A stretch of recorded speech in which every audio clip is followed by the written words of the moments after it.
Atomic Habits, an easy and proven way to build good habits and break bad ones. Tiny changes, remarkable results. This is the author, James Clear. Atomic. 1. An extremely small amount of a thing, the single irreducible unit of a larger system. 2. The source of immense energy or power. Habit. 1. A routine or practice performed regularly, an automatic response to a specific situation. Introduction. My story. On the final day of my sophomore year of high school, I was hit in the face with a baseball bat. As my classmate took a full swing, the bat slipped out of his hands and came flying toward me before striking me directly between the eyes. I have no memory of the moment of impact. The bat smashed into my face with such force that it crushed my nose into a distorted U shape. The collision sent the soft tissue of my brain slamming into the inside of my skull. Immediately, a wave of swelling surged throughout my head. In a fraction of a second, I had a broken nose, multiple skull fractures, and 2 shattered eye sockets. When I opened my eyes, I saw people staring at me and running over to help. I looked down and noticed spots of red on my clothes. One of my classmates took the shirt off his back and handed it to me. I used it to plug the stream of blood rushing from my broken nose. Shocked and confused, I was unaware of how seriously I had been injured. My teacher looped his arm around my shoulder, and we began the long walk to the nurse's office, across the field, down the hill, and back into school. Random hands touched my sides, holding me upright. We took our time and walked slowly. Nobody realized that every minute mattered. When we arrived at the nurse's office, she asked me a series of questions. "What year is it?" 1998, I answered. It was actually 2002. "Who is the President of the United States?" "Bill Clinton," I said. The correct answer was George W. Bush. "What is your mom's name?" I stalled. 10 seconds passed. "Patty," I said casually, ignoring the fact that it had taken me 10 seconds to remember my own mother's name. That is the last question I remember. My body was unable to handle the rapid swelling in my brain, and I lost consciousness before the ambulance arrived. Minutes later, I was carried out of school and taken to the local hospital. Shortly after arriving, my body began shutting down. I struggled with basic functions like swallowing and breathing. I had my first seizure of the day. Then, I stopped breathing entirely. As the doctors hurried to supply me with oxygen, they also decided the local hospital was unequipped to handle the situation and ordered a helicopter to fly me to a larger hospital in Cincinnati. I was rolled out of the emergency room doors and toward the helipad across the street. The stretcher rattled on a bumpy sidewalk as one nurse pushed me along, while another pumped each breath into me by hand. My mother, who had arrived at the hospital a few moments before, climbed into the helicopter beside me. I remained unconscious and unable to breathe on my own as she held my hand during the flight. While my mother rode with me in the helicopter, my father went home to check on my brother and sister and break the news to them. He choked back tears as he explained to my sister that he would miss her 8th grade graduation ceremony that night. After passing my siblings off to family and friends, he drove to Cincinnati to meet my mother. When my mom and I landed on the roof of the hospital, a team of nearly 20 doctors and nurses sprinted onto the helipad and wheeled me into the trauma unit. By this time, the swelling in my brain had become so severe that I was having repeated post-traumatic seizures. My broken bones needed to be fixed, but I was in no condition to undergo surgery. After yet another seizure, my third of the day, I was put into a medically induced coma and placed on a ventilator. My parents were no strangers to this hospital. 10 years earlier, they had entered the same building on the ground floor after my sister was diagnosed with leukemia at age 3. I was 5 at the time. My brother was just 6 months old. After 2.5 years of chemotherapy treatments, spinal taps, and bone marrow biopsies, my little sister finally walked out of the hospital, happy, healthy, and cancer-free. And now, after 10 years of normal life, my parents found themselves back in the same place with a different child. While I slipped into a coma, the hospital sent a priest and a social worker to comfort my parents. It was the same priest who had met with them a decade earlier, on the evening they found out my sister had cancer. As day faded into night, a series of machines kept me alive. My parents slept restlessly on a hospital mattress. One moment they would collapse from fatigue, the next they would be wide awake with worry. My mother would tell me later, "It was one of the worst nights I've ever had." My recovery. Mercifully, by the next morning my breathing had rebounded to the point where the doctors felt comfortable releasing me from the coma. When I finally regained consciousness, I discovered that I had lost my ability to smell. As a test, a nurse asked me to blow my nose and sniff an apple juice box. My sense of smell returned, but, to everyone's surprise, the act of blowing my nose forced air through the fractures in my eye socket and pushed my left eye outward. My eyeball bulged out of the socket, held precariously in place by my eyelid and the optic nerve attaching my eye to my brain. The ophthalmologist said my eye would gradually slide back into place as the air seeped out, but it was hard to tell how long this would take. I was scheduled for surgery 1 week later, which would allow me some additional time to heal. I looked like I had been on the wrong end of a boxing match, but I was cleared to leave the hospital. I returned home with a broken nose, half a dozen facial fractures, and a bulging left eye. The following months were hard. It felt like everything in my life was on pause. I had double vision for weeks. I literally couldn't see straight. It took more than a month, but my eyeball did eventually return to its normal location. Between the seizures and my vision problems, it was 8 months before I could drive a car again. At physical therapy, I practiced basic motor patterns like walking in a straight line. I was determined not to let my injury get me down, but there were more than a few moments when I felt depressed and overwhelmed. I became painfully aware of how far I had to go when I returned to the baseball field 1 year later. Baseball had always been a major part of my life. My dad had played minor league baseball for the St. Louis Cardinals, and I had a dream of playing professionally too. After months of rehabilitation, what I wanted more than anything was to get back on the field. But my return to baseball was not smooth. When the season rolled around, I was the only junior to be cut from the varsity baseball team. I was sent down to play with the sophomores on junior varsity. I had been playing since age 4, and for someone who had spent so much time and effort on the sport, getting cut was humiliating. I vividly remember the day it happened. I sat in my car and cried as I flipped through the radio, desperately searching for a song that would make me feel better. After a year of self-doubt, I managed to make the varsity team as a senior, but I rarely made it on the field.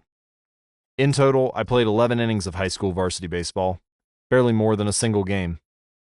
Despite my lackluster high school career, I still believed I could become a great player, and I knew that if things were going to improve, I was the one responsible for making it happen. The turning point came 2 years after my injury, when I began college at Denison University. It was a new beginning, and it was the place where I would discover the surprising power of small habits for the first time. How I learned about habits. Attending Denison was one of the best decisions of my life. I earned a spot on the baseball team, and although I was at the bottom of the roster as a freshman, I was thrilled. Despite the chaos of my high school years, I had managed to become a college athlete. I wasn't going to be starting on the baseball team anytime soon, so I focused on getting my life in order. While my peers stayed up late and played video games, I built good sleep habits and went to bed early each night. In the messy world of a college dorm, I made a point to keep my room neat and tidy. These improvements were minor, but they gave me a sense of control over my life. I started to feel confident again, and this growing belief in myself rippled into the classroom as I improved my study habits and managed to earn straight A's during my first year. A habit is a routine or behavior that is performed regularly, and, in many cases, automatically. As each semester passed, I accumulated small but consistent habits that ultimately led to results that were unimaginable to me when I started. For example, for the first time in my life, I made it a habit to lift weights multiple times per week, and in the years that followed, my 6-foot 4-inch frame bulked up from a featherweight 170 to a lean 200 pounds. When my sophomore season arrived, I earned a starting role on the pitching staff. By my junior year, I was voted team captain, and at the end of the season, I was selected for the all-conference team. But it was not until my senior season that my sleep habits, study habits, and strength training habits really began to pay off. 6 years after I had been hit in the face with a baseball bat, flown to the hospital, and placed into a coma, I was selected as the top male athlete at Denison University and named to the ESPN Academic All-America team, an honor given to just 33 players across the country. By the time I graduated, I was listed in the school record books in 8 different categories. That same year, I was awarded the university's highest academic honor, the President's Medal. I hope you'll forgive me if this sounds boastful. To be honest, there was nothing legendary or historic about my athletic career. I never ended up playing professionally. However, looking back on those years, I believe I accomplished something just as rare. I fulfilled my potential. And I believe the concepts in this book can help you fulfill your potential as well. We all face challenges in life. This injury was one of mine, and the experience taught me a critical lesson. Changes that seem small and unimportant at first will compound into remarkable results if you're willing to stick with them for years. We all deal with setbacks, but in the long run, the quality of our lives often depends on the quality of our habits. With the same habits, you'll end up with the same results. But with better habits, anything is possible. Maybe there are people who can achieve incredible success overnight. I don't know any of them, and I'm certainly not one of them. There wasn't one defining moment in my journey from medically induced coma to academic All-American. There were many. It was a gradual evolution, a long series of small wins and tiny breakthroughs. The only way I made progress, the only choice I had, to be honest, was to start small. And I employed this same strategy a few years later when I started my own business and began working on this book. How and why I wrote this book. In November 2012, I began publishing articles at jamesclear.com. For years, I had been keeping notes about my personal experiments with habits, and I was finally ready to share some of them publicly. I began by publishing a new article every Monday and Thursday. Within a few months, this simple writing habit led to my first 1,000 email subscribers, and by the end of 2013, that number had grown to more than 30,000 people. In 2014, my email list expanded to over 100,000 subscribers, which made it one of the fastest-growing newsletters on the internet. I had felt like an imposter when I began writing 2 years earlier, but now I was becoming known as an expert on habits, a new label that excited me, but that also felt uncomfortable. I had never considered myself a master of the topic, but rather someone who was experimenting alongside my readers. In 2015, I reached 200,000 email subscribers and signed a book deal with Penguin Random House to begin writing the book you are listening to now. As my audience grew, so did my business opportunities. I was increasingly asked to speak at top companies about the science of habit formation, behavior change, and continuous improvement. I found myself delivering keynote speeches at conferences in the United States and Europe. In 2016, my articles began to appear regularly in major publications like Time, Entrepreneur, and Forbes. Incredibly, my writing was read by over 8 million people that year. Coaches in the NFL, NBA, and MLB began reading my work and sharing it with their teams. And at the start of 2017, I launched the Habits Academy, which became the premier training platform for organizations and individuals interested in building better habits in life and work. Fortune 500 companies and growing startups began to enroll their leaders and train their staff. In total, over 10,000 leaders, managers, coaches, and teachers have graduated from the Habits Academy, and my work with them has taught me an incredible amount about what it takes to make habits work in the real world. You can learn more by visiting habitsacademy.com. As I put the finishing touches on this book in 2018, jamesclear.com is receiving millions of visitors per month, and nearly 500,000 people subscribe to my weekly email newsletter, a number that is so far beyond my expectations when I began that I'm not even sure what to think of it. How this book will benefit you. The entrepreneur and investor Naval Ravikant has said, "To write a great book, you must first become the book." I originally learned about the ideas mentioned here because I had to live them. I had to rely on small habits to rebound from my injury, to get stronger in the gym, to perform at a high level in the field, to become a writer, to build a successful business, and simply to develop into a responsible adult. Small habits helped me fulfill my potential, and since you're listening to this book, I'm guessing you'd like to fulfill yours as well. In what follows, I will share a step-by-step plan for building better habits, not for days or weeks, but for a lifetime. While science supports everything I've written, this book is not meant to be an academic research paper. It's an operating manual. You'll find wisdom and practical advice front and center as I explain the science of how to create and change your habits in a way that is easy to understand and apply. The fields I draw on, biology, neuroscience, philosophy, psychology, and more, have been around for many years. What I offer you is a synthesis of the best ideas smart people figured out a long time ago, as well as the most compelling discoveries scientists have made recently. My contribution, I hope, is to find the ideas that matter most and connect them in a way that is highly actionable. Anything wise you hear, you should credit to the many experts who preceded me. Anything foolish, assume it is my error. The backbone of this book is my 4-step model of habits: cue, craving, response, and reward, and the 4 laws of behavior change that evolve out of these steps. Readers with a psychology background may recognize some of these terms from operant conditioning, which was first proposed as stimulus-response-reward by B.F. Skinner in the 1930s, and has been popularized more recently as cue, routine-reward, and the power of habit by Charles Duhigg. Behavioral scientists like Skinner realized that if you offered the right reward or punishment, you could get people to act in a certain way. But while Skinner's model did an excellent job of explaining how external stimuli influenced our habits, it lacked a good explanation for how our thoughts, feelings, and beliefs impact our behavior. Internal states, our moods and emotions, matter too. In recent decades, scientists have begun to determine the connection between our thoughts, feelings, and behavior. This research, too, will be covered here. In total, the framework I offer is an integrated model of the cognitive and behavioral sciences. I believe it is one of the first models of human behavior to accurately account for both the influence of external stimuli and internal emotions on our habits. While some of the language may be familiar, I'm confident that the details and the applications of the 4 laws of behavior change will offer a new way to think about your habits. Human behavior is always changing, situation to situation, moment to moment, second to second. But this book is about what doesn't change. It's about the fundamentals of human behavior, the lasting principles you can rely on year after year, the ideas you can build a business around, build a family around, build a life around. There is no one right way to create better habits, but this book describes the best way I know, an approach that will be effective regardless of where you start or what you're trying to change.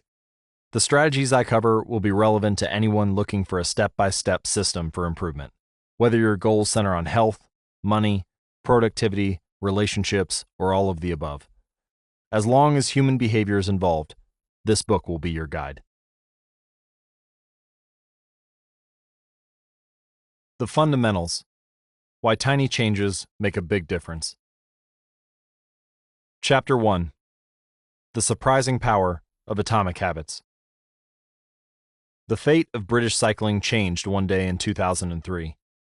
The organization, which was the governing body for professional cycling in Great Britain, had recently hired Dave Brailsford as its performance director. At the time, professional cyclists in Great Britain had endured nearly 100 years of mediocrity. Since 1908, British riders had won just a single gold medal at the Olympic Games, and they had fared even worse in cycling's biggest race, the Tour de France. In 110 years, no British cyclist had ever won the event. In fact, the performance of British riders had been so underwhelming that one of the top bike manufacturers in Europe refused to sell bikes to the team because they were afraid that it would hurt sales if other professionals saw the Brits using their gear. Brailsford had been hired to put British cycling on a new trajectory. What made him different from previous coaches was his relentless commitment to a strategy that he referred to as the aggregation of marginal gains, which was the philosophy of searching for a tiny margin of improvement in everything you do.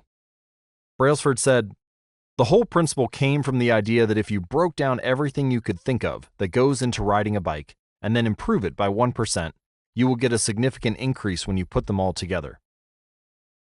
Brailsford and his coaches began by making small adjustments you might expect from a professional cycling team. They redesigned the bike seats to make them more comfortable and rubbed alcohol on the tires for a better grip. They asked riders to wear electrically heated overshorts to maintain ideal muscle temperature while riding, and used biofeedback sensors to monitor how each athlete responded to a particular workout. The team tested various fabrics in a wind tunnel and had their outdoor riders switch to indoor racing suits, which proved to be lighter and more aerodynamic. But they didn't stop there. Brailsford and his team continued to find 1% improvements in overlooked and unexpected areas. They tested different types of massage gels to see which one led to the fastest muscle recovery. They hired a surgeon to teach each rider the best way to wash their hands to reduce the chances of catching a cold. They determined the type of pillow and mattress that led to the best night's sleep for each rider. They even painted the inside of the team truck white, which helped them spot little bits of dust that would normally slip by unnoticed, but could degrade the performance of the finely tuned bikes. As these and hundreds of other small improvements accumulated, the results came faster than anyone could have imagined. Just 5 years after Brailsford took over, the British cycling team dominated the road and track cycling events at the 2008 Olympic Games in Beijing, where they won an astounding 60% of the gold medals available. 4 years later, when the Olympic Games came to London, the Brits raised the bar as they set 9 Olympic records and 7 world records. That same year, Bradley Wiggins became the first British cyclist to win the Tour de France. The next year, his teammate Chris Froome won the race, and he would go on to win again in 2015, 2016, and 2017, giving the British team 5 Tour de France victories in 6 years. During the 10-year span from 2007 to 2017, British cyclists won 178 world championships and 66 Olympic or Paralympic gold medals, and captured 5 Tour de France victories in what is widely regarded as the most successful run in cycling history. For more information and updates on the British cycling team and their strategies, visit atomichabits.com/cycling. How does this happen? How does a team of previously ordinary athletes transform into world champions with tiny changes that, at first glance, would seem to make a modest difference at best? Why do small improvements accumulate into such remarkable results? And how can you replicate this approach in your own life?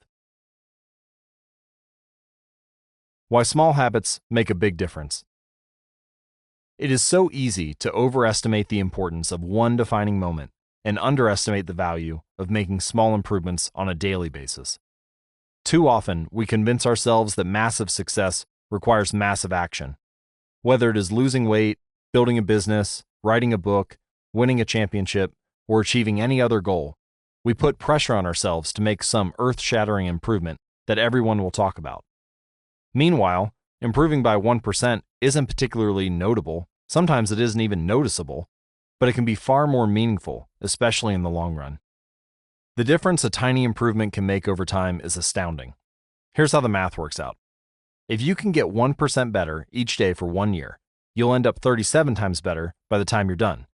Conversely, if you get 1% worse each day for 1 year, you'll decline nearly down to 0.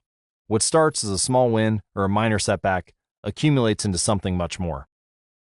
You can see a graphical representation of this idea at atomichabits.com/media.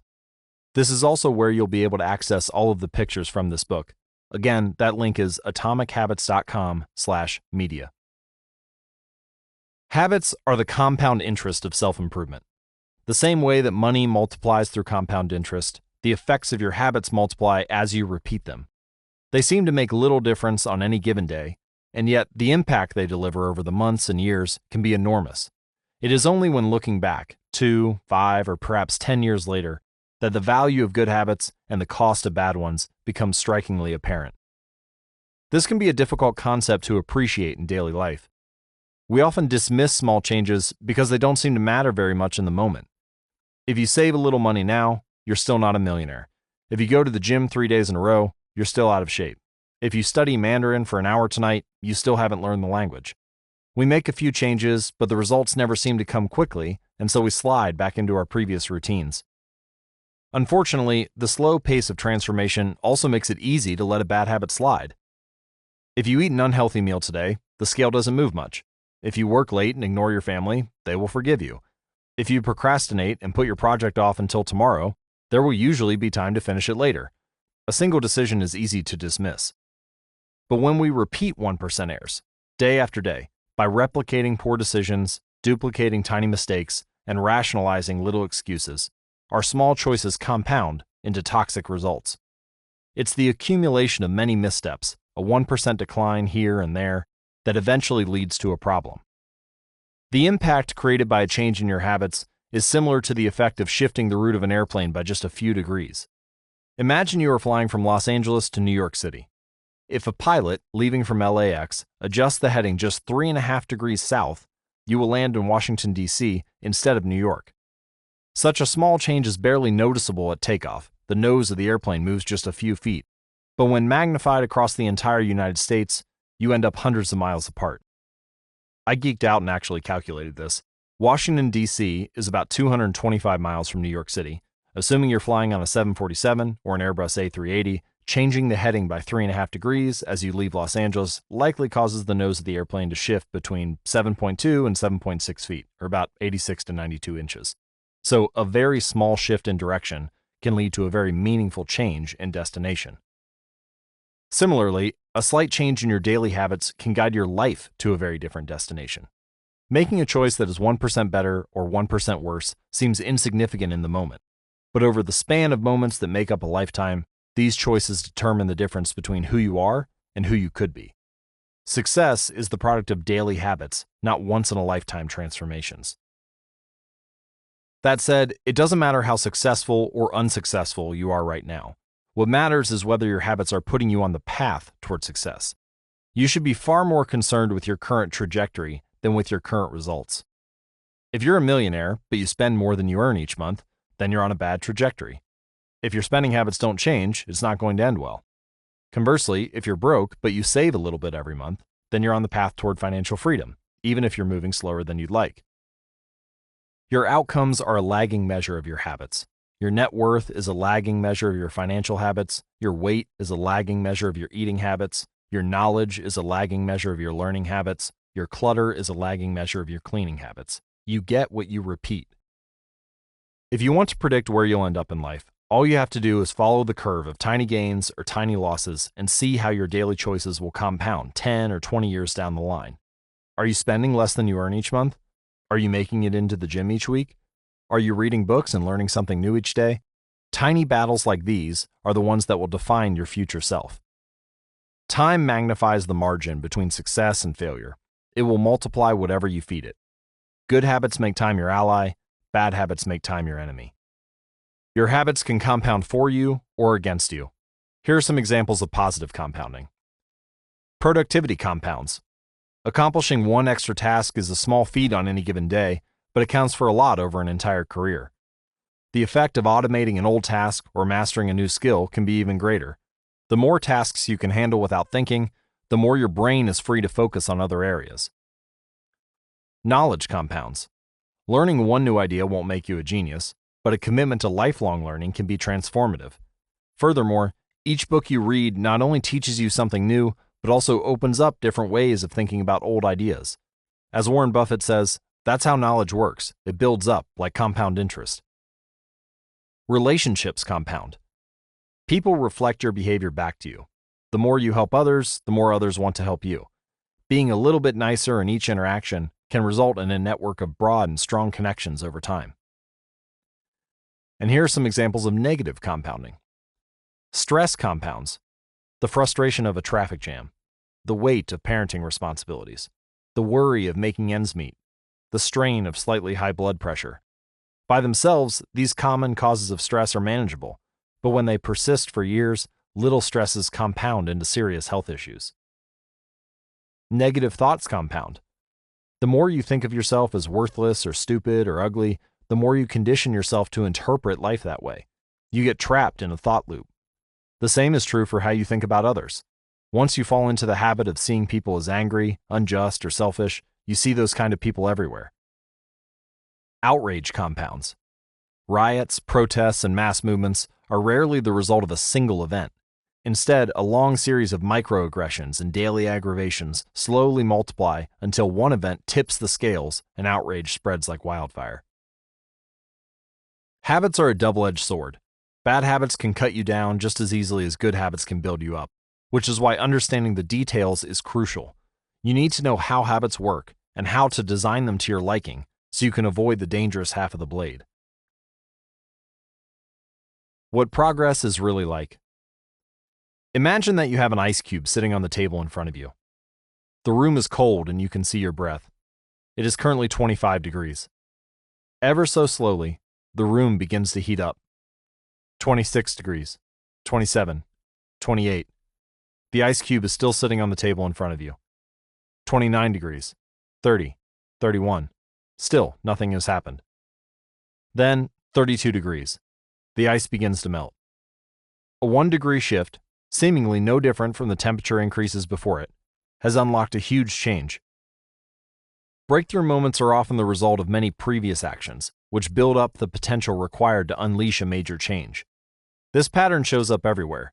Cancer spends 80% of its life undetectable and then takes over the body in months. Bamboo can barely be seen for the first 5 years as it builds extensive root systems underground, before exploding 90 feet into the air within 6 weeks. Similarly, habits often appear to make no difference until you cross a critical threshold and unlock a new level of performance. In the early and middle stages of any quest, there is often a valley of disappointment. You expect to make progress in a linear fashion, and it's frustrating how ineffective changes can seem during the first days, weeks, and even months. It doesn't feel like you are going anywhere. It's a hallmark of any compounding process. The most powerful outcomes are delayed. This is one of the core reasons why it is so hard to build habits that last. People make a few small changes, fail to see a tangible result, and decide to stop. You think, I've been running every day for a month, so why can't I see any change in my body? Once this kind of thinking takes over, it's easy to let good habits fall by the wayside. But in order to make a meaningful difference, habits need to persist long enough to break through this plateau, what I call the plateau of latent potential. If you find yourself struggling to build a good habit or break a bad one, it is not because you have lost your ability to improve. It is often because you have not yet crossed the plateau of latent potential. Complaining about not achieving success despite working hard is like complaining about an ice cube not melting when you heated it from 25 to 31 degrees. Your work was not wasted, it is just being stored. All of the action happens at 32 degrees. When you finally break through the plateau of latent potential, people will call it an overnight success. The outside world only sees the most dramatic event, rather than all that preceded it. But you know that it's the work you did long ago, when it seemed that you weren't making any progress, that makes the jump today possible. It is the human equivalent of geological pressure. Two tectonic plates can grind against one another for millions of years, the tension slowly building all the while. Then, one day, they rub each other once again, in the same fashion as they have for ages. But this time, the tension is too great. An earthquake erupts. Change can take years before it happens all at once. For this reason, mastery requires patience. The San Antonio Spurs, one of the most successful teams in NBA history, have a quote from social reformer Jacob Riis hanging in their locker room. When nothing seems to help, I go and look at the stonecutter, hammering away at his rock, perhaps 100 times without as much as a crack showing in it. Yet, at the 101st blow, it will split in two, and I know it was not the last blow that did it, but all that had gone before. All big things come from small beginnings. The seed of every habit is a single, tiny decision. But as that decision is repeated, a habit sprouts and grows stronger. Roots entrench themselves and branches grow. The task of breaking a bad habit is like uprooting a powerful oak within us. And the task of building a good habit is like cultivating a delicate flower, one day at a time. But what determines whether we stick with a habit long enough to survive the plateau of latent potential and break through to the other side? What is it that causes some people to slide into unwanted habits and enables others to enjoy the compounding effects of good ones? Forget about goals. Focus on systems instead. Prevailing wisdom claims that the best way to achieve what we want in life, getting into shape, building a successful business, relaxing more and worrying less, spending more time with friends and family, is to set specific, actionable goals. For many years, this was how I approached my habits too. Each one was a goal to be reached. I set goals for the grades I wanted to get in school, for the weights I wanted to lift in the gym, for the profits I wanted to earn in business. I succeeded at a few, but I failed at a lot of them. And eventually, I began to realize that my results had very little to do with the goals I set, and nearly everything to do with the systems I followed. What's the difference between systems and goals? It's a distinction I first learned from Scott Adams, the cartoonist behind the Dilbert comic. Goals are about the results you want to achieve. Systems are about the processes that lead to those results. If you're a coach, your goal might be to win a championship, but your system is the way you recruit players, manage your assistant coaches, and conduct practice. If you're an entrepreneur, your goal might be to build $1 million business. Your system is how you test product ideas, hire employees, and run marketing campaigns. If you're a musician, your goal might be to play a new piece. Your system is how often you practice, how you break down and tackle difficult measures, and your method for receiving feedback from your instructor. Now for the interesting question. If you completely ignored your goals and focused only on your system, would you still succeed? For example, if you were a basketball coach and you ignored your goal to win a championship and focused only on what your team does at practice each day, would you still get results? I think you would. The goal in any sport is to finish with the best score, but it would be ridiculous to spend the whole game staring at the scoreboard. The only way to actually win is to get better each day. In the words of three-time Super Bowl winner Bill Walsh, the score takes care of itself. The same is true for other areas of life. If you want better results, then forget about setting goals. Focus on your system instead. What do I mean by this? Are goals completely useless? Of course not. Goals are good for setting a direction, but systems are best for making progress. A handful of problems arise when you spend too much time thinking about your goals and not enough time designing your systems. Let me go over a few of them. Problem number 1. Winners and losers have the same goals. Goal setting suffers from a serious case of survivorship bias. We concentrate on the people who end up winning, the survivors, and mistakenly assume that ambitious goals led to their success while overlooking all of the people who had the same objective but didn't succeed. Every Olympian wants to win a gold medal. Every candidate wants to get the job. And if successful and unsuccessful people share the same goals, then the goal cannot be what differentiates the winners from the losers. It wasn't the goal of winning the Tour de France that propelled the British cyclists to the top of the sport. Presumably, they had wanted to win the race every year before, just like every other professional team. The goal had always been there.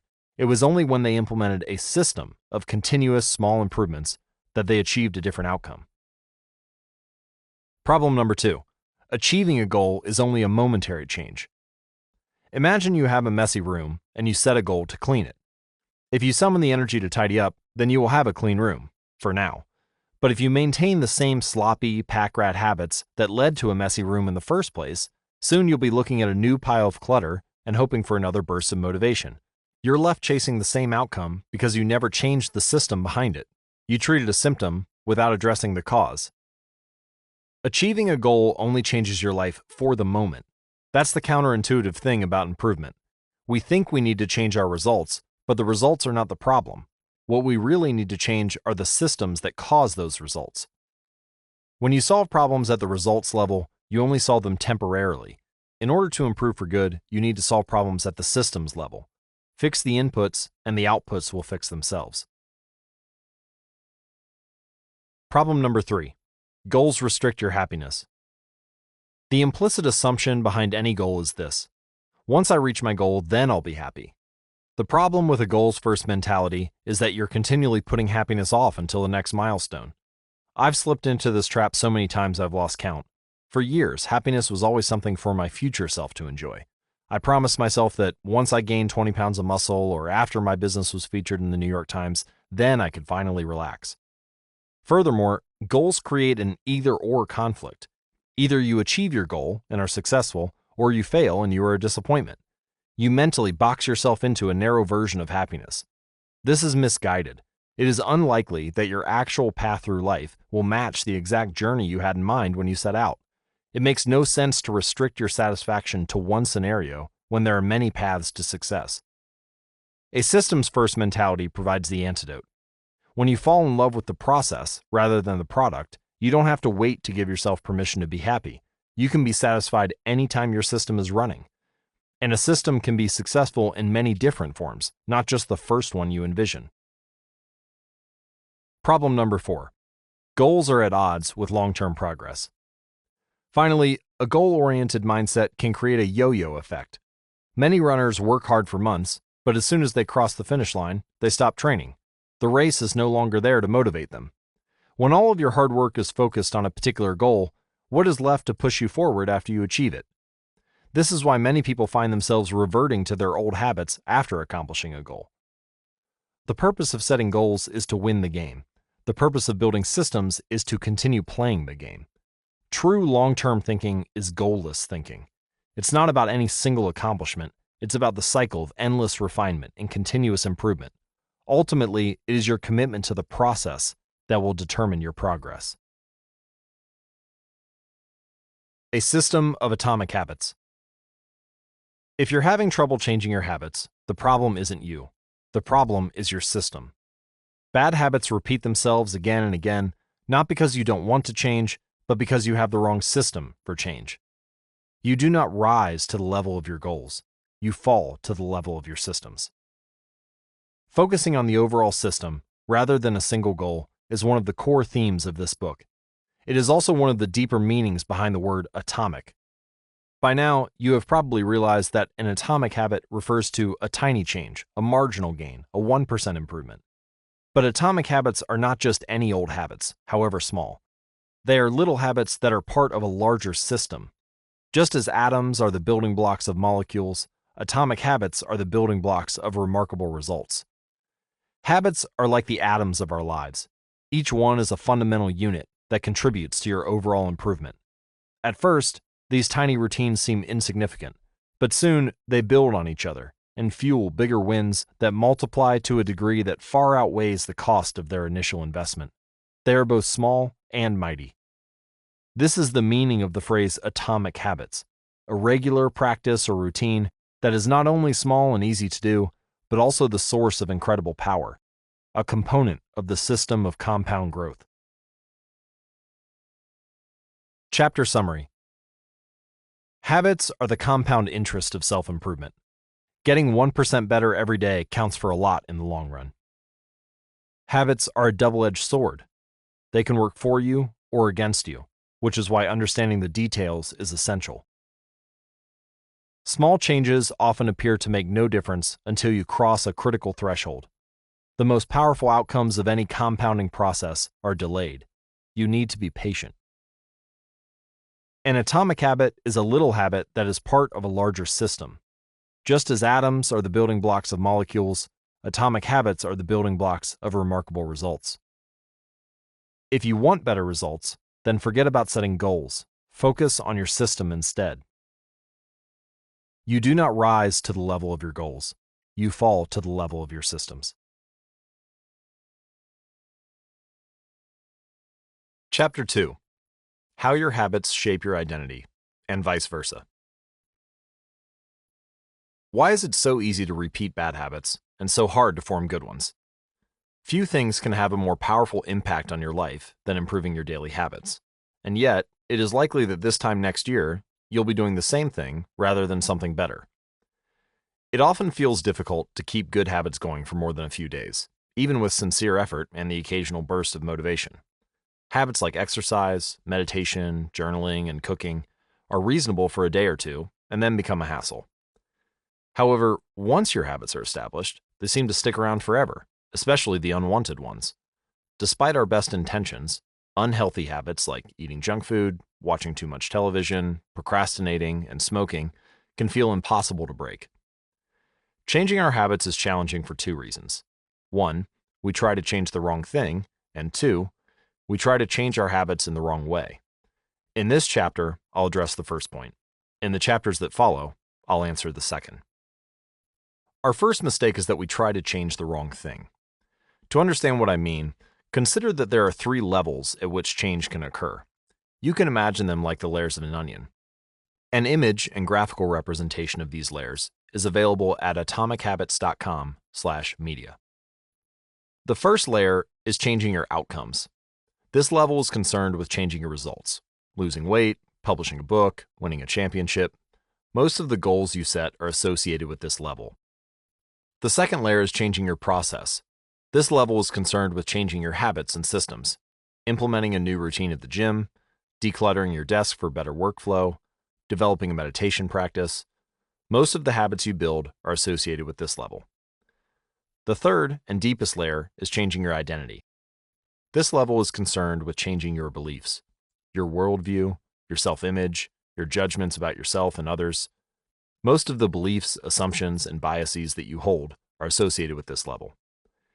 Outcomes are about what you get, processes are about what you do, identity is about what you believe. When it comes to building habits that last, when it comes to building a system of 1% improvements, The problem is not that one level is better or worse than another. All levels of change are useful in their own way. The problem is the direction of change. Many people begin the process of changing their habits by focusing on what they want to achieve. This leads to outcome-based habits. The alternative is to build identity-based habits. With this approach, we start by focusing on who we wish to become. Again, an example of the difference between these two is available at atomichabits.com/media. Imagine two people resisting a cigarette. When offered a smoke, the first person says, "No thanks, I'm trying to quit." It sounds like a reasonable response, but this person still believes they are a smoker who is trying to be something else. They are hoping their behavior will change while carrying around the same beliefs. The second person declines by saying, "No thanks, I'm not a smoker." It's a small difference, but this statement signals a shift in identity.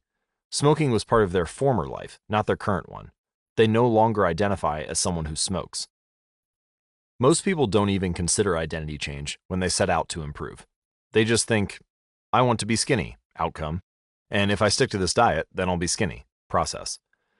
They set goals and determine the actions they should take to achieve those goals without considering the beliefs that drive their actions. They never shift the way they look at themselves, and they don't realize that their old identity can sabotage their new plans for change. Behind every system of actions are a system of beliefs. The system of democracy, for example, is founded on beliefs like freedom, majority rule, and social equality. The system of a dictatorship has a very different set of beliefs, like absolute authority and strict obedience. You can imagine many ways to try to get more people to vote in a democracy, but such behavior change would never get off the ground in a dictatorship. That's not the identity of the system. Voting is a behavior that is impossible under a certain set of beliefs. A similar pattern exists whether we are discussing individuals, organizations, or societies. There are a set of beliefs and assumptions that shape the system, an identity behind the habits. Behavior that is incongruent with the self will not last. You may want more money, but if your identity is someone who consumes rather than creates, then you'll continue to be pulled towards spending rather than earning. You may want better health, but if you continue to prioritize comfort over accomplishment, you'll be drawn to relaxing rather than training. It's hard to change your habits if you never change the underlying beliefs that led to your past behavior. You have a new goal and a new plan, but you haven't changed who you are. The story of Brian Clark, an entrepreneur from Boulder, Colorado, provides a good example. For as long as I can remember, I've chewed my fingernails, Clark told me. It started as a nervous habit when I was young, and then morphed into an undesirable grooming ritual. One day, I resolved to stop chewing my nails until they grew out a bit. Through mindful willpower alone, I managed to do it. Then, Clark did something surprising.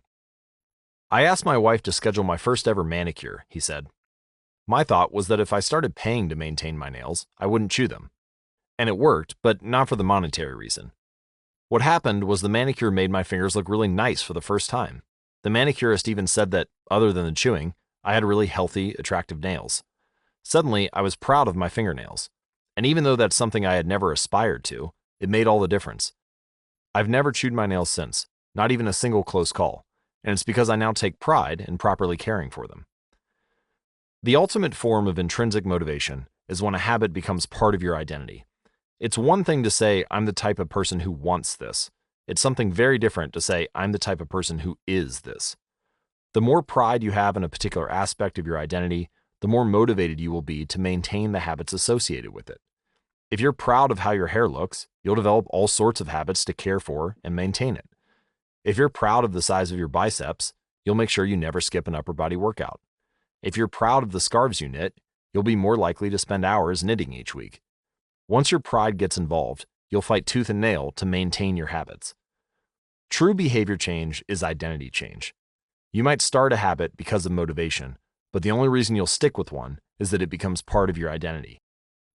Anyone can convince themselves to visit the gym or eat healthy once or twice, but if you don't shift the belief behind the behavior, then it is hard to stick with the long-term changes.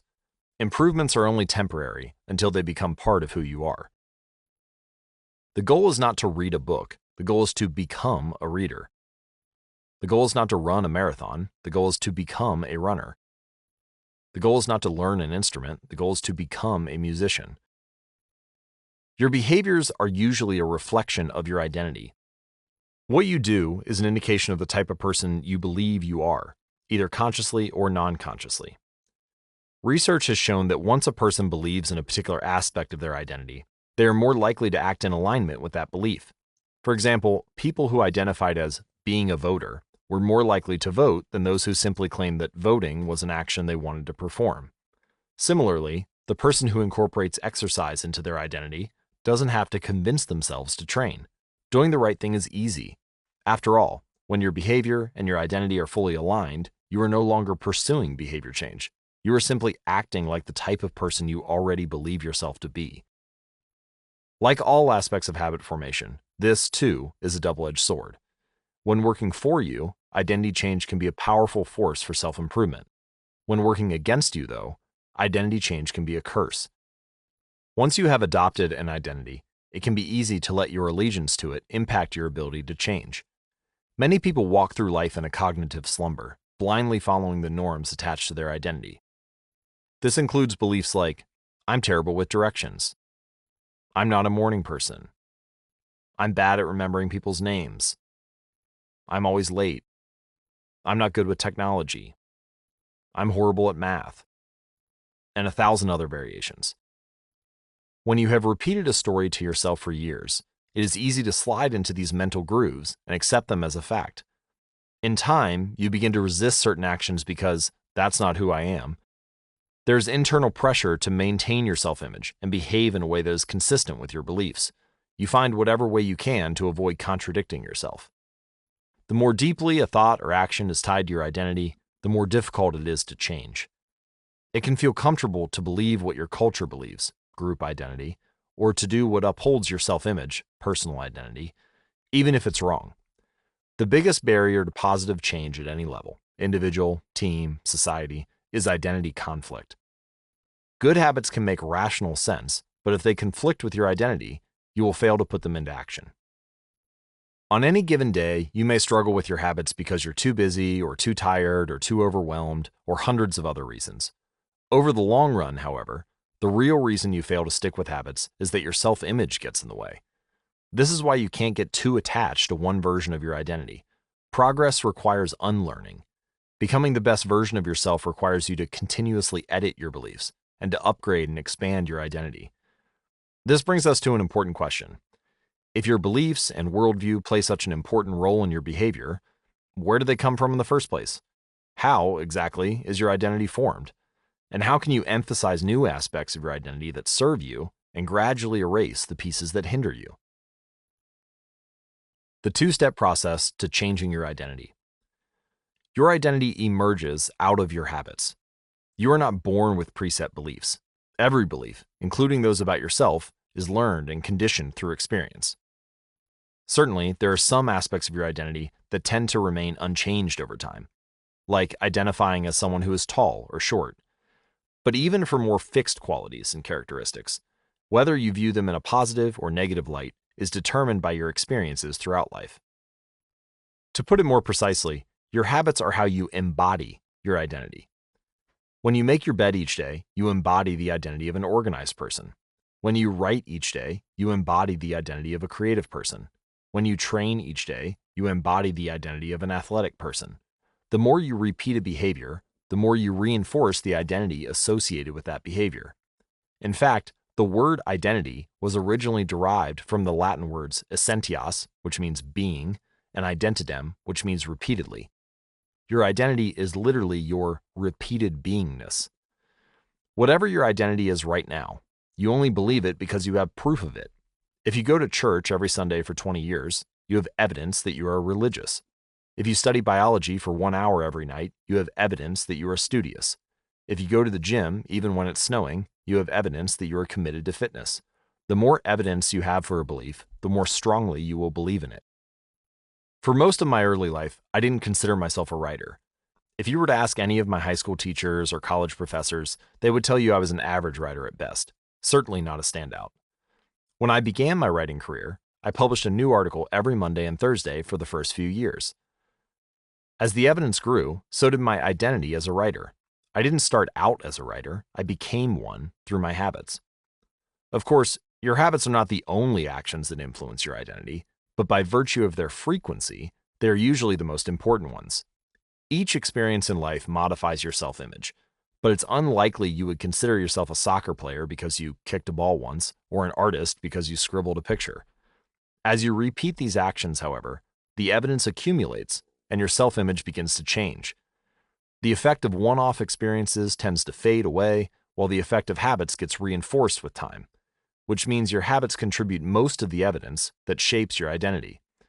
In this way, the process of building habits is actually the process of becoming yourself. This is a gradual evolution. We do not change by snapping our fingers and deciding to become someone entirely new.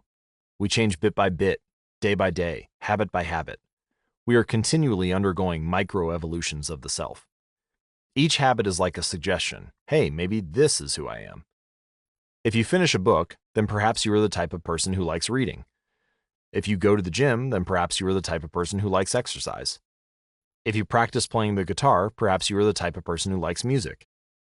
Every action you take is a vote for the type of person you wish to become. No single instance will transform your beliefs, but as the votes build up, so does the evidence of your new identity. This is one reason why meaningful change does not require radical change. Small habits can make a meaningful difference by providing evidence of a new identity. And if a change is meaningful, it actually is big. That's the paradox of making small improvements. Putting this all together, you can see that habits are the path to changing your identity. The most practical way to change who you are is to change what you do. Each time you write a page, you are a writer. Each time you practice the violin, you are a musician. Each time you start a workout, you are an athlete. Each time you encourage your employees, you are a leader. Each habit not only gets results, but also teaches you something far more important: to trust yourself. You start to believe you can actually accomplish these things. When the votes mount up and the evidence begins to change, the story you tell yourself begins to change as well. Of course, it works the opposite way too. Every time you choose to perform a bad habit, it's a vote for that identity. The good news is, you don't need to be perfect. In any election, there are going to be votes for both sides. You don't need a unanimous vote to win the election. You just need a majority. It doesn't matter if you cast a few votes for a bad behavior or an unproductive habit. Your goal is simply to win the majority of the time.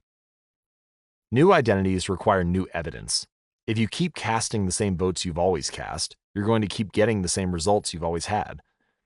If nothing changes, nothing is going to change. It is a simple two-step process. 1. Decide the type of person you want to be. 2. Prove it to yourself with small wins.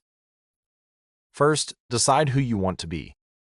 This holds at any level: as an individual, as a team, as a community, as a nation. What do you want to stand for? What are your principles and values? Who do you wish to become? These are big questions, and many people aren't sure where to begin. But they do know what kind of results they want: to get six-pack abs, or to feel less anxious, or to double their salary. That's fine. Start there and work backward from the results you want to the type of person who could get those results.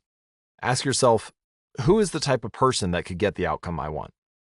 Who is the type of person that could lose 40 pounds?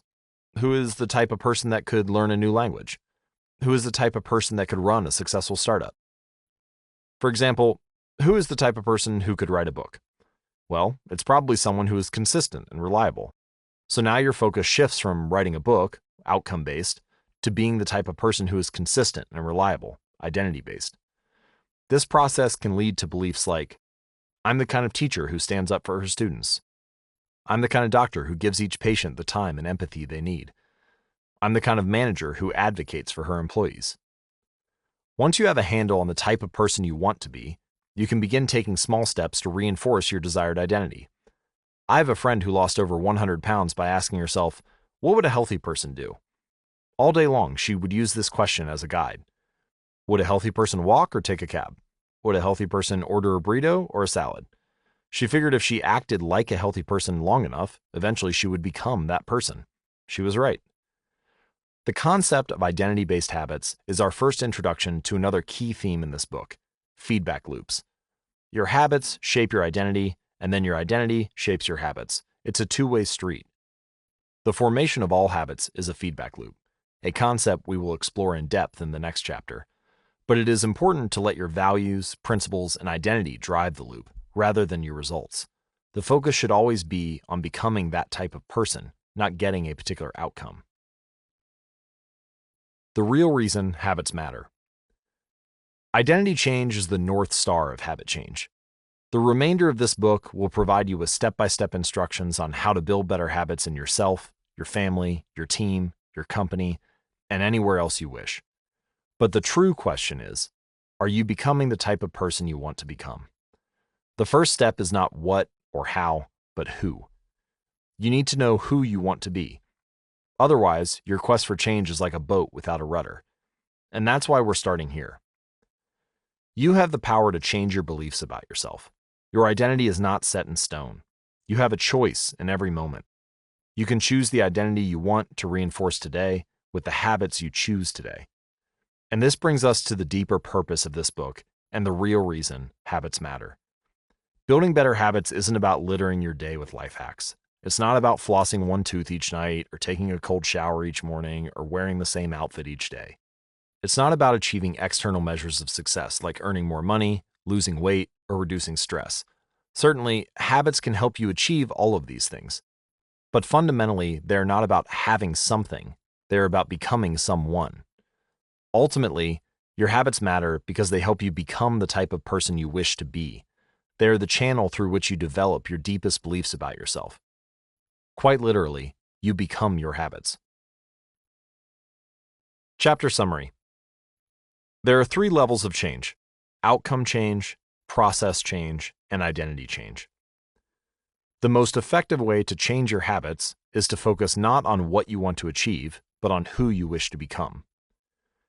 Your identity emerges out of your habits. Every action is a vote for the type of person you wish to become. Becoming the best version of yourself requires you to continuously edit your beliefs and to upgrade and expand your identity. The real reason habits matter is not because they can get you better results, although they can do that, but because they can change your beliefs about yourself. Chapter 3. How to build better habits in 4 simple steps. In 1898, a psychologist named Edward Thorndike conducted an experiment that would lay the foundation for our understanding of how habits form and the rules that guide our behavior. Thorndike was interested in studying the behavior of animals, and he started by working with cats. He would place each cat inside a device known as a puzzle box. The box was designed so that the cat could escape through a door by some simple act, such as pulling a loop of cord, pressing a lever, or stepping on a platform. For example, one box contained a lever that, when pressed, would open a door on the side of the box.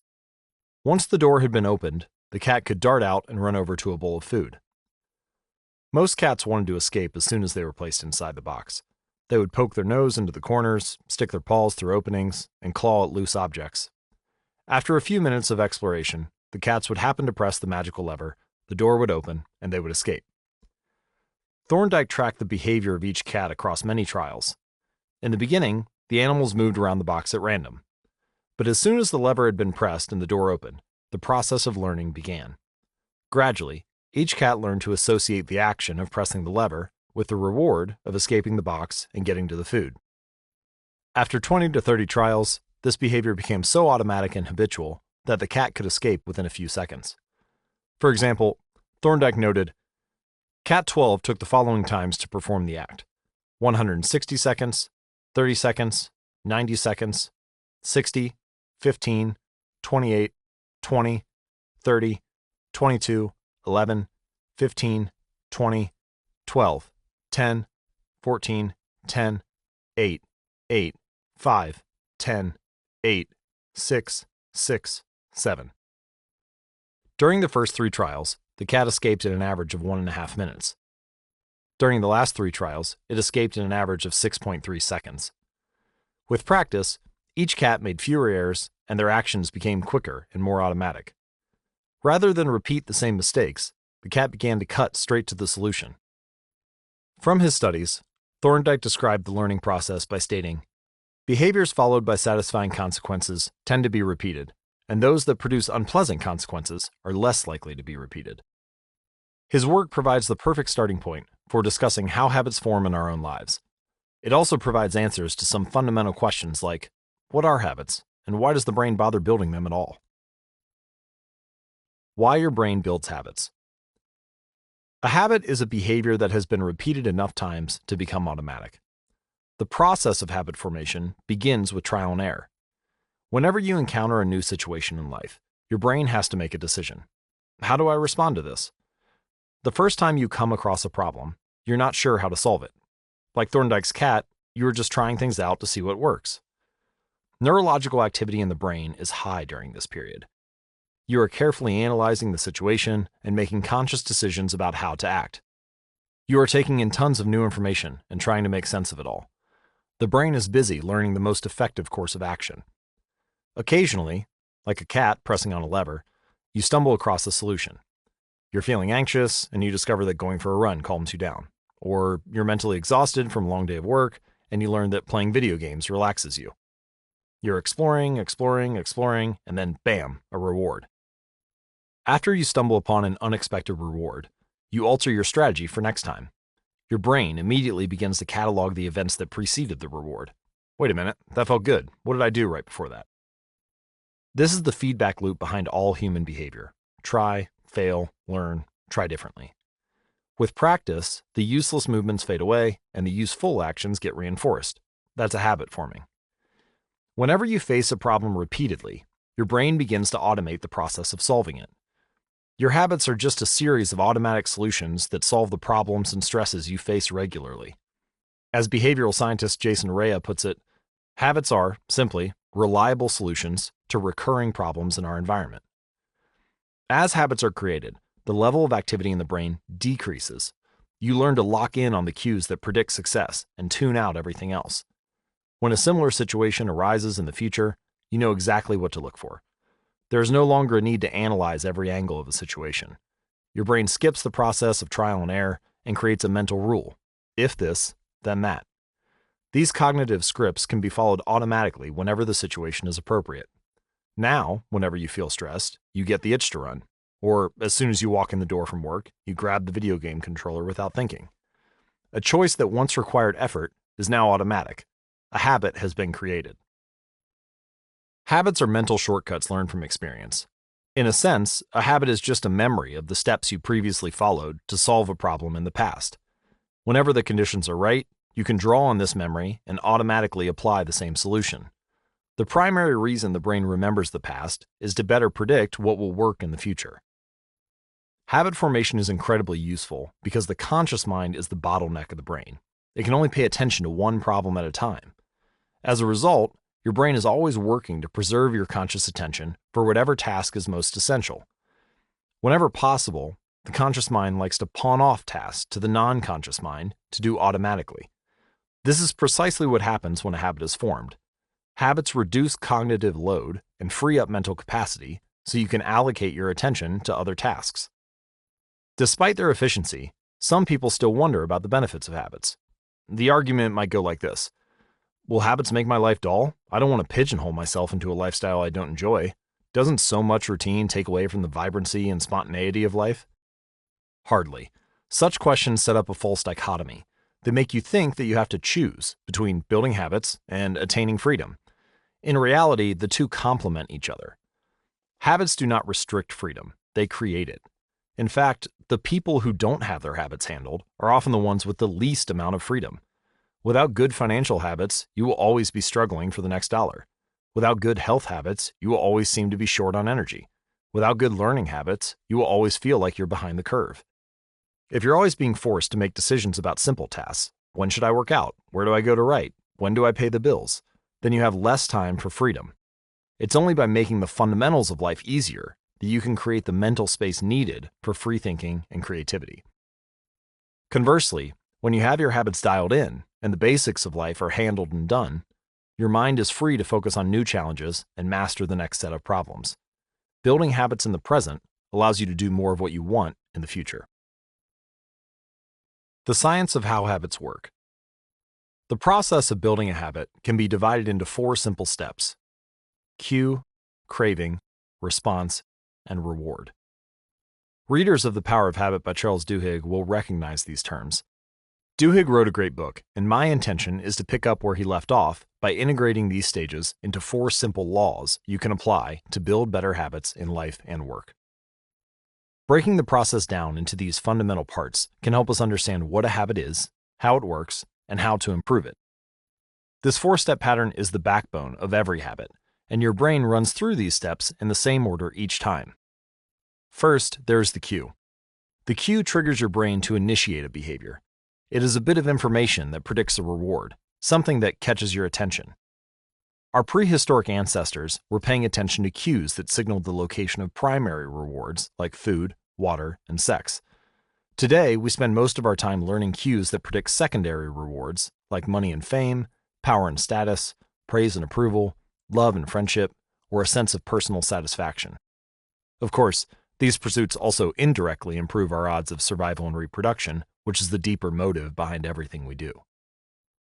Your mind is continuously analyzing your internal and external environment for hints of where rewards are located. Because the cue is the first indication that we are close to a reward, it naturally leads to a craving. Cravings are the second step, and they are the motivational force behind every habit. Without some level of motivation or desire, without craving a change, we have no reason to act. What you crave is not the habit itself, but the change in state it delivers. You do not crave smoking a cigarette, you crave the feeling of relief it provides. You are not motivated by brushing your teeth, but rather by the feeling of a clean mouth. You do not want to turn on the television, you want to be entertained. Every craving is linked to a desire to change your internal state. This is an important point that we will discuss in detail later. Cravings differ from person to person. In theory, any piece of information could trigger a craving, but in practice, people are not motivated by the same cues. For a gambler, the sound of slot machines can be a potent trigger that sparks an intense wave of desire. For someone who rarely gambles, the jingles and chimes of the casino are just background noise. Cues are meaningless until they are interpreted. The thoughts, feelings, and emotions of the observer are what transform a cue into a craving. The third step is the response. The response is the actual habit you perform, which can take the form of a thought or an action. Whether a response occurs depends on how motivated you are and how much friction is associated with the behavior. If a particular action requires more physical or mental effort than you are willing to expend, then you won't do it. Your response also depends on your ability.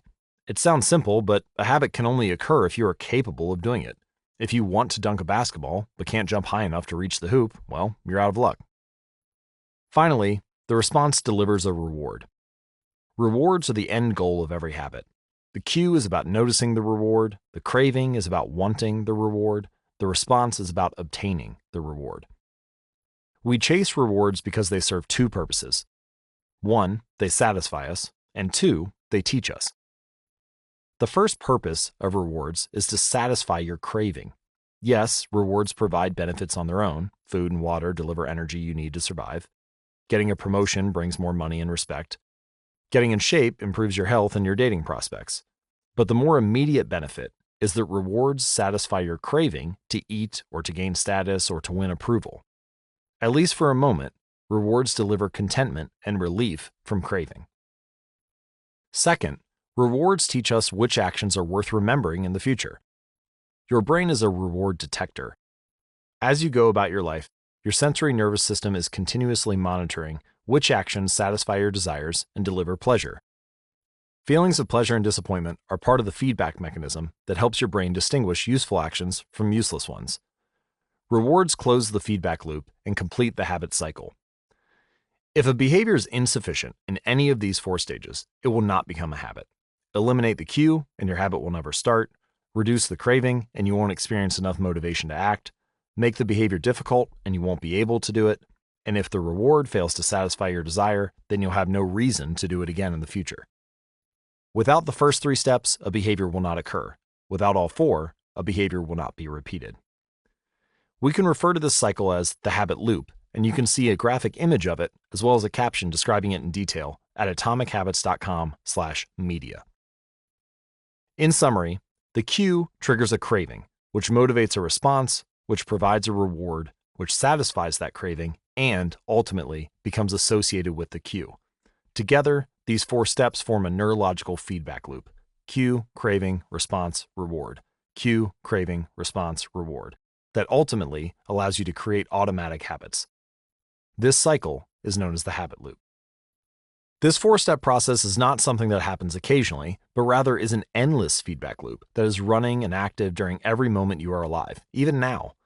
The brain is continually scanning the environment, predicting what will happen next, trying out different responses, and learning from the results. The entire process is completed in a split second, and we use it again and again without realizing everything that has been packed into the previous moment. We can split these four steps into two phases, the problem phase and the solution phase. The problem phase includes the cue and the craving, and it is when you realize that something needs to change. The solution phase includes the response and the reward, and it is when you take action and achieve the change you desire. All behavior is driven by the desire to solve a problem. Sometimes the problem is that you notice something good and you want to obtain it. Sometimes the problem is that you are experiencing pain and you want to relieve it. Either way, the purpose of every habit is to solve the problems you face. Imagine walking into a dark room and flipping on the light switch. You have performed this simple habit so many times that it occurs without thinking. You proceed through all four stages in the fraction of a second. The urge to act strikes you without thinking. Here are some examples. Cue. Your phone buzzes with a new text message. Craving. You want to learn the contents of the message. Response. You grab your phone and read the text. Reward. You satisfy your craving to read the message, and grabbing your phone becomes associated with your phone buzzing. Cue. You are answering emails. Craving. You begin to feel stressed and overwhelmed by work. You want to feel in control. Response. You bite your nails. Reward. You satisfy your craving to reduce stress. Biting your nails becomes associated with answering email. Cue. You wake up. Craving. You want to feel alert. Response. You drink a cup of coffee. Reward. You satisfy your craving to feel alert. Drinking coffee becomes associated with waking up. And finally, cue. You smell a donut shop as you walk down the street near your office. Craving. You begin to crave a donut. Response. You buy a donut and eat it. Reward. You satisfy your craving to eat a donut. Buying a donut becomes associated with walking down the street near your office. By the time we become adults, we rarely notice the habits that are running our lives. Most of us never give a second thought to the fact that we tie the same shoe first each morning, or unplug the toaster after each use, or always change into comfortable clothes after getting home from work. After decades of mental programming, we automatically slip into these patterns of thinking and acting. The 4 laws of behavior change. In the following chapters, we will see time and again how the 4 stages of cue, craving, response, and reward influence nearly everything we do each day. But before we do that, we need to transform these 4 steps into a practical framework that we can use to design good habits and eliminate bad ones. I refer to this framework as the 4 laws of behavior change, and it provides a simple set of rules for creating good habits and breaking bad ones. You can think of each law as a lever that influences human behavior. When the levers are in the right positions, creating good habits is effortless. When they are in the wrong positions, it is nearly impossible. Here's how you can use the 4 laws to create a good habit. Cue, the first law, make it obvious. Craving, the second law, make it attractive. Response, the third law, make it easy. Reward, the fourth law, make it satisfying. And we can invert these laws to learn how to break a bad habit. Cue, inversion of the first law, make it invisible. Craving, inversion of the second law, make it unattractive. Response, inversion of the third law, make it difficult. Reward, inversion of the fourth law, make it unsatisfying. It would be irresponsible for me to claim that these 4 laws are an exhaustive framework for changing any human behavior, but I think they're close. As you will see, the 4 laws of behavior change apply to nearly every field, from sports to politics, art to medicine, comedy to management. These laws can be used no matter what challenge you are facing. There is no need for completely different strategies for each habit. Whenever you want to change your behavior, you can simply ask yourself, 1. How can I make it obvious? 2. How can I make it attractive? 3. How can I make it easy? 4. How can I make it satisfying? If you have ever wondered, why don't I do what I say I'm going to do? Why don't I lose the weight or stop smoking or save for retirement or start that side business? Why do I say something is important to me, but never seem to make time for it? The answers to those questions can be found somewhere in these 4 laws. The key to creating good habits and breaking bad ones is to understand these 4 fundamental laws and how to alter them to your specifications. Every goal is doomed to fail if it goes against the grain of human nature. Your habits are shaped by the systems in your life. In the chapters that follow, we will discuss these laws one by one and show how you can use them to create a system in which good habits emerge naturally and bad habits wither away. Chapter Summary. A habit is a behavior that has been repeated enough times to be automatic. The ultimate purpose of habits is to solve the problems of life with as little energy and effort as possible. Any habit can be broken down into a feedback loop that involves 4 steps: cue, craving, response, and reward. The 4 laws of behavior change are a simple set of rules we can use to build better habits. They are: 1. Make it obvious. 2. Make it attractive. 3. Make it easy. And 4. Make it satisfying. The first law: make it obvious. Chapter 4.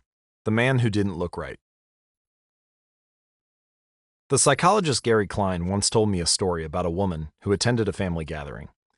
She had spent years working as a paramedic and, upon arriving at the event, took one look at her father-in-law and got very concerned. "I don't like the way you look," she said. Her father-in-law, who was feeling perfectly fine, jokingly replied, "Well, I don't like your looks either." "No," she insisted, "you need to go to the hospital now." A few hours later, the man was undergoing life-saving surgery after an examination had revealed that he had a blockage to a major artery and was at immediate risk of a heart attack. Without his daughter-in-law's intuition, he could have died. What did the paramedic see? How did she predict his impending heart attack? When major arteries are obstructed, the body focuses on sending blood to critical organs and away from peripheral locations near the surface of the skin. The result is a change in the pattern of distribution of blood in the face. After many years of working with people with heart failure, the woman had unknowingly developed the ability to recognize this pattern on sight. She couldn't explain what it was that she had noticed in her father-in-law's face, but she knew something was wrong. Similar stories exist in other fields. For example, military analysts can identify which blip on a radar screen is an enemy missile and which one is a plane from their own fleet, even though they are traveling at the same speed, flying at the same altitude, and look identical on radar in nearly every respect. During the Gulf War, Lieutenant Commander Michael Riley saved an entire battleship when he ordered a missile shot down, despite the fact that it looked exactly like the battleship's own planes on radar. He made the right call, but even his superior officers couldn't explain how he did it. Museum curators have been known to discern the difference between an authentic piece of art and an expertly produced counterfeit, even though they can't tell you precisely which details tip them off. Experienced radiologists can look at a brain scan and predict the area where a stroke will develop before any obvious signs are visible to the untrained eye. I've even heard of hairdressers noticing whether a client is pregnant based only on the feel of her hair. The human brain is a prediction machine. It is continuously taking in your surroundings and analyzing the information it comes across. Whenever you experience something repeatedly, like a paramedic seeing the face of a heart attack patient or a military analyst seeing a missile on a radar screen, your brain begins noticing what is important, sorting through the details and highlighting the relevant cues, and cataloging that information for future use. With enough practice, you can pick up on the cues that predict certain outcomes without consciously thinking about it. Automatically, your brain encodes the lessons learned through experience. We can't always explain what it is we are learning, but learning is happening all along the way, and your ability to notice the relevant cues in a given situation is the foundation for every habit you have. We underestimate how much our brains and bodies can do without thinking. You do not tell your hair to grow, your heart to pump, your lungs to breathe, or your stomach to digest. And yet, your body handles all of this and more on autopilot. You are much more than your conscious self. Consider hunger. How do you know when you are hungry? You don't necessarily have to see a cookie on the counter to realize that it's time to eat. Appetite and hunger are governed non-consciously. Your body has a variety of feedback loops that gradually alert you when it is time to eat again, and that track what is going on around you and within you. Cravings can arise thanks to hormones and chemicals circulating through your body. Suddenly, you're hungry even though you're not quite sure what tipped you off. This is one of the most surprising insights about our habits. You don't need to be aware of the cue for a habit to begin. You can notice an opportunity and take action without dedicating conscious attention to it. This is what makes a habit useful, but it's also what makes them dangerous. As habits form, your actions come under the direction of your automatic and non-conscious mind. You fall into old patterns before you realize what's happening. Unless someone points it out, you may not notice that you cover your mouth with your hand whenever you laugh, or that you apologize before asking a question, or that you have a habit of finishing other people's sentences. And the more you repeat these patterns, the less likely you become to question what you're doing and why you're doing it. I once heard of a retail clerk who was instructed to cut up empty gift cards after customers had used up the balance on the card. One day, the clerk cashed out a few customers in a row who purchased with gift cards. When the next person walked up, the clerk swiped the customer's actual credit card, picked up the scissors, and then cut it in half, entirely on autopilot, before looking up at the stunned customer and realizing what had just happened. Another woman I came across in my research was a former preschool teacher who had switched to a corporate job. Even though she was now working with adults, her old habits would kick in, and she kept asking coworkers if they had washed their hands after going to the bathroom. I also found the story of a man who had spent years working as a lifeguard and would occasionally yell, "Walk," whenever he saw a child running. Over time, the cues that spark our habits can become so common that they are essentially invisible. The treats on the kitchen counter, the remote control next to the couch, the phone in our pocket. Our responses to these cues are so deeply encoded that it may feel like the urge to act comes from nowhere. For this reason, we must begin the process of behavior change with awareness. Before we can effectively build new habits, we need to get a handle on our current ones. This can be more challenging than it sounds, because once a habit is firmly rooted in your life, it is mostly non-conscious and automatic. If a habit remains mindless, you can't expect to improve it. As the psychologist Carl Jung said, "Until you make the unconscious conscious, it will direct your life and you will call it fate." The Habit Scorecard. The Japanese railway system is regarded as one of the best in the world. If you ever find yourself riding a train in Tokyo, you'll notice that the conductors have a peculiar habit. As each operator runs the train, they proceed through a ritual of pointing at different objects and calling out commands. When the train approaches a signal, the operator will point at it and say, "Signal is green." As the train pulls into and out of each station, the operator will point at the speedometer and call out the exact speed. When it's time to leave, the operator will point at the timetable and state the time. Out on the platform, other employees are performing similar actions. Before each train departs, staff members will point along the edge of the platform and declare, "All clear." Every detail is identified, pointed at, and named aloud. This process, known as pointing and calling, is a safety system designed to reduce mistakes. It seems silly, but it works incredibly well. Pointing and calling reduces errors by up to 85% and cuts accidents by 30%.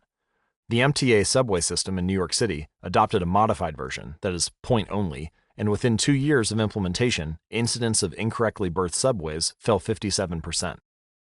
When I visited Japan, I saw this strategy save a woman's life. Her young son stepped onto the Shinkansen, one of Japan's famous bullet trains that travel at over 200 miles per hour, just as the doors were closing. She was left outside on the platform and jammed her arm through the door to grab him. With her arm stuck in the door, the train was about to take off, but right before it pulled away, an employee performed a safety check by pointing and calling up and down the platform. In less than 5 seconds, he noticed the woman and managed to stop the train from leaving. The door opened, and the woman, now in tears, ran to her son, and a minute later, the train departed safely. Pointing and calling is so effective because it raises the level of awareness from a non-conscious habit to a more conscious level. Because the train operators must use their eyes, hands, mouth, and ears, they are more likely to notice problems before something goes wrong. My wife does something similar. Whenever we are preparing to walk out the door for a trip, she verbally calls out the most essential items in her packing list. "I've got my keys, I've got my wallet, I've got my glasses, I've got my husband."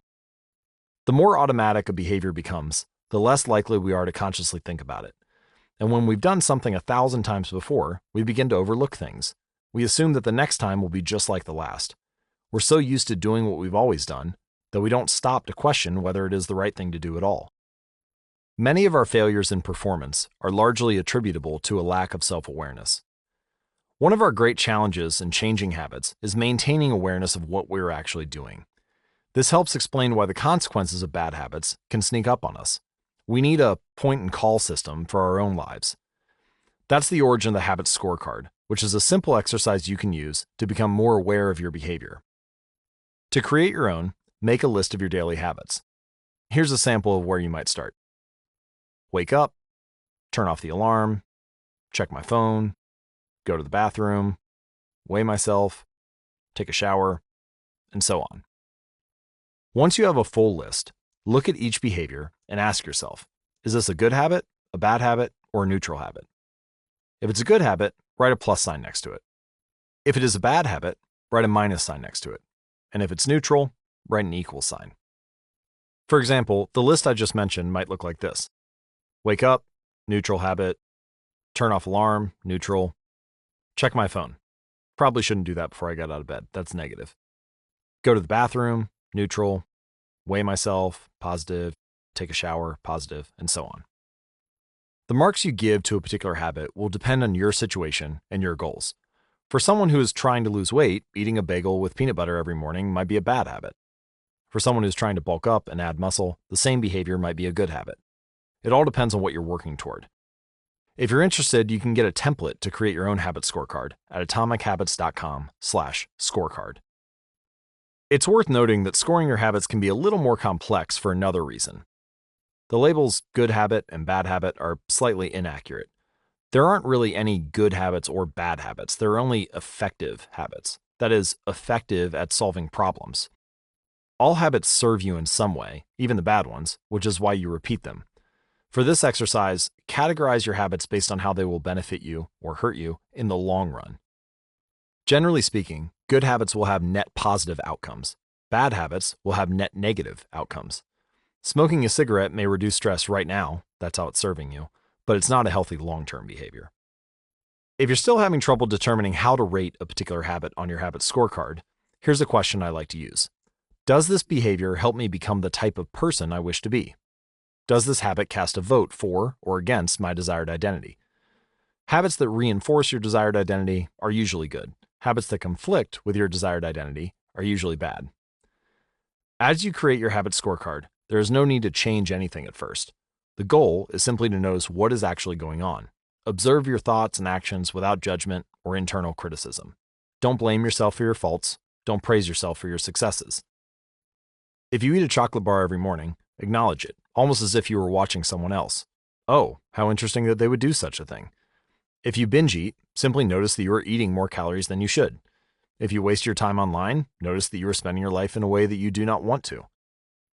The first step to changing bad habits is to be on the lookout for them.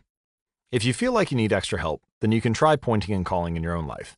Say out loud the action that you are thinking of taking and what the outcome will be. If you want to cut back on your junk food habit, but you notice yourself grabbing another cookie, say out loud, I'm about to eat this cookie, but I don't need it. Eating it will cause me to gain weight and hurt my health. Hearing your bad habits spoken aloud makes the consequences seem more real. It adds weight to the action rather than letting yourself mindlessly slip into an old routine. This approach is useful even if you're simply trying to remember a task on your to-do list. Just saying out loud, tomorrow I need to go to the post office after lunch, increases the odds that you'll actually do it. You're getting yourself to acknowledge the need for action, and that can make all the difference. The process of behavior change always starts with awareness. Strategies like pointing and calling and the habit scorecard are focused on getting you to recognize your habits and acknowledge the cues that trigger them, which makes it possible to respond in a way that benefits you. Chapter summary. With enough practice, your brain will pick up on the cues that predict certain outcomes without consciously thinking about it. Once our habits become automatic, we stop paying attention to what we are doing. The process of behavior change always starts with awareness. You need to be aware of your habits before you can change them. Pointing and calling raises your level of awareness from a non-conscious habit to a more conscious level by verbalizing your actions. The habit scorecard is a simple exercise you can use to become more aware of your behavior. Chapter 5. The best way to start a new habit. In 2001, researchers in Great Britain began working with 248 people to build better exercise habits over the course of 2 weeks. The subjects were divided into 3 groups. The first group was the control group. They were simply asked to track how often they exercised. The second group was the motivation group. They were asked not only to track their workouts, but also to read some material on the benefits of exercise. The researchers also explained to the group how exercise could reduce the risk of coronary heart disease and improve heart health. Finally, there was the third group. These subjects received the same presentation as the second group, which ensured that they had equal levels of motivation. However, they were also asked to formulate a plan for when and where they would exercise over the following weeks. Specifically, each member of the third group completed the following sentence: "During the next week, I will partake in at least 20 minutes of vigorous exercise on this day, at this time, in this place." In the first and second groups, 35 to 38% of people exercised at least once per week. Interestingly, the motivational presentation given to the second group seemed to have no meaningful impact on the behavior of participants as soon as they left the researchers. But 91% of the third group exercised at least once per week, more than double the normal rate. The sentence that they had filled out is what researchers refer to as an implementation intention, which is a plan you make beforehand about when and where to act. That is, how you intend to implement a particular habit. The cues that can trigger a habit come in a wide range of forms. The feel of your phone buzzing in your pocket, the smell of chocolate chip cookies, the sound of ambulance sirens. But the two most common cues are time and location. Implementation intentions leverage both of these cues. Broadly speaking, the format for creating an implementation intention is: when situation X arises, I will perform response Y. Hundreds of studies have shown that implementation intentions are effective for sticking to our goals. Whether it's writing down the exact time and date of when you will get a flu shot, or recording the time of your colonoscopy appointment, they increase the odds that people will stick with habits like recycling, studying, going to sleep early, and stopping smoking. Researchers have even found that voter turnout increases when people are forced to create implementation intentions by answering questions like, what route are you taking to the polling station? At what time are you planning to go? What bus will get you there? Other successful government programs have prompted citizens to make a clear plan to send taxes in on time or provided directions on when and where to pay late traffic bills. The punchline is clear. People who make a specific plan for when and where they will perform a new habit are more likely to follow through. Too many people try to change their habits without these basic details figured out. We tell ourselves, I'm going to eat healthier, or I'm going to write more, but we never say when and where these habits are going to happen. We leave it up to chance and hope that we will just remember to do it or feel motivated at the right time. An implementation intention sweeps away foggy notions like, I want to work out more, or I want to be more productive, or I should vote, and transforms them into a concrete plan of action. Many people think they lack motivation when what they really lack is clarity. It is not always obvious when and where to take action. Some people spend their entire lives waiting for the time to be right to make an improvement. Once an implementation intention has been set, you don't have to wait for inspiration to strike. Do I write a chapter today or not? Do I meditate this morning or at lunch? When the moment of action occurs, there is no need to make a decision. Simply follow your predetermined plan. The simple way to apply this strategy to your habits is to fill out this sentence: I will, behavior, at, time, in, location. For example, meditation. I will meditate for 1 minute at 7 a.m. in my kitchen. Or studying. I will study Spanish for 20 minutes at 6 p.m. in my bedroom. Or exercise. I will exercise for 1 hour at 5 p.m. in my local gym. Marriage. I will make my partner a cup of tea at 8 a.m. in the kitchen. If you aren't sure where to start your habit, try the first day of the week, month, or year. People are more likely to take action at those times because hope is usually higher. If we have hope, we have a reason to take action. A fresh start feels motivating. There's another benefit to implementation intentions. Being specific about what you want and how you will achieve it helps you say no to things that can derail your progress, distract your attention, and pull you off course. We often say yes to little requests because we're not clear about what we need to be doing instead. When your dreams are vague, it's easy to rationalize little exceptions all day long and never get around to the specific things you need to do to succeed. Give your habits a time and a space to live in the world. The goal is to make the time and location so obvious that with enough repetition, you get the urge to do the right thing at the right time, even if you can't say why. As the writer Jason Zweig noted, obviously you're never going to just work out without conscious thought, but like a dog salivating at a bell, maybe you start to get antsy around the time of day you normally work out. There are many ways to use implementation intentions in your life and work. My favorite approach is one I learned from Stanford professor B.J. Fogg, who calls it the tiny habits recipe, but it is a strategy that I will refer to as habit stacking. Habit stacking, a simple plan to overhaul your habits.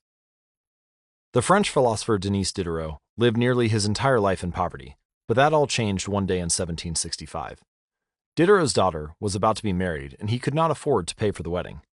Despite his lack of wealth, Diderot was well known for his role as the co-founder and writer of Encyclopédie, one of the most comprehensive encyclopedias of the time. When Catherine the Great, the Empress of Russia, heard of Diderot's financial troubles, her heart went out to him. She was a book lover and greatly enjoyed his encyclopedia. She offered to buy Diderot's personal library for £1,000, which is a sum equal to more than $150,000 today.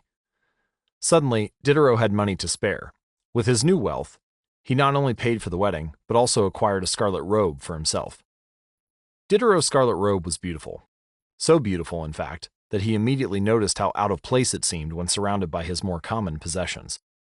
He wrote that there was no more coordination, no more unity, no more beauty between his elegant robe and the rest of his stuff. Diderot soon felt the urge to upgrade his possessions. He replaced his rug with one from Damascus. He decorated his home with expensive sculptures. He bought a mirror to place above the mantel and a better kitchen table. He tossed aside his old straw chair for a leather one. Like falling dominoes, one purchase led to the next. Diderot's behavior is not uncommon. In fact, the tendency for one purchase to lead to another has a name: the Diderot effect. The Diderot effect states that obtaining a new possession often creates a spiral of consumption that leads to additional purchases. You can spot this pattern everywhere. You buy a dress and have to get shoes and earrings to match. You buy a couch and suddenly question the layout of your entire living room. You buy a toy for your child and soon find yourself purchasing all of the accessories that go with it. It is a chain reaction of purchases. Many human behaviors follow this cycle. You often decide what to do next based on what you have just finished doing. Going to the bathroom leads to washing and drying your hands, which reminds you that you need to put dirty towels in the laundry, and so you add laundry detergent to the shopping list, and so on. No behavior happens in isolation. Each action becomes a cue that triggers the next behavior. All right, why is this important? Well, when it comes to building new habits, you can use the connectedness of behavior to your advantage. One of the best ways to build a new habit is to identify a current habit that you already do each day, and then stack your new behavior on top. This is what I call habit stacking. Habit stacking is a special form of an implementation intention. Rather than pairing your new habit with a particular time and location, you pair it with a current habit. This method, which again was created by B.J. Fogg as part of his Tiny Habits program, can be used to design an obvious cue for nearly any habit. So the habit stacking formula is: after current habit, I will new habit. For example, meditation. After I pour my cup of coffee each morning, I will meditate for 1 minute. Exercise. After I take off my work shoes, I will immediately change into my workout clothes. Gratitude. After I sit down to dinner, I will say one thing I'm grateful for that happened today. Marriage. After I get into bed at night, I will give my partner a kiss. Safety. After I put on my running shoes, I will text a friend or family member where I am running and how long it will take. The key is to tie your desired behavior into something you already do each day. Once you have mastered this basic structure, you can begin to create larger stacks by chaining small habits together. This allows you to take advantage of the natural momentum that comes from one behavior leading into the next, like a positive version of the Diderot effect. So, for example, your morning routine habit stack might look like this. 1. After I pour my morning cup of coffee, I will meditate for 60 seconds. 2. After I meditate for 60 seconds, I will write my to-do list for the day. 3. After I write my to-do list for the day, I will immediately begin my first task. Or you could consider a habit stack like this in the evening. 1. After I finish eating dinner, I will put my plate directly into the dishwasher. 2. After I put my dishes away, I will immediately wipe down the counter. 3. After I wipe down the counter, I will set out my coffee mug for tomorrow morning. You can also insert new behaviors into the middle of your current routines. For example, you may already have a morning routine that looks something like this: wake up, make my bed, take a shower. Let's say you want to develop the habit of reading more each night. Well, you can expand your habit stack and try something like this.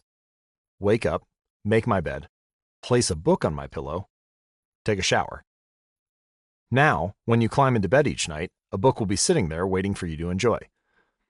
Overall, habit stacking allows you to create a simple set of rules that guide your future behavior. It's like you always have a game plan for which action should come next, and once you get comfortable with this approach, you can develop general habit stacks to guide you whenever the situation is appropriate. So for example, exercise. When I see a set of stairs, I will take them instead of using the elevator. Or social skills. When I walk into a party, I will introduce myself to someone I don't know yet. Finances. When I want to buy something over $100, I will wait at least 24 hours before purchasing it. Healthy eating. When I serve myself a meal, I will always put veggies on my plate first. Minimalism. When I buy one new item, I will give something away, one in, one out. Mood. When the phone rings, I will take one deep breath and smile before answering it. Forgetfulness. When I leave a public place, I will check the table and chairs to make sure I don't leave anything behind. No matter how you use this strategy, the secret to creating a successful habit stack is selecting the right cue to kick things off. Unlike an implementation intention, which specifically states the time and location for a given behavior, habit stacking implicitly has a time and location built into it. When and where you choose to insert a habit into your daily routine can make a big difference. If you're trying to add meditation into your morning routine, but mornings are chaotic and your kids keep running into the room, then that may be the wrong place and time to build that habit. Consider when you are most likely to be successful. Don't ask yourself to do a habit or try to build a habit stack when you are likely to be occupied with something else. Your cue should also have the same frequency as your desired habit. If you want to do a habit every day, but you stack it on top of a habit that only happens on Mondays, well, then that's not a good choice. One way to find the right trigger for your habit stack is by brainstorming a list of your current habits. You can use your habit scorecard, which we created in the last chapter, as a starting point. Alternatively, you can create a list with 2 columns. In the first column, write down the habits that you do each day without fail. For example, get out of bed, take a shower, brush your teeth, get dressed, brew a cup of coffee, eat breakfast, take the kids to school, and so on. Your list can be much longer, but you get the idea. In the second column, write down all of the things that happen to you each day without fail. For example, the sun rises, or you get a text message, the song you are listening to ends, or the sun sets. Once you're armed with these 2 lists, you can begin searching for the best place to layer a new habit into your lifestyle. If you're looking for more examples and guidance on this, you can download a habit stacking template at atomichabits.com/habit stacking. All right, so habit stacking works best when the cue is highly specific and immediately actionable. Many people select cues that are too vague. I made this mistake myself. When I wanted to start a push-up habit, my habit stack was, when I take a break for lunch, I will do 10 push-ups. At first glance, this sounds reasonable, but soon I realized that the trigger was unclear. Would I do my push-ups before I ate lunch? After I ate lunch? Where would I do them? After a few inconsistent days, I changed my habit stack to, when I close my laptop for lunch, I will do 10 push-ups next to my desk. Ambiguity gone. Habits like read more or eat better are worthy causes, but these goals do not provide instruction on how and when to act. You need to be specific and clear. After I close the door, after I brush my teeth, after I sit down at the table. The specificity is important. The more tightly bound your new habit is to a specific cue, the better the odds are that you will notice when the time comes to act. Remember, the first law of behavior change is to make it obvious. Strategies like implementation intentions and habit stacking are among the most practical ways to create obvious cues for your habits and design a clear plan for when and where to take action. Chapter summary. The first law of behavior change is make it obvious. The 2 most common cues are time and location. Creating an implementation intention is a strategy you can use to pair a new habit with a specific time and location. The implementation intention formula is I will behavior at time in location.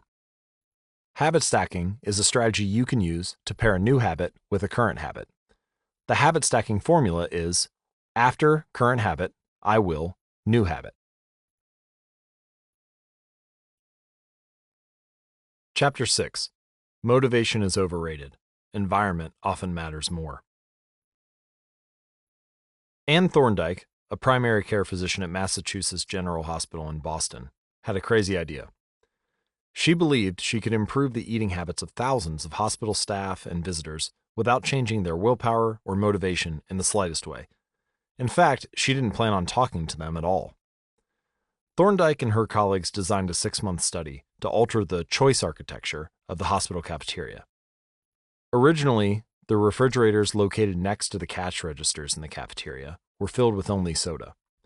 The researchers added water as an option to each one. Additionally, they placed baskets of bottled water next to the food stations throughout the room.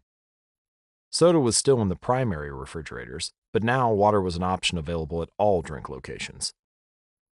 Over the next 3 months, the number of soda sales at the hospital dropped by 11.4%. Meanwhile, sales of bottled water increased by 25.8%. They made similar adjustments and saw similar results with the food in the cafeteria. Nobody had said a word to anyone eating there. To see a graphical representation of the layouts in the cafeteria before and after the changes, visit atomichabits.com/media. People often choose products not because of what they are, but because of where they are. If I walk into the kitchen and see a plate of cookies on the counter, I'll pick up half a dozen and start eating, even if I hadn't been thinking about them beforehand and didn't necessarily feel hungry. If the communal table at the office is always filled with donuts and bagels, it's going to be hard not to grab one every now and then. Your habits change depending on the room you are in and the cues in front of you. Environment is the invisible hand that shapes human behavior. Despite our unique personalities, certain behaviors tend to arise again and again under certain environmental conditions. In church, people tend to talk in whispers. On a dark street, people act wary and guarded. In this way, the most common form of change is not internal, but external. We are changed by the world around us. Every habit is context dependent. In 1936, psychologist Kurt Lewin wrote a simple equation that makes a powerful statement. Behavior is a function of the person in their environment, or B equals FPE. It didn't take long for Lewin's equation to be tested in business. In 1952, the economist Hawkins Stern described a phenomenon he called suggestion impulse buying, which is triggered when a shopper sees a product for the first time and visualizes a need for it. In other words, customers will occasionally buy products not because they want them, but because of how they are presented to them. For example, items at eye level tend to be purchased more than those down near the floor. For this reason, you'll find expensive brand names featured in easy-to-reach locations on store shelves because they drive the most profit, while cheaper alternatives are tucked away in harder-to-reach spots. The same goes for end caps, which are the units at the end of aisles. End caps are money-making machines for retailers because they are obvious locations that encounter a lot of foot traffic. For example, 45% of Coca-Cola sales come specifically from end-of-the-aisle racks. The more obviously available a product or service is, the more likely you are to try it. People drink Bud Light because it is in every bar and visit Starbucks because it is on every corner. We like to think that we are in control. If we choose water over soda, we assume it is because we wanted to do so. The truth, however, is that many of the actions we take each day are shaped not by purposeful drive and choice, but by the most obvious option.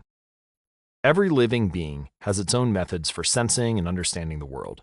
Eagles have remarkable long-distance vision. Snakes can smell by tasting the air with their highly sensitive tongues. Sharks can detect small amounts of electricity and vibrations in the water caused by nearby fish. Even bacteria have chemoreceptors, tiny sensory cells that allow them to detect toxic chemicals in their environment. In humans, perception is directed by the sensory nervous system. We perceive the world through sight, sound, smell, touch, and taste. But we also have other ways of sensing stimuli. Some are conscious, but many are non-conscious.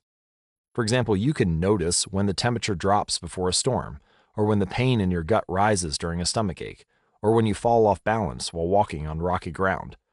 Receptors in your body pick up on a wide range of internal stimuli, such as the amount of salt in your blood or the need to drink when thirsty. The most powerful of all human sensory abilities, however, is vision. The human body has about 11 million sensory receptors. Approximately 10 million of those are dedicated to sight. Some experts estimate that half of the brain's resources are used on vision. Given that we are more dependent on vision than on any other sense, it should come as no surprise that visual cues are the greatest catalyst of our behavior. For this reason, a small change in what you see can lead to a big shift in what you do. As a result, you can imagine how important it is to live and work in environments that are filled with productive cues and devoid of unproductive ones. Thankfully, there is good news in this respect. You don't have to be the victim of your environment. You can also be the architect of it. How to design your environment for success. During the energy crisis and oil embargo of the 1970s, Dutch researchers began to pay close attention to the country's energy usage. In one suburb near Amsterdam, they found that some homeowners used 30% less energy than their neighbors, despite the homes being of similar size and getting electricity for the same price. It turned out the houses in this neighborhood were nearly identical, except for one feature: the location of the electrical meter. Some had one in the basement. Other houses had electrical meters upstairs in the main hallway. As you may guess, the homes with the meters located in the main hallway used less electricity. When their energy was obvious and easy to track, people changed their behavior. Every habit is initiated by a cue, and we are more likely to notice cues that stand out. Unfortunately, the environments where we live and work often make it easy to not notice or not do certain actions because there is no obvious cue to trigger the behavior. It's easy to not practice the guitar when it's tucked away in the closet. It's easy to not read a book when the bookshelf is in the corner of the guest room. It's easy to not take your vitamins when they're out of sight in the pantry. When the cues that spark a habit are subtle or hidden, they are easy to ignore. By comparison, creating obvious visual cues can draw your attention toward a desired habit. In the early 1990s, the cleaning staff at Schiphol Airport in Amsterdam installed a small sticker that looked like a fly near the center of each urinal. Apparently, when men stepped up to the urinals, they aimed for what they thought was a bug.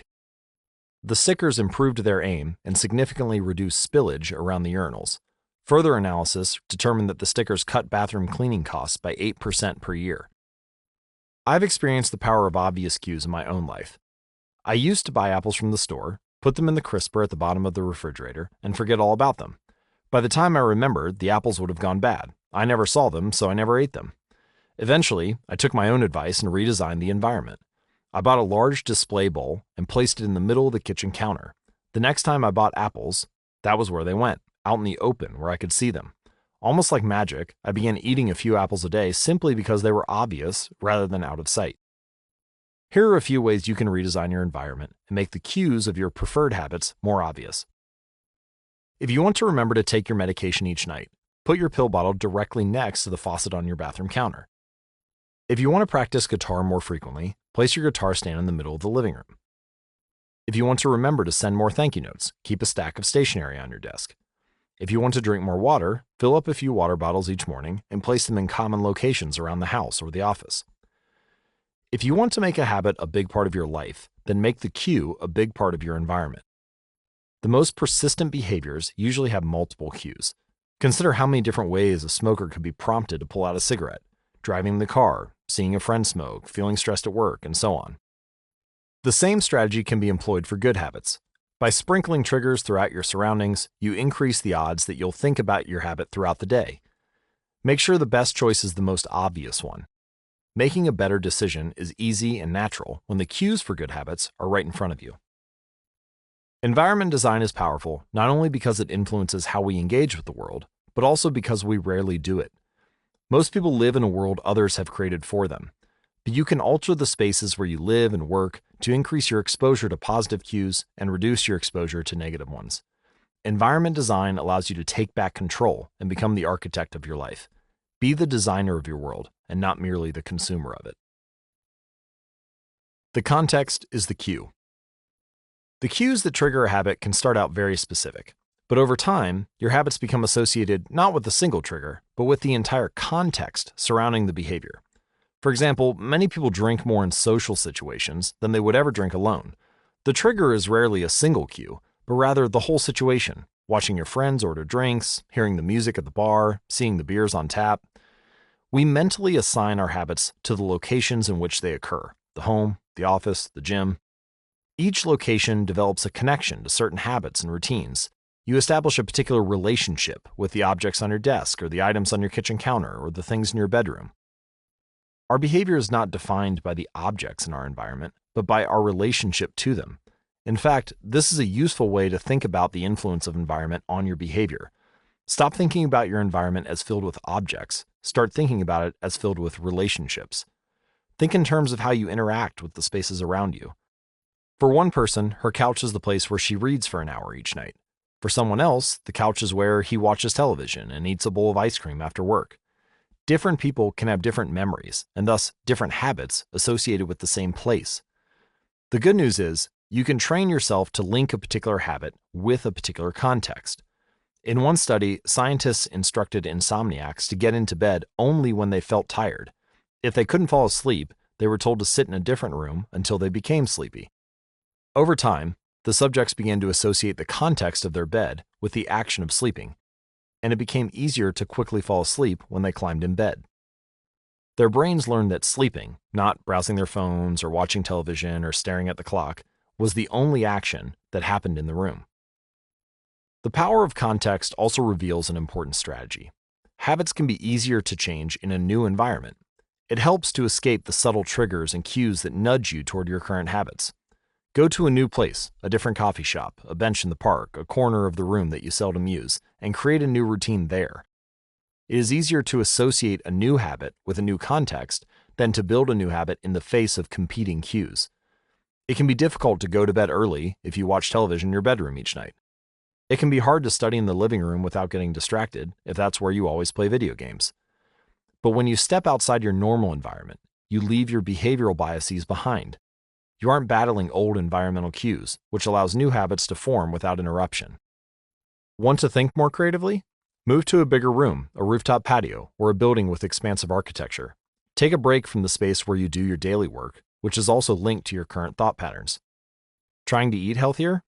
It is likely that you shop on autopilot at your regular supermarket. Try a new grocery store. You may find it easier to avoid unhealthy food when your brain doesn't automatically know where it is located in the store. When you can't manage to get to an entirely new environment, redefine or rearrange your current one. Create a separate space for work, study, exercise, entertainment, and cooking. The mantra I find useful is one space, one use. When I started my career as an entrepreneur, I would often work from my couch or at the kitchen table. In the evenings, I found it very difficult to stop working. There was no clear division between the end of work time and the beginning of personal time. Was the kitchen table my office or the space where I ate meals? Was the couch where I relaxed or where I sent emails? Everything happened in the same place. A few years later, I could finally afford to move to a home with a separate room for my office. Suddenly, work was something that happened in here, and personal life was something that happened out there. It was easier for me to turn off the professional side of my brain when there was a clear dividing line between work life and home life. Each room had one primary use. The kitchen was for cooking, the office was for working. Whenever possible, avoid mixing the context of one habit with another. When you start mixing contexts, you'll start mixing habits, and the easier ones will usually win out. This is one reason why the versatility of modern technology is both a strength and a weakness. You can use your phone for all sorts of tasks, which makes it a powerful device. But when you can use your phone to do nearly anything, it becomes hard to associate it with one task. You want to be productive, but you're also conditioned to browse social media, check email, and play video games whenever you open your phone. It's a mishmash of cues.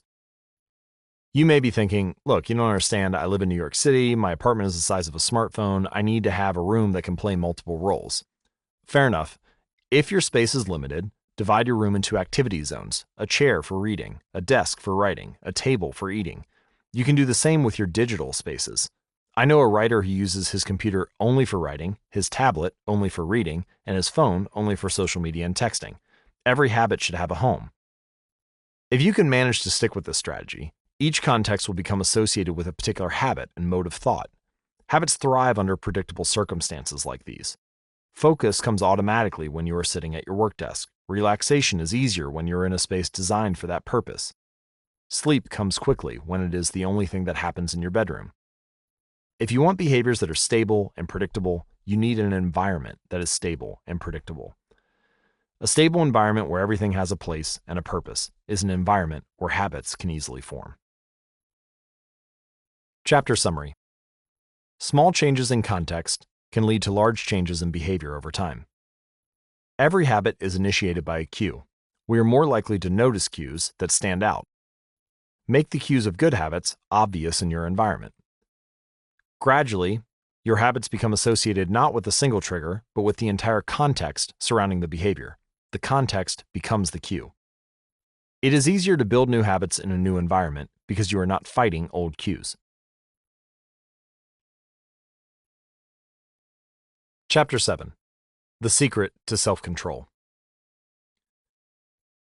In 1971, as the Vietnam War was heading into its 16th year, Congressman Robert Steele from Connecticut and Morgan Murphy from Illinois made a discovery that stunned the American public. While visiting the troops, they had learned that over 15% of U.S. soldiers stationed in Vietnam were heroin addicts. Follow-up research revealed that 35% of service members in Vietnam had tried heroin and as many as 20% were addicted. The problem was even worse than they had initially thought. The discovery led to a flurry of activity in Washington, including the creation of the Special Action Office of Drug Abuse Prevention under President Nixon to promote prevention and rehabilitation and to track addicted service members when they returned home. Lee Robbins was one of the researchers in charge. In a finding that completely upended the accepted beliefs about addiction, Robbins found that when soldiers who had been heroin users returned home, only 5% of them became re-addicted within 1 year, and just 12% relapsed within 3 years. In other words, approximately 9 out of 10 soldiers who used heroin in Vietnam eliminated their addiction nearly overnight. This finding contradicted the prevailing view at the time, which considered heroin addiction to be a permanent and irreversible condition. Instead, Robbins revealed that addictions could spontaneously dissolve if there was a radical change in the environment. In Vietnam, soldiers spent all day surrounded by cues triggering heroin use.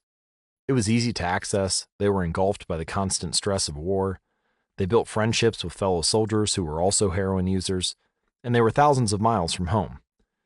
Once a soldier returned to the United States, though, he found himself in an environment devoid of those triggers. When the context changed, so did the habit. Compare this situation to that of a typical drug user. Someone becomes addicted at home or with friends and goes to a clinic to get clean, which is devoid of all the environmental stimuli that prompt their habit, and then returns to their old neighborhood with all the previous cues that caused them to get addicted in the first place. It's no wonder that usually you see numbers that are the exact opposite of those in the Vietnam study. Typically, 90% of heroin users become re-addicted once they return home from rehab. The Vietnam studies ran counter to many of our cultural beliefs about bad habits because it challenged the conventional association of unhealthy behavior as a moral weakness. If you're overweight, a smoker, or an addict, you may have been told your entire life that it is because you lack self-control, maybe even because you're a bad person. The idea that a little bit of discipline would solve all of our problems is deeply embedded in our culture. Recent research, however, shows something different. When scientists analyze people who appear to have tremendous self-control, it turns out those individuals aren't all that different from those who are struggling.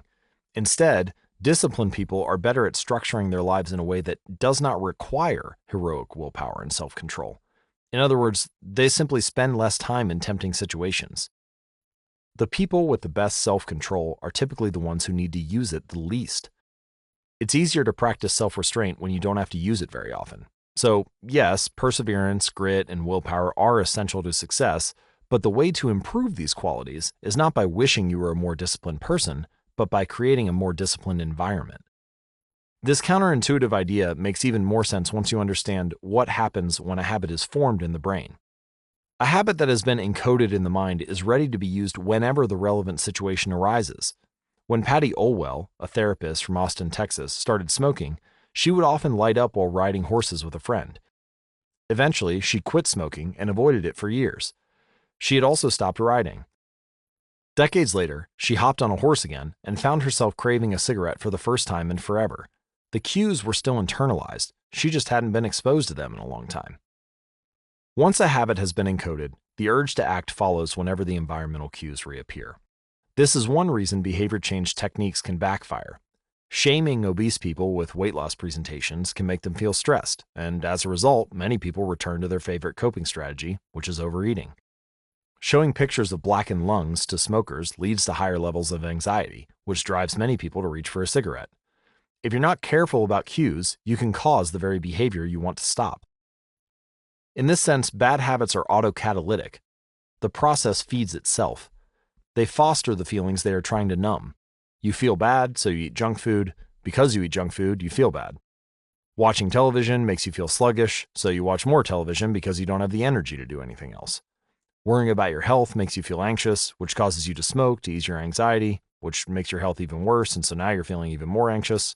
It's a downward spiral, a runaway train of bad habits. Researchers sometimes refer to this phenomenon as cue-induced wanting. An external trigger causes a compulsive craving to repeat a bad habit. Once you notice something, you begin to want it. This process is happening all the time, often without us realizing it. Scientists have found that showing addicts a picture of cocaine for just 33 milliseconds stimulates the reward pathway in the brain and sparks desire. This speed is too fast for the brain to consciously register. The addicts couldn't even tell you what they had seen, but they craved the drug all the same. All right, here's the punchline. You can break a bad habit, but you're unlikely to forget it. Once the mental grooves of a habit have been carved into your brain, they are nearly impossible to remove entirely, even if they go unused for a while. And that means that simply resisting temptation is an ineffective strategy. It's hard to maintain a Zen attitude in a life filled with interruptions. It takes too much energy. In the short run, you can choose to overpower temptation. In the long run, we become a product of the environment that we live in. To put it bluntly, I have never seen someone consistently stick to positive habits in a negative environment. A more reliable approach is to cut bad habits off at the source. One of the most practical ways to eliminate a bad habit is to reduce exposure to the cue that causes it. If you can't seem to get any work done, leave your phone in another room for a few hours. If you're continually feeling like you're not enough, stop following social media accounts that trigger jealousy and envy. If you're wasting too much time watching television, move the TV out of the bedroom. If you're spending too much money on electronics, stop reading reviews of the latest tech gear. If you're playing too many video games, unplug the console and put it in a closet after each use. This practice is an inversion of the first law of behavior change. Rather than make it obvious, you can make it invisible. I'm often surprised by how effective simple changes like these can be. Remove a single cue, and the entire habit often fades away. Self-control is a short-term strategy, not a long-term one. You may be able to resist temptation once or twice, but it's unlikely you can muster the willpower to override your desires every time. Instead of summoning a new dose of willpower whenever you want to do the right thing, your energy would be better spent optimizing your environment. This is the secret of self-control. Make the cues of your good habits obvious and the cues of your bad habits invisible. Chapter summary. The inversion of the first law of behavior change is make it invisible. Once a habit is formed, it is unlikely to be forgotten. People with high self-control tend to spend less time in tempting situations. It's easier to avoid temptation than resist it. One of the most practical ways to eliminate a bad habit is to reduce exposure to the cue that causes it. Self-control is a short-term strategy, not a long-term one. Okay, let's summarize the first law of behavior change. First, how to create a good habit. The first law is to make it obvious. Application 1.1, fill out the habit scorecard and write down your current habits to become more aware of them. Application 1.2, use implementation intentions. I will, behavior, at, time, in, location. Application 1.3, use habit stacking. After, current habit, I will, new habit. Application 1.4, design your environment. Make the cues of good habits obvious and visible. And then, the inversion of the first law. Make it invisible.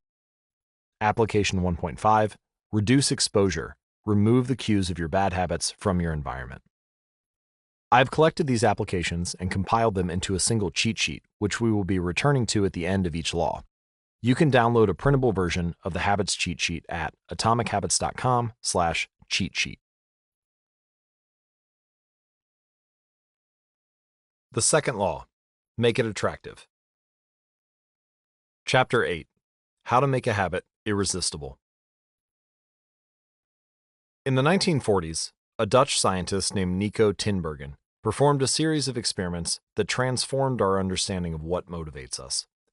Tinbergen, who eventually won a Nobel Prize for his work, was investigating herring gulls, the gray and white birds often seen flying along the seashores of North America. Adult herring gulls have a small red dot on their beak, and Tinbergen noticed that newly hatched chicks would peck at this spot whenever they wanted food. To begin one experiment, he created a collection of fake cardboard beaks, just a head without a body. When the parents had flown away, he went over to the nest and offered these dummy beaks to the chicks. The beaks were obvious fakes, and he assumed the baby birds would reject them altogether. However, when the tiny gulls saw the red spot on the cardboard beaks, they pecked away just as if it were attached to their own mother. They had a clear preference for those red spots, as if they had been genetically programmed at birth.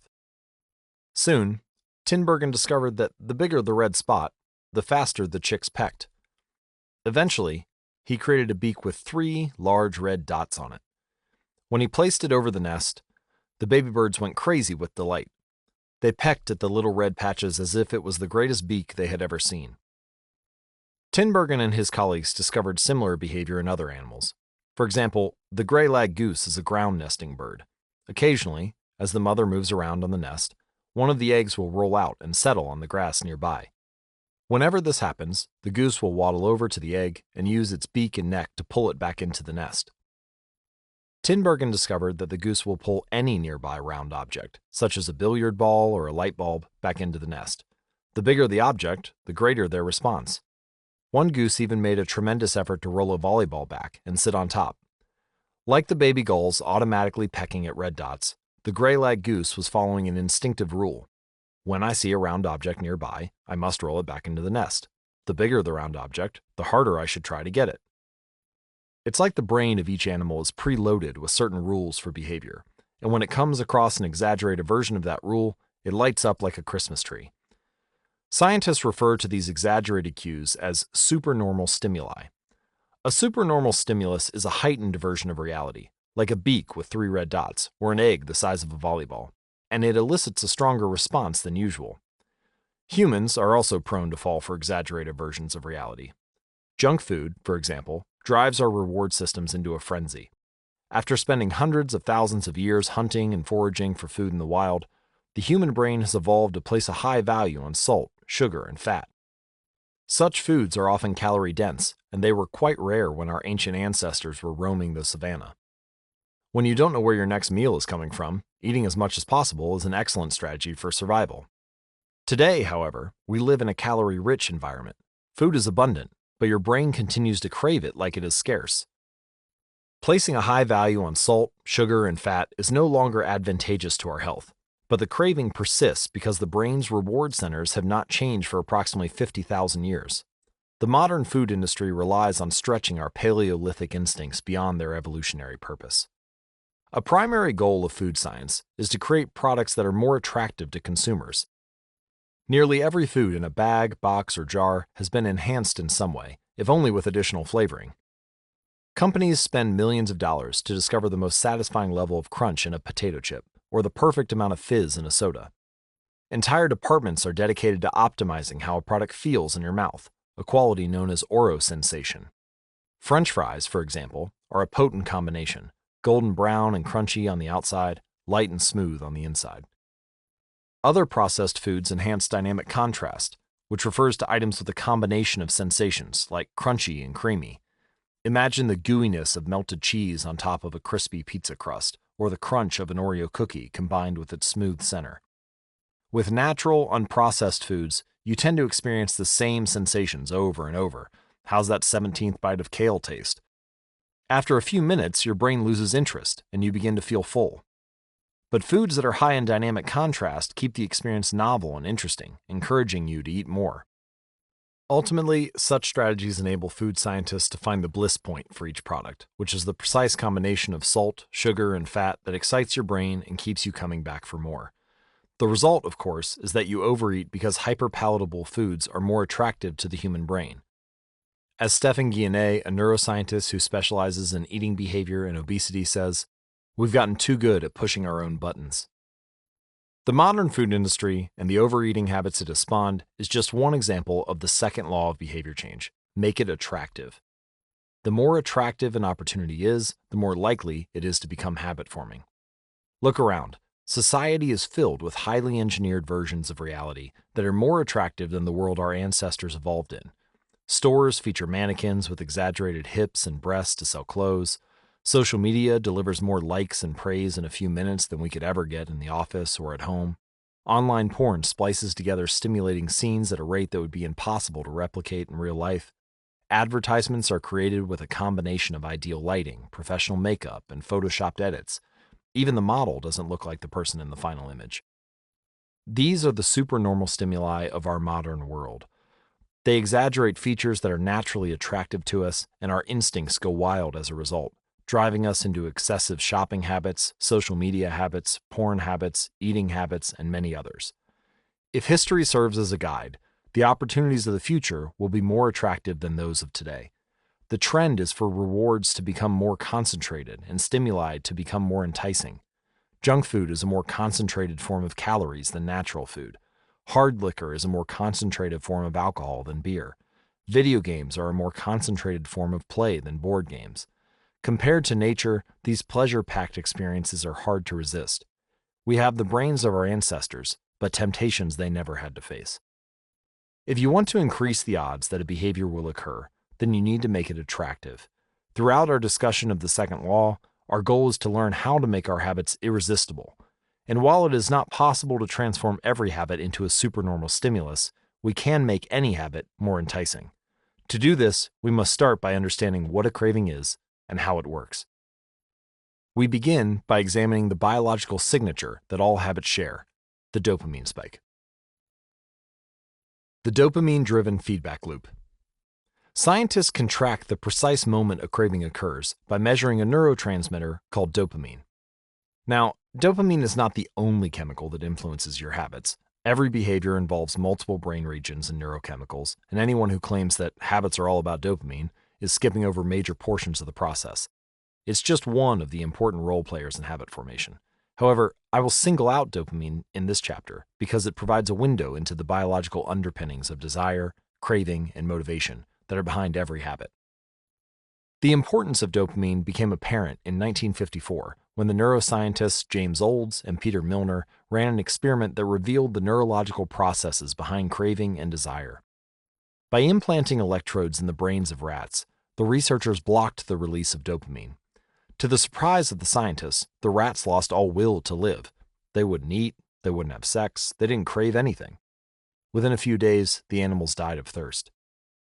In follow-up studies, other scientists also inhibited the dopamine-releasing parts of the brain, but this time, they squirted little droplets of sugar into the mouths of the dopamine-depleted rats. Their little rat faces lit up with pleasurable grins from the tasty substance. Even though dopamine was blocked, the rats still liked sugar just as much as before. They just didn't want it anymore. The ability to experience pleasure remained, but without dopamine, desire died, and without desire, action stopped. When other researchers reversed this process and flooded the reward system of the brain with dopamine, animals performed habits at breakneck speed. In one study, mice received a powerful hit of dopamine each time they poked their nose inside a box. Within minutes, the mice developed a craving so strong they began poking their nose into the box 800 times per hour. Humans are not so different. The average slot machine player will spin the wheel 600 times per hour. Habits are a dopamine-driven feedback loop. Every behavior that is highly habit-forming, taking drugs, eating junk food, playing video games, browsing social media, is associated with higher levels of dopamine. The same can be said for our most basic habitual behaviors, like eating food, drinking water, having sex, and interacting socially. For years, scientists assumed dopamine was all about pleasure, but now we know it plays a central role in many neurological processes, including motivation, learning and memory, punishment and aversion, and voluntary movement. When it comes to habits, the key takeaway is this: dopamine is released not only when you experience pleasure, but also when you anticipate it. Gambling addicts have a dopamine spike right before they place a bet, not after they win. Cocaine addicts get a surge of dopamine when they see the powder, not after they take it. Whenever you predict that an opportunity will be rewarding, your levels of dopamine spike in anticipation. And whenever dopamine rises, so does your motivation to act. It is the anticipation of a reward, not the fulfillment of it, that gets us to take action. Interestingly, the reward system that is activated in the brain when you receive a reward is the same system that is activated when you anticipate a reward. This is one reason the anticipation of an experience can often feel better than the attainment of it. As a child, thinking about Christmas morning can be better than actually opening the gifts. As an adult, daydreaming about an upcoming vacation can be more enjoyable than actually being on vacation. Scientists refer to this as the difference between wanting and liking. Your brain has far more neural circuitry allocated for wanting rewards than for liking them. The wanting centers in the brain are large: the brainstem, the nucleus accumbens, the ventral tegmental area, the dorsal striatum, the amygdala, and portions of the prefrontal cortex. By comparison, the liking centers of the brain are much smaller. They are often referred to as hedonic hotspots and are distributed like tiny islands throughout the brain. For instance, researchers have found that 100% of the nucleus accumbens is activated during wanting, but only 10% of the structure is activated during liking. The fact that the brain allocates so much precious space to regions responsible for craving and desire provides further evidence of the crucial role these processes play. Desire is the engine that drives behavior. Every action is taken because of the anticipation that precedes it. It is the craving that leads to the response. These insights reveal the importance of the second law of behavior change. We need to make our habits attractive because it is the expectation of a rewarding experience that motivates us to act in the first place. This is where a strategy, known as temptation bundling, comes into play. How to use temptation bundling to make your habits more attractive. Ronan Byrne, an electrical engineering student in Dublin, Ireland, enjoyed watching Netflix, but he also knew he should exercise more often than he did. Putting his engineering skills to use, Byrne hacked his stationary bike and connected it to his laptop and television. Then he wrote a computer program that would allow Netflix to run only if he was cycling at a certain speed. If he slowed down for too long, whatever show he was watching would pause until he started pedaling again. He was, in the words of one fan, eliminating obesity one Netflix binge at a time. He was also employing temptation bundling to make his exercise habit more attractive. Temptation bundling works by linking an action you want to do with an action you need to do. In Byrne's case, he bundled watching Netflix, the thing he wanted to do, with riding a stationary bike, the thing he needed to do. Businesses are masters at temptation bundling. For instance, when the American Broadcasting Company, more commonly known as ABC, launched its Thursday night television lineup for the 2014-2015 season, they promoted temptation bundling on a massive scale, even though they wouldn't have used that term to describe it. Every Thursday, the company would air 3 shows created by screenwriter Shonda Rhimes: Grey's Anatomy, Scandal, and How to Get Away with Murder. They branded it as TGIT on ABC, which stands for Thank God It's Thursday. In addition to promoting the shows, ABC encouraged viewers to make popcorn, drink red wine, and enjoy the evening. Andrew Kubitz, head of scheduling for ABC, described the idea behind the campaign. "We see Thursday night as a viewership opportunity, with either couples or women by themselves who want to sit down and escape and have fun and drink their red wine and have some popcorn."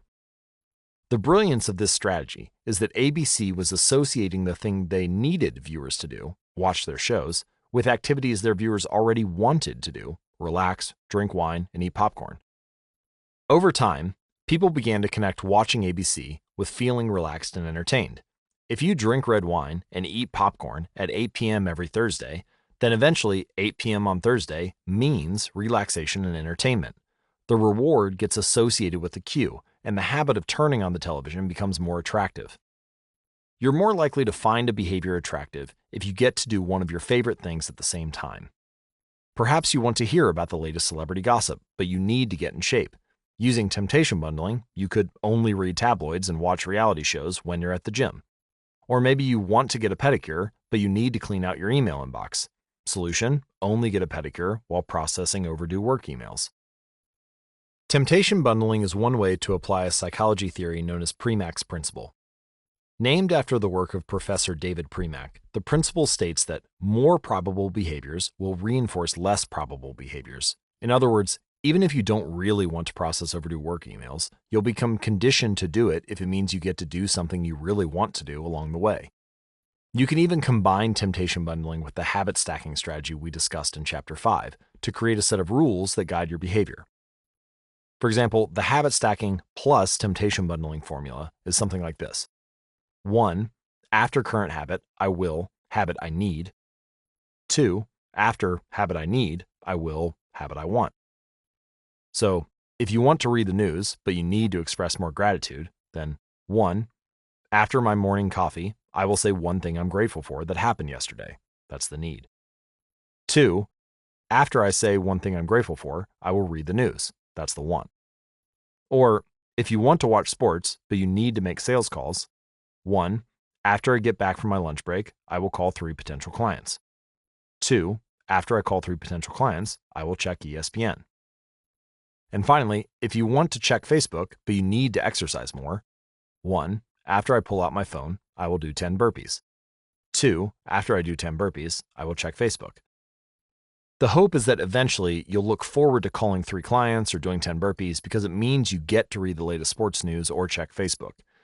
Doing the thing you need to do means you get to do the thing you want to do. We began this chapter by discussing supernormal stimuli, which are heightened versions of reality that increase our desire to take action. Temptation bundling is one way to create a heightened version of any habit by connecting it with something you already want. Engineering a truly irresistible habit is a hard task, but this simple strategy can be employed to make nearly any habit more attractive than it would be otherwise. Chapter Summary. The second law of behavior change is make it attractive. The more attractive an opportunity is, the more likely it is to become habit-forming. Habits are a dopamine-driven feedback loop. When dopamine rises, so does our motivation to act. It is the anticipation of a reward, not the fulfillment of it, that gets us to take action. The greater the anticipation, the greater the dopamine spike. Temptation bundling is one way to make your habits more attractive. The strategy is to pair an action you want to do with an action you need to do. Chapter 9. The Role of Family and Friends in Shaping Your Habits. In 1965, a Hungarian man named Laszlo Polgar wrote a series of strange letters to a woman named Clara. Laszlo was a firm believer in hard work. In fact, it was all he believed in. He completely rejected the idea of innate talent. He claimed that with deliberate practice and the development of good habits, a child could become a genius in any field. His mantra was, "A genius is not born, but is educated and trained." Laszlo believed in this idea so strongly that he wanted to test it out with his own children, and he was writing to Clara because he needed a wife willing to jump on board. Clara was a teacher, and although she may not have been as adamant as Laszlo, she also believed that with proper instruction, anyone could advance their skills. Laszlo decided chess would be a suitable field for the experiment, and he laid out a plan to raise his children to become chess prodigies. The kids would be homeschooled, a rarity in Hungary at the time. The house would be filled with chess books and pictures of famous chess players. The children would play against each other constantly and compete in the best tournaments they could find. The family would keep a meticulous file system of the tournament history of every competitor the children faced. Their lives would be dedicated to chess. Laszlo successfully courted Clara, and within a few years, the Polgars were parents to 3 young girls, Susan, Sophia, and Judith. Susan, the oldest, began playing chess when she was 4 years old. Within 6 months, she was defeating adults. Sophia, the middle child, did even better. By 14, she was a world champion, and a few years later, she became a grandmaster. Judith, the youngest, was the best of all. By age 5, she could beat her father. At 12, she was the youngest player ever listed among the top 100 chess players in the world. At 15 years and 4 months old, she became the youngest grandmaster of all time, younger even than Bobby Fischer, the previous record holder. For 27 years, she was the number 1 ranked female chess player in the world. The childhood of the Polgar sisters was atypical, to say the least. And yet, if you ask them about it, they claimed their lifestyle was attractive, even enjoyable. In interviews, the sisters talk about their childhood as entertaining rather than grueling. They loved playing chess. They couldn't get enough of it. Once, Laszlo reportedly found Sophia playing chess in the bathroom in the middle of the night. Encouraging her to go back to sleep, he said, "Sophia, leave the pieces alone." To which she replied, "Daddy, they won't leave me alone." The Polgar sisters grew up in a culture that prioritized chess above all else, praised them for it, rewarded them for it. In their world, an obsession with chess was normal. And as we are about to see, whatever habits are normal in your culture are among the most attractive behaviors you will find. The seductive pull of social norms. Humans are herd animals. We want to fit in, to bond with others, and to earn the respect and approval of our peers. Such inclinations are essential to our survival. For most of our evolutionary history, our ancestors lived in tribes. Becoming separated from the tribe, or worse, being cast out, was a death sentence. The lone wolf dies, but the pack survives. Meanwhile, those who collaborated and bonded with others enjoyed increased safety, mating opportunities, and access to resources. As Charles Darwin noted, "In the long history of humankind, those who learn to collaborate and improvise most effectively have prevailed." As a result, one of the deepest human desires is to belong. And this ancient preference exerts a powerful influence on our modern behavior. We don't choose our earliest habits, we imitate them. We follow the script handed down from our friends and family, our church or school, our local community, and society at large. Each of these cultures and groups comes with its own set of expectations and standards. When and whether to get married, how many children to have, which holidays to celebrate, how much money to spend on your child's birthday party. In many ways, these social norms are the invisible rules that guide your behavior each day. You are always keeping them in mind, even if they are not top of your mind. Often, you follow the habits of your culture without thinking, without questioning, and sometimes without remembering. As the French philosopher Michel de Montaigne wrote, "The customs and practices of life and society sweep us along." Most of the time, going along with the group does not feel like a burden. Everyone wants to belong. If you grow up in a family that rewards you for your chess skills, then playing chess will seem like a very attractive thing to do. If you work in a job where everyone wears expensive suits, then you'll be inclined to splurge on one as well. If all of your friends are sharing an inside joke or using a new phrase, you'll want to do it too so that they know that you get it. Behaviors are attractive when they help us fit in. In particular, we imitate the habits of three groups. 1, the close, 2, the many, 3, the powerful. Each group offers an opportunity to leverage the second law of behavior change and make our habits more attractive. 1. Imitating the close. Proximity has a powerful effect on our behavior. This is true of the physical environment, as we discussed in Chapter 6, but it is also true of the social environment. We pick up habits from the people around us. We copy the way our parents handle arguments, the way our peers flirt with one another, the way our coworkers get results. When your friends smoke pot, you give it a try too. When your wife has a habit of double-checking that the door is locked before going to bed, you pick it up as well. I find that I often imitate the behavior of those around me without realizing it. In conversation, I'll automatically assume the body posture of the other person. In college, I began to talk like my roommates. When traveling to other countries, I'll non-consciously imitate the local accent, despite reminding myself to stop. As a general rule, the closer we are to someone, the more likely we are to imitate some of their habits.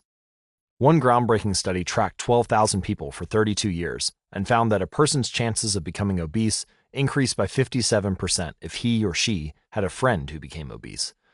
And it works the other way too. Another study found that if one person in a relationship lost weight, the other partner would also slim down about 1/3 of the time. Our friends and family provide a sort of invisible peer pressure that pulls us in their direction. Of course, peer pressure is only bad when you're surrounded by bad influences. When astronaut Mike Massimino was a graduate student at MIT, he took a small robotics class. Of the 10 people in the class, 4 became astronauts. If your goal was to make it into space, then that room was about the best culture you could ask for. Similarly, one study found that the higher your friend's IQ at age 11 or 12, the higher your IQ would be at age 15, even after controlling for natural levels of intelligence. We soak up the qualities and practices of those around us. One of the most effective things you can do to build better habits is join a culture where your desired behavior is the normal behavior. New habits seem achievable when you see others doing them every day. If you are surrounded by fit people, you're more likely to consider working out to be a common habit. If you're surrounded by jazz lovers, you're more likely to believe it's reasonable to play jazz every day. Your culture sets your expectation for what is normal. Surround yourself with people who have the habits you want to have yourself. You'll rise together. To make your habits more attractive, you can take this strategy one step further. Join a culture where 1. Your desired behavior is the normal behavior, and 2. You already have something in common with the group. Steve Kam, an entrepreneur in New York City, runs a company called Nerd Fitness. According to their motto, they help nerds, misfits, and mutants lose weight, get strong, and get healthy. His clients include video game lovers, movie fanatics, and average Joes who want to get in shape. Many people feel out of place the first time they go to the gym or try to change their diet. But if you are already similar to the other members of the group in some way, say your mutual love of Star Wars, change becomes more appealing because it feels like something people like you already do. Nothing sustains motivation better than belonging to the tribe. It transforms a personal quest into a shared one.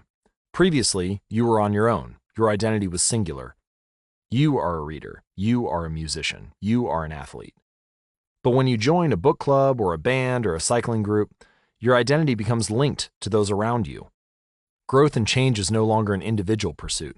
We are readers. We are musicians. We are cyclists. The shared identity begins to reinforce your personal identity.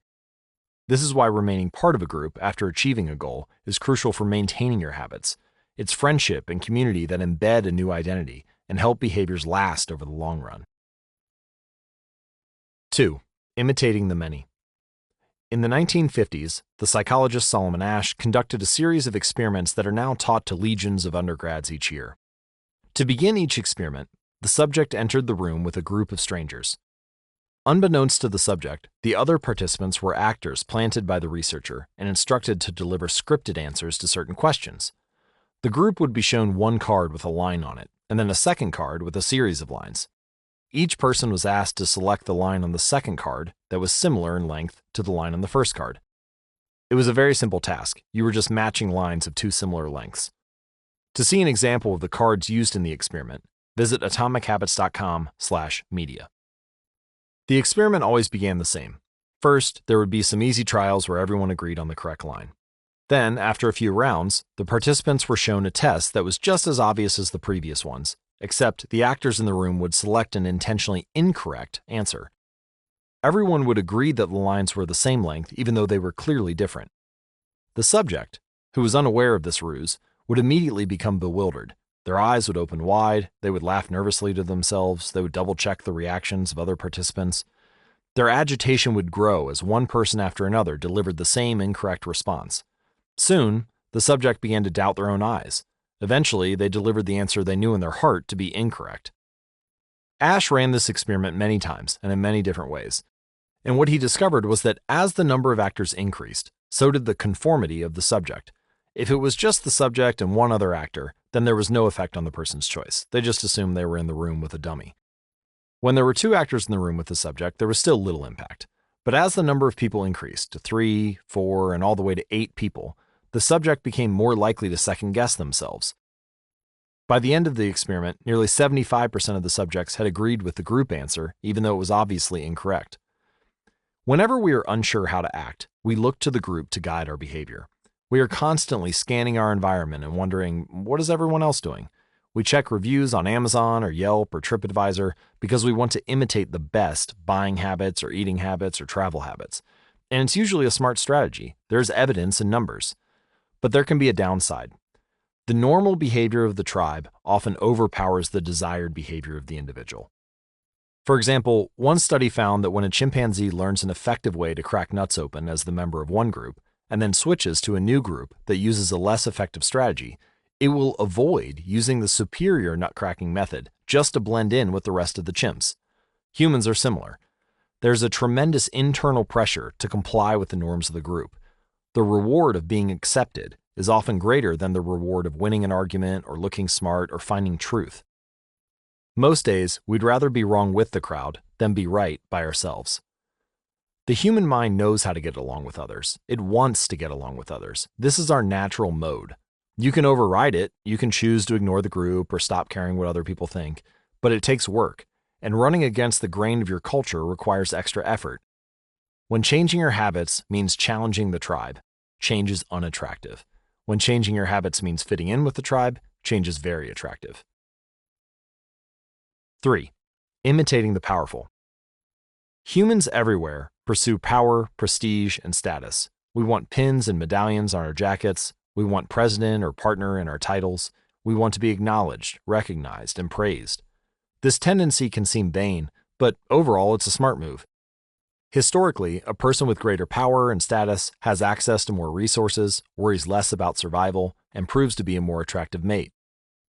We are drawn to behaviors that earn us respect, approval, admiration, and status. We want to be the one in the gym who can do muscle-ups, or the musician who can play the hardest chord progressions, or the parent with the most accomplished children, because these things separate us from the crowd. Once we fit in, we start looking for ways to stand out. This is one reason we care so much about the habits of highly effective people. We try to copy the behavior of successful people because we desire success ourselves. Many of our daily habits are imitations of the people we admire. You replicate the marketing strategies of the most successful firms in your industry. You make a recipe from your favorite baker. You borrow the storytelling strategies of your favorite writer. You mimic the communication style of your boss. We imitate the people we envy. High-status people enjoy the approval, respect, and praise of others. And that means if a behavior can get us approval, respect, and praise, we find it attractive. We are also motivated to avoid behaviors that would lower our status. We trim our hedges and mow our lawn because we don't want to be the slob in the neighborhood. When our mother comes to visit, we clean up the house because we don't want to be judged. We are continually wondering, what will others think of me, and altering our behavior based on the answer. The Polgar sisters, the chess prodigies mentioned at the beginning of this chapter, are evidence of the powerful and lasting impact social influences can have on our behavior. The sisters practiced chess for many hours each day and continued this remarkable effort for decades. But these habits and behaviors maintained their attractiveness in part because they were valued by their culture. From the praise of their parents to the achievement of different status markers like becoming a grandmaster, they had many reasons to continue their effort. Chapter summary. The culture we live in determines which behaviors are attractive to us. We tend to adopt habits that are praised and approved of by our culture because we have a strong desire to fit in and belong to the tribe. We tend to imitate the habits of 3 social groups: the close, family and friends, the many, the tribe, and the powerful, those with status and prestige. One of the most effective things you can do to build better habits is to join a culture where 1. Your desired behavior is the normal behavior, and 2. You already have something in common with the group. The normal behavior of the tribe often overpowers the desired behavior of the individual. Most days, we'd rather be wrong with the crowd than be right by ourselves. If a behavior can get us approval, respect, and praise, we will find it attractive. Chapter 10. How to find and fix the causes of your bad habits. In late 2012, I was sitting in an old apartment just a few blocks from Istanbul's most famous street, Istiklal Caddesi. I was in the middle of a 4-day trip to Turkey, and my guide, Mike, was relaxing in a worn-out armchair a few feet away. Mike wasn't really a guide. He was just a guy from Maine who had been living in Turkey for 5 years. But he offered to show me around while I was visiting the country, and I took him up on it. On this particular night, I had been invited to dinner with him and a handful of his Turkish friends. There were 7 of us, and I was the only one who hadn't, at some point, smoked at least 1 pack of cigarettes per day. I asked one of the Turks how he got started. "Friends," he said. "It always starts with your friends. One friend smokes, and then you try it." What was truly fascinating was that half of the people in the room had managed to quit smoking. Mike had been smoke-free for a few years at that point, and he swore up and down that he broke the habit because of a book called Alan Carr's Easy Way to Stop Smoking. "It frees you from the mental burden of smoking," he said. "It tells you, stop lying to yourself. You know you don't actually want to smoke. You know you don't really enjoy this. It helps you feel like you're not the victim anymore. You start to realize that you don't need to smoke." Now, I had never tried a cigarette, but I took a look at the book afterward out of curiosity. The author employs an interesting strategy to help smokers eliminate their cravings. He systematically reframes each cue associated with smoking and gives it a new meaning. He says things like, "You think you're quitting smoking, but you're not quitting anything because cigarettes do nothing for you." Or, "You think smoking is something you need to do to be social, but it's not. You can be social without smoking at all. You think smoking is about relieving stress, but it's not. Smoking does not relieve your nerves, it destroys them." Over and over, he repeats these phrases and others like them. "Get it clearly into your mind," he says. You are losing nothing, and you are making marvelous, positive gains not only in health, energy, and money, but also in confidence, self-respect, freedom, and most important of all, in the length and quality of your future life. By the time you get to the end of the book, smoking seems like the most ridiculous thing in the world to do. And if you no longer expect smoking to bring you any benefits, you have no reason to smoke. It is an inversion of the second law of behavior change. Make it unattractive. Now, I know this idea might sound overly simplistic. Just change your mind and you can quit smoking, but stick with me for a minute. Where cravings come from. Every behavior has a surface-level craving and a deeper, underlying motive. I often have a craving that goes something like this. I want to eat tacos. If you were to ask me why I want to eat tacos, I wouldn't say, because I need food to survive. But the truth is, somewhere deep down, I am motivated to eat tacos because I have to eat to survive. The underlying motive is to obtain food and water, even if my specific craving is for a taco. Some of our underlying motives include conserve energy, obtain food and water, find love and reproduce, connect and bond with others, win social acceptance and approval, reduce uncertainty, achieve status and prestige.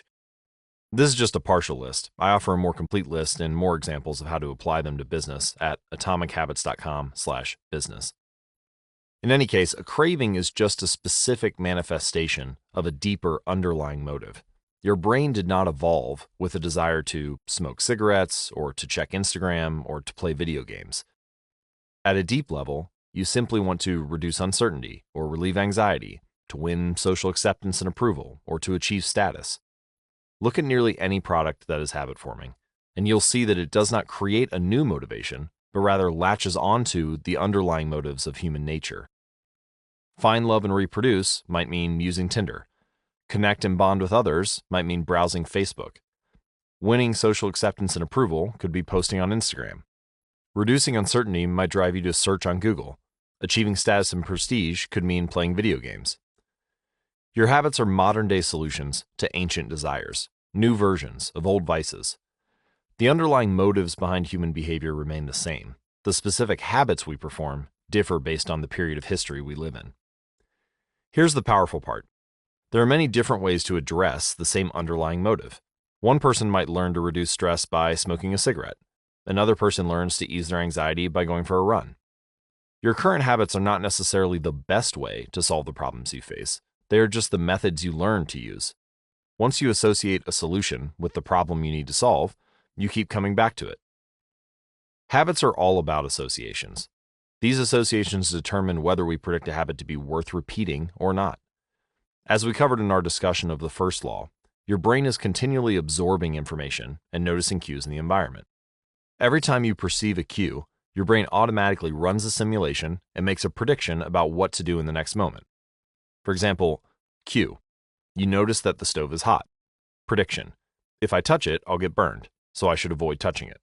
Or cue. You see that the traffic light turned green. Prediction. If I step on the gas, I'll make it safely through the intersection and get closer to my destination, so I should step on the gas.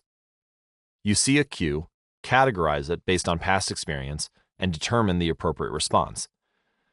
This entire process happens in an instant, but it plays a crucial role in your habits because every action is preceded by a prediction.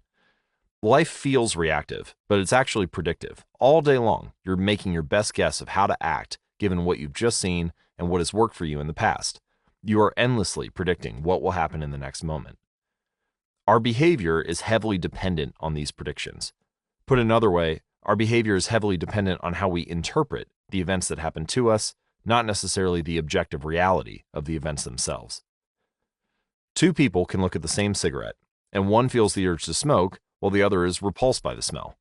The same cue can spark a good habit or a bad habit depending on your prediction. The cause of your habits is actually the prediction that precedes them. These predictions lead to feelings, which is how we typically describe a craving. A feeling, a desire, an urge. Feelings and emotions transform the cues we perceive and the predictions we make into a signal that we can apply. They help explain what we are currently sensing. For instance, whether or not you realize it, you are noticing how warm or cold you feel right now. If the temperature drops by 1 degree, you probably won't do anything. If the temperature drops by 10 degrees, however, you'll feel cold and put on another layer of clothing. Feeling cold was the signal that prompted you to act. You have been sensing the cues the entire time, but it is only when you predict that you would be better off in a different state that you take action. A craving is the sense that something is missing. It is the desire to change your internal state. When the temperature falls, there's a gap between what your body is currently sensing and what it wants to be sensing. And this gap between your current state and your desired state provides a reason to act. So desire is the difference between where you are now and where you want to be in the future. Even the tiniest action is tinged with the motivation to feel differently than you do in the moment. When you binge eat or light up or browse social media, what you really want is not a potato chip or a cigarette or a bunch of likes. What you really want is to feel different. Our feelings and emotions tell us whether to hold steady in our current state or to make a change. They help us decide the best course of action. Neurologists have discovered that when emotions and feelings are impaired, we actually lose the ability to make decisions. We have no signal of what to pursue and what to avoid. As the neuroscientist Antonio Damasio explains, it is emotion that allows you to mark things as good, bad, or indifferent. To summarize, the specific cravings you feel and the habits you perform are really an attempt to address your fundamental underlying motives. Whenever a habit successfully addresses a motive, you develop a craving to do it again. In time, you learn to predict that, for example, checking social media will help you feel loved, or that watching YouTube will allow you to forget your fears. Habits are attractive when we associate them with positive feelings, and we can use this insight to our advantage rather than to our detriment. How to reprogram your brain to enjoy hard habits. You can make hard habits more attractive if you can learn to associate them with a positive experience. Sometimes, all you need is a slight mindset shift. For example, we often talk about everything we have to do on a given day. You have to wake up early for work. You have to make another sales call. You have to cook dinner for your family. Now, imagine changing just one word. You don't have to, you get to. You get to wake up early for work. You get to make another sales call for your business. You get to cook dinner for your family. By simply changing one word, you shift the way you view each event. You transition from seeing these behaviors as burdens and turn them into opportunities. The key point is that both versions of reality are true. You do have to do those things, and you also get to do them. We can find evidence for whatever mindset we choose. I once heard a story about a man who uses a wheelchair. When asked if it was a difficult thing being confined, he responded, "I'm not confined to my wheelchair. I'm liberated by it. If it wasn't for my wheelchair, I would be bedbound and never able to leave the house." This shift in perspective completely transformed how he lived each day. Similarly, reframing your habits to highlight their benefits rather than their drawbacks is a fast and lightweight way to reprogram your mind and make a habit seem more attractive. Here are some examples. Exercise. Many people associate exercise with being a challenging task that drains energy and wears you down.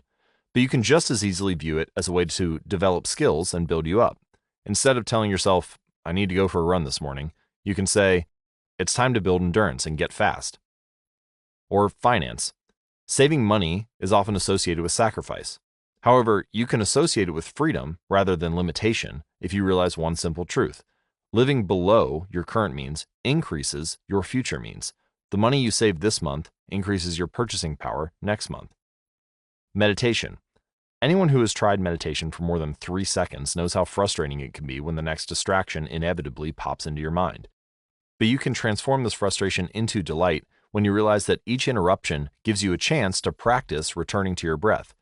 Distraction is actually a good thing because you need distractions to practice meditation. Or take someone who has pregame jitters. Many people feel anxious before delivering a big presentation or competing in an important event. They experience quicker breathing, a faster heart rate, heightened arousal. If we interpret these feelings negatively, then we feel threatened and tense up. If we interpret these feelings positively, then we can respond with fluidity and grace. You can reframe, "I am nervous," to, "I am excited and I'm getting an adrenaline rush to help me concentrate." These little mindset shifts aren't magic, but they can help change the feelings you associate with a particular habit or situation. If you want to take it a step further, you can create a motivation ritual. You simply associate your habits with something that you already enjoy, and then you use that as the cue whenever you need a little bit of motivation. For instance, if you always play the same song before having sex, then you'll begin to link the music with the act. Whenever you want to get in the mood, you can just press play. Ed Lattimore, a boxer and writer from Pittsburgh, benefited from a similar strategy without knowing it. "Odd realization," he wrote. "My focus and concentration goes up just by putting my headphones on while writing. I don't even have to play any music." Without realizing it, he was conditioning himself. In the beginning, he put his headphones on, played some music he enjoyed, and did focused work. After doing it 5, 10, 20 times, putting his headphones on became a cue that he automatically associated with increased focus. The craving followed naturally. Athletes use similar strategies to get themselves in the mindset to perform. During my baseball career, I developed a specific ritual of stretching and throwing before each game. The whole sequence took about 10 minutes, and I did it the same way every time. While it physically warmed me up to play, more importantly, it put me in the right mental state. I began to associate my pregame ritual with feeling competitive and focused. Even if I wasn't motivated beforehand, by the time I was done with my ritual, I was in game mode. You can adapt this strategy for nearly any purpose. Say you want to feel happier in general. Find something that makes you truly happy, like petting your dog or taking a bubble bath, and then create a short routine that you perform every time before you do the thing you love. For example, maybe you take 3 deep breaths and smile. So 3 deep breaths, smile, pet the dog, repeat. Eventually, you'll begin to associate this breathe and smile routine with being in a good mood. It becomes a cue that means feeling happy. Once established, you can break it out anytime you need to change your emotional state. Stressed at work? Take 3 deep breaths and smile. Sad about life? 3 deep breaths and smile. Once a habit has been built, the cue can prompt a craving, even if it has little to do with the original situation. The key to finding and fixing the causes of your bad habits is to reframe the associations you have about them. It's not easy, but if you can reprogram your predictions, you can transform a hard habit into an attractive one. Chapter summary. The inversion of the second law of behavior change is make it unattractive. Every behavior has a surface-level craving and a deeper underlying motive. Your habits are modern-day solutions to ancient desires. The cause of your habits is actually the prediction that precedes them. This prediction leads to a feeling. Highlight the benefits of avoiding a bad habit to make it seem unattractive. Habits are attractive when we associate them with positive feelings and unattractive when we associate them with negative feelings. Create a motivation ritual by doing something you enjoy immediately before a difficult habit. Now that we have finished our discussion of the second law, let's summarize what we have covered and how to apply it to both creating a good habit and breaking a bad habit. How to create a good habit. The first law is make it obvious. Application 1.1, fill out the habit scorecard, write down your current habits to become aware of them. Application 1.2, use implementation intentions by filling out the following formula. I will behavior at time in location. Application 1.3, utilize habit stacking by filling out a sentence like after current habit, I will new habit. Design your environment by making the cues of your good habits obvious and visible. The second law is make it attractive. Application 2.1, use temptation bundling by pairing an action you want to do with an action you need to do. Application 2.2, join a culture where your desired behavior is the normal behavior. Application 2.3, create a motivation ritual by doing something you enjoy immediately before a difficult habit. And how to break a bad habit. This is the inversion of the second law, which is make it unattractive. Application 2.4, reframe your mindset. Highlight the benefits of avoiding your bad habits. You can download a printable version of this cheat sheet, which covers all 4 laws and their applications at atomichabits.com/cheat sheet. The third law, make it easy. Chapter 11, walk slowly, but never backward. On the first day of class, Jerry Ulisman, a professor at the University of Florida, divided his film photography students into 2 groups. Everyone on the left side of the classroom, he explained, would be in the quantity group. They would be graded solely on the amount of work they produced. On the final day of class, he would tally the number of photos submitted by each student.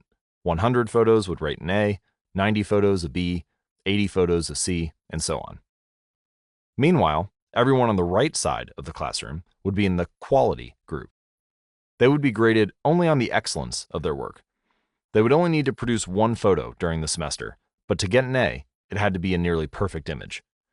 At the end of the term, he was surprised to find that all of the best photos were produced by the quantity group.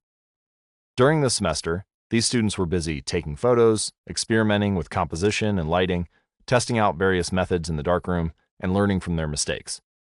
In the process of creating hundreds of photos, they honed their skills. Meanwhile, the quality group sat around speculating about perfection.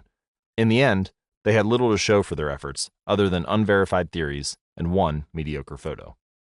As a side note, a similar story is told in the book Art and Fear by David Bales and Ted Orland. This version has been adapted with permission. You can see the endnotes for a full explanation. It is easy to get bogged down trying to find the optimal plan for change.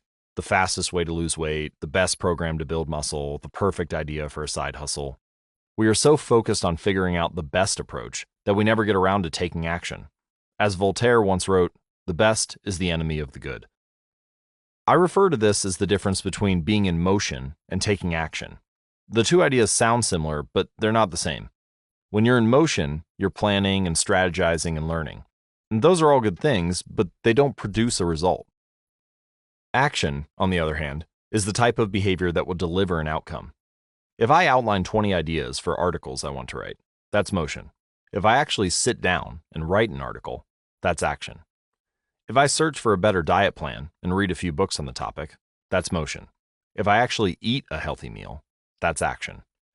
Sometimes motion is useful, but it will never produce an outcome by itself. It doesn't matter how many times you go to talk to the personal trainer at the gym. That motion will never get you in shape. Only the action of stepping under the bar and working out will lead to the results you're looking to achieve.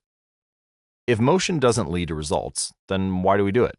Well, sometimes we do it because we actually need to plan and learn more. But more often than not, we do it because motion allows us to feel like we're making progress without running the risk of failure. Most of us are experts at avoiding criticism.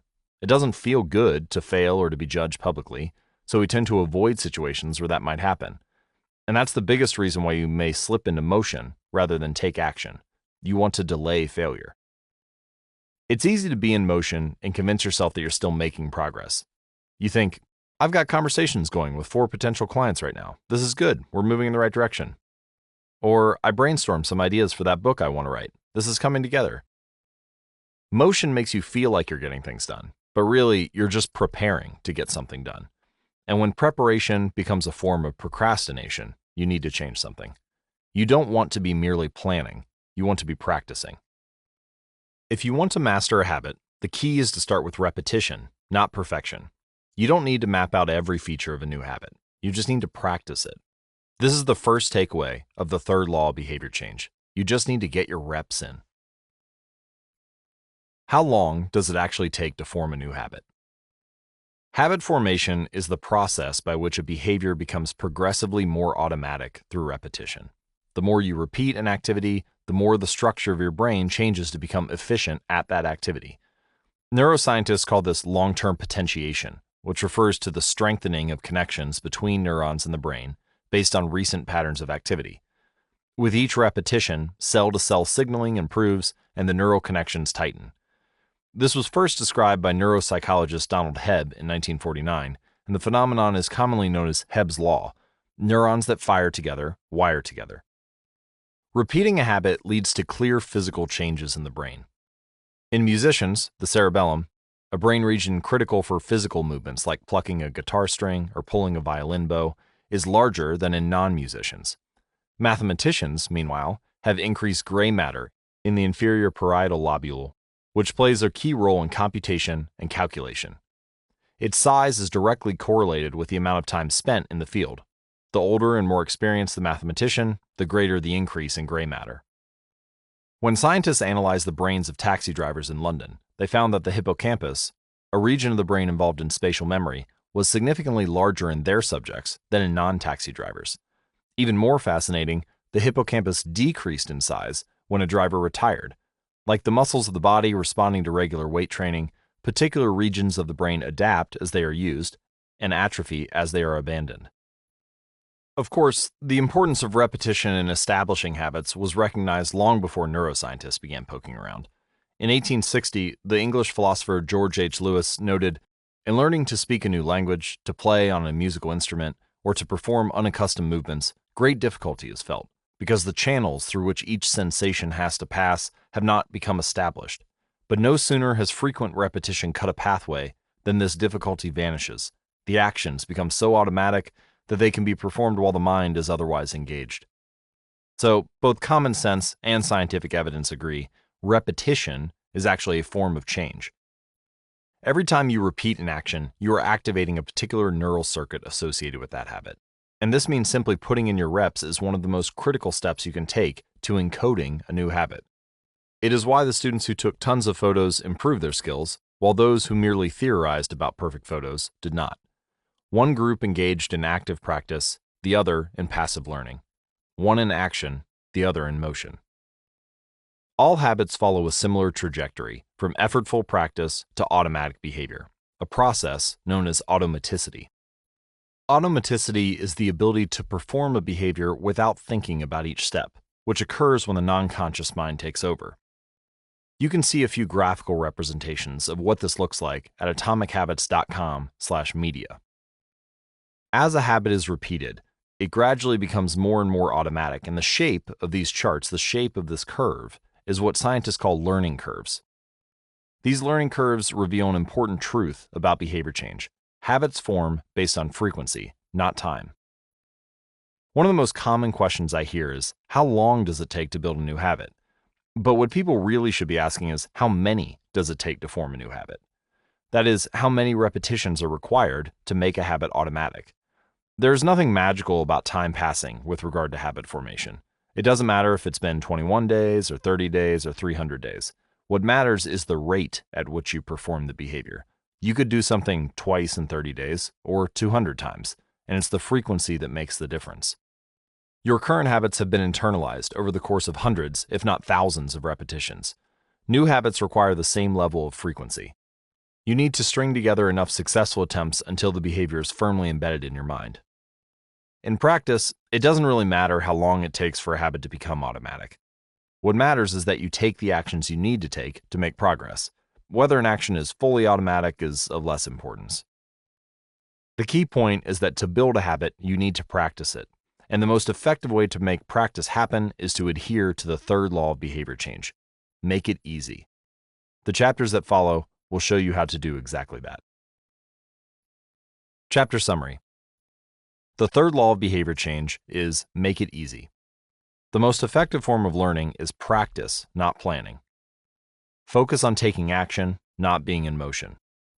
Habit formation is the process by which a behavior becomes progressively more automatic through repetition. The amount of time you have spent performing a habit is not as important as the number of times you have performed it. Chapter 12. The Law of Least Effort. In his award-winning book, Guns, Germs, and Steel, anthropologist and biologist Jared Diamond points out a simple fact. Different continents have different shapes. At first glance, this statement seems rather obvious and unimportant, but it turns out to have a profound impact on human behavior. The primary axis of the Americas runs from north to south. That is, the landmass of North and South America tends to be tall and thin rather than wide and fat. The same is generally true for Africa. Meanwhile, the landmass that makes up Europe, Asia, and the Middle East is the opposite. This massive stretch of land tends to be more east-west in shape. According to Diamond, this difference in shape played a significant role in the spread of agriculture over the centuries. When agriculture began to spread around the globe, farmers had an easier time expanding along east-west routes than along north-south ones. This is because locations along the same latitude generally share similar climates, amounts of sunlight and rainfall, and changes in season. These factors allowed farmers in Europe and Asia to domesticate a few crops and grow them along the entire stretch of land from France to China. By comparison, the climate varies greatly when traveling from north to south. Just imagine how different the weather is in Florida compared to Canada. You can be the most talented farmer in the world, but it won't help you grow Florida oranges in the Canadian winter. Snow is a poor substitute for soil. In order to spread crops along north-south routes, farmers would need to find and domesticate new plants whenever the climate changed. As a result, agriculture spread 2 to 3 times faster across Asia and Europe than it did up and down the Americas. Over the span of centuries, this small difference had a very big impact. Increased food production allowed for more rapid population growth. With more people, these cultures were able to build stronger armies and were better equipped to develop new technologies. The changes started out small: a crop that spread slightly farther, a population that grew slightly faster, but compounded into substantial differences over time. The spread of agriculture provides an example of the third law of behavior change on a global scale. Conventional wisdom holds that motivation is the key to habit change. Maybe if you really wanted it, you'd actually do it. But the truth is, our real motivation is to be lazy and to do what is convenient. And despite whatever the latest productivity bestseller will tell you, this is a smart strategy, not a dumb one. Energy is precious, and the brain is wired to conserve it whenever possible.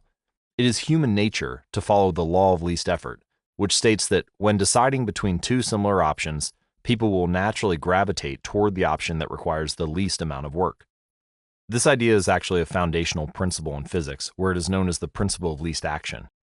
It states that the path followed between any 2 points will always be the path requiring the least amount of energy. This simple principle underpins the laws of the universe, and from this one idea, you can describe the laws of motion and relativity. In any case, people are wired to do what is convenient. For example, expanding your farm to the east where you can grow the same crops rather than heading north where the climate is different. Out of all the possible actions we could take, the one that is realized is the one that delivers the most value for the least effort. We are motivated to do what is easy. Every action requires a certain amount of energy. The more energy required, the less likely it is to occur. If your goal is to do 100 push-ups per day, well, that's a lot of energy. In the beginning, when you're motivated and excited, you can muster the strength to get started. But after a few days, such a massive effort feels exhausting. Meanwhile, sticking to the habit of doing 1 push-up per day requires almost no energy to get started. And the less energy a habit requires, the more likely it is to occur. Look at any behavior that fills up much of your life, and you'll see that it can be performed with very low levels of motivation. Habits like scrolling on our phones, checking email, and watching television steal so much of our time because they can be performed almost without effort. They are remarkably convenient. In a sense, every habit is just an obstacle to getting what you really want. Dieting is an obstacle to getting fit. Meditation is an obstacle to feeling calm. Journaling is an obstacle to thinking clearly. You don't actually want the habit itself. What you really want is the outcome the habit delivers. And the greater the obstacle, that is, the more difficult the habit, the more friction there is between you and your desired end state. This is why it is crucial to make your habits so easy that you'll do them even when you don't feel like it. If you can make your good habits more convenient, you'll be more likely to follow through on them. All right, but what about all the moments when we seem to do the opposite? If we're all so lazy, then how do you explain accomplishing hard things like raising a child or starting a business or climbing Mount Everest? Look, certainly you are capable of doing very hard things. The problem is that some days you feel like doing the hard work and some days you feel like giving in. On the tough days, it's crucial to have as many things working in your favor as possible so that you can overcome the challenges life naturally throws your way. The less friction you face, the easier it is for your stronger self to emerge. The idea behind make it easy is not to only do easy things. The idea is to make it as easy as possible in the moment to do the things that pay off in the long run. How to achieve more with less effort. Imagine you are holding a garden hose that is bent in the middle. Some water can flow through, but not very much. If you want to increase the rate at which water passes through the hose, you have 2 options. The first option is to crank up the valve and force more water out. The second option is to simply remove the bend in the hose and let water flow through naturally. Trying to pump up your motivation to stick with a hard habit is like trying to force water through a bent hose. You can do it, but it requires a lot of effort and it increases the tension in your life. Meanwhile, making your habits simple and easy is like removing the bend in the hose. Rather than trying to overcome the friction in your life, you simply reduce it. One of the most effective ways to reduce the friction associated with your habits is to practice environment design. In Chapter 6, we discussed environment design as a method for making cues more obvious, but you can also optimize your environment to make actions easier. For example, when deciding where to practice a new habit, it is best to choose a place that is already along the path of your daily routine. Habits are easier to build when they fit into the flow of your life. You are more likely to go to the gym if it's on your way to work because stopping doesn't add much friction to your lifestyle. By comparison, if the gym is off the path of your normal commute, even by just a few blocks, now you're going out of your way to get there. Perhaps even more effective is reducing the friction within your home or office. Too often, we try to start habits in high-friction environments. We try to follow a strict diet while we are out to dinner with friends. Or we try to write a book in a chaotic household. We try to concentrate while using a smartphone filled with distractions. It doesn't have to be this way. We can remove the points of friction that hold us back. This is precisely what electronics manufacturers in Japan began to do in the 1970s. In an article published in The New Yorker titled Better All the Time, James Surowiecki writes, Japanese firms emphasized what came to be known as lean production, relentlessly looking to remove waste of all kinds from the production process, down to redesigning workspaces so workers didn't have to waste time twisting and turning to reach their tools. The result was that Japanese factories were more efficient, and Japanese products were more reliable than American ones. In 1974, service calls for American-made color televisions were 5 times as common as Japanese televisions. By 1979, it took American workers 3 times as long to assemble their sets. I like to refer to this strategy as addition by subtraction. The Japanese companies looked for every point of friction in the manufacturing process and eliminated it. As they subtracted wasted effort, they added customers and revenue.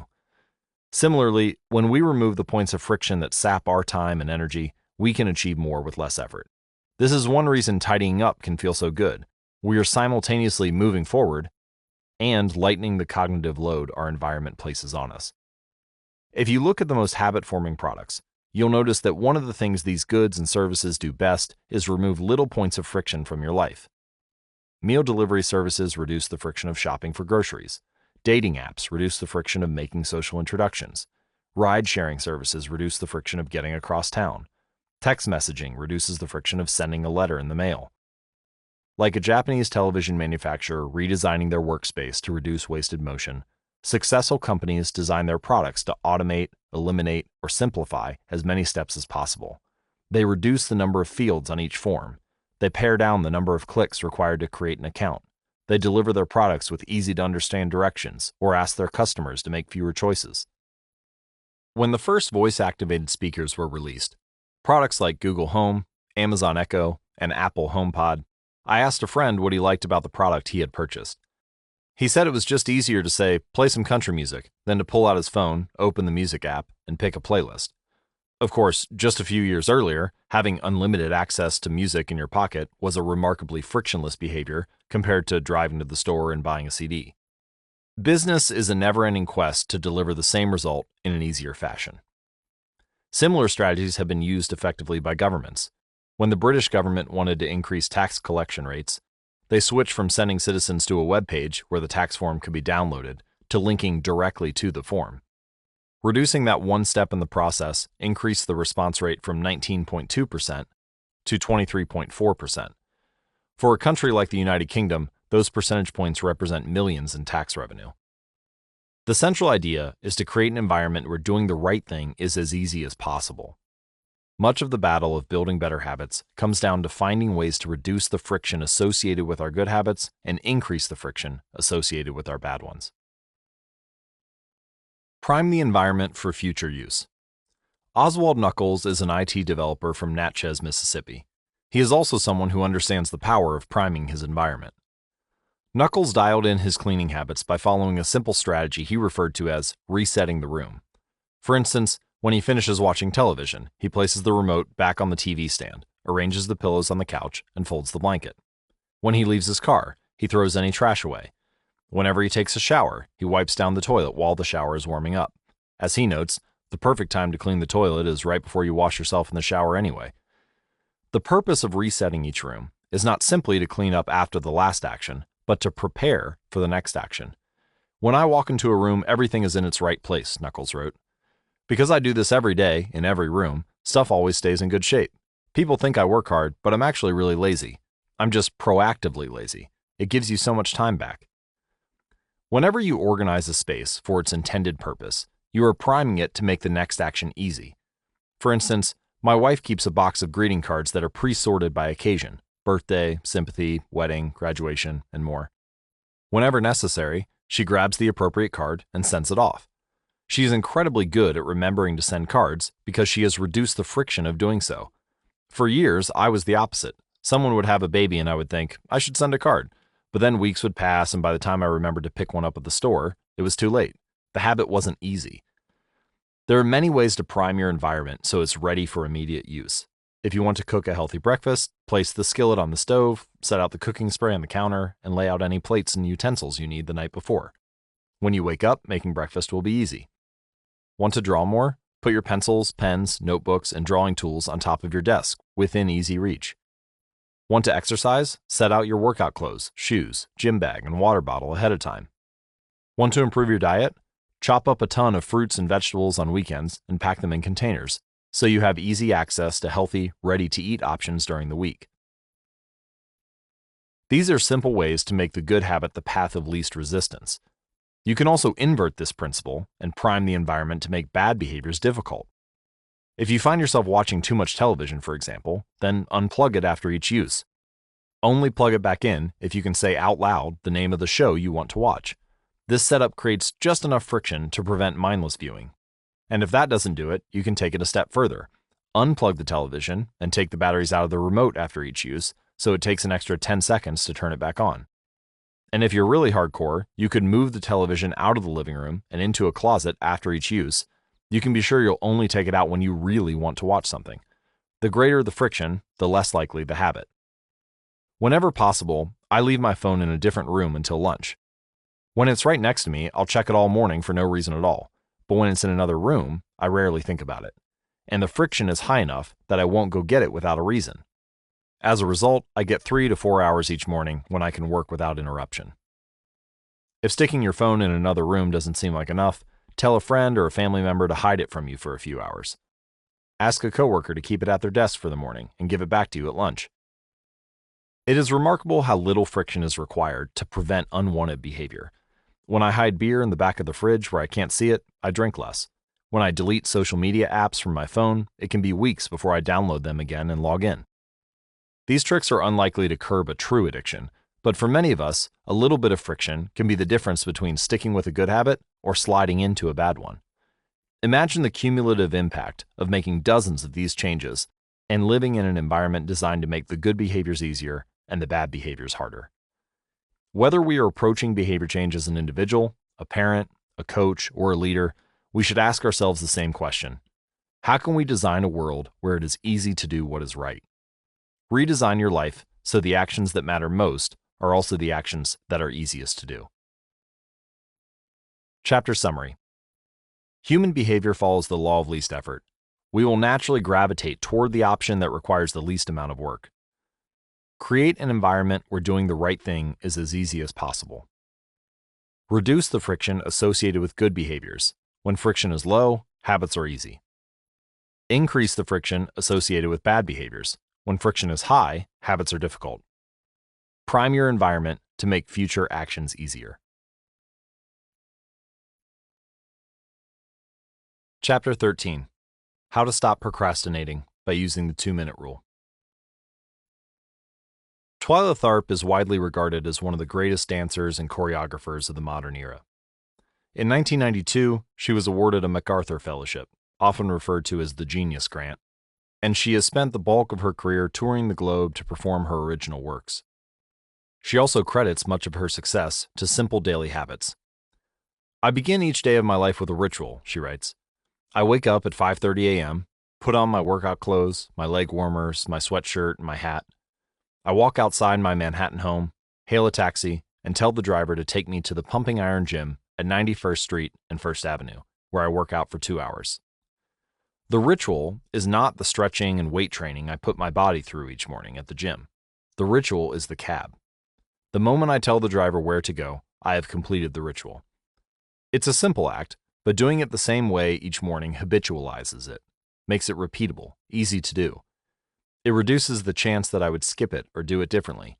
It is one more item in my arsenal of routines, and one less thing to think about. Hailing a cab each morning may be a tiny action, but it is a splendid example of the third law of behavior change. Researchers estimate that 40 to 50% of our actions on any given day are done out of habit. This is already a substantial percentage, but the true influence of your habits is even greater than these numbers suggest. Habits are automatic choices that influence the conscious decisions that follow. Yes, a habit can be completed in just a few seconds, but it can also shape the actions you take for minutes or even hours afterward. Habits are like the entrance ramp to a highway. They lead you down a path, and before you know it, you're speeding toward the next behavior. It seems to be easier to continue what you are already doing than to start doing something different. You sit through a bad movie for 2 hours. You keep snacking even when you're already full. You check your phone for just a second, and soon you've spent 20 minutes staring at the screen. In this way, the habits you follow without thinking often determine the choices you make when you are thinking.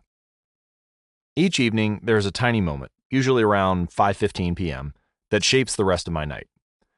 My wife walks in the door from work, and either we change into our workout clothes and head to the gym, or we crash onto the couch, order Indian food, and watch The Office. Now, to be fair, this still sounds like an amazing night, but similar to Twyla Tharp hailing the cab, the ritual is changing into my workout clothes. If I change my clothes, I know the workout will happen. Everything that follows, driving to the gym, deciding which exercises to do, stepping under the bar, is easy once I've taken the first step. Every day there are a handful of moments that deliver an outsized impact. I refer to these little choices as decisive moments. The moment you decide between ordering takeout or cooking dinner. The moment you choose between driving your car or riding your bike. The moment you decide between starting your homework or grabbing the video game controller. These choices are a fork in the road. The difference between a good day and a bad day is often a few productive and healthy choices made at decisive moments. Decisive moments set the options available to your future self. For instance, walking into a restaurant is a decisive moment because it determines what you'll be eating for lunch. Technically, you are in control of what you order, but in a larger sense, you can only order an item if it's on the menu.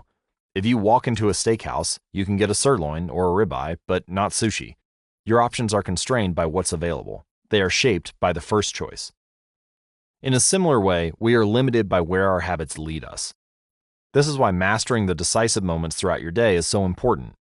Each day is made up of many moments, but it is really a few habitual choices that determine the path you take. These little choices stack up, each one setting the trajectory for how you spend the next chunk of time. Habits are the entry point, not the end point.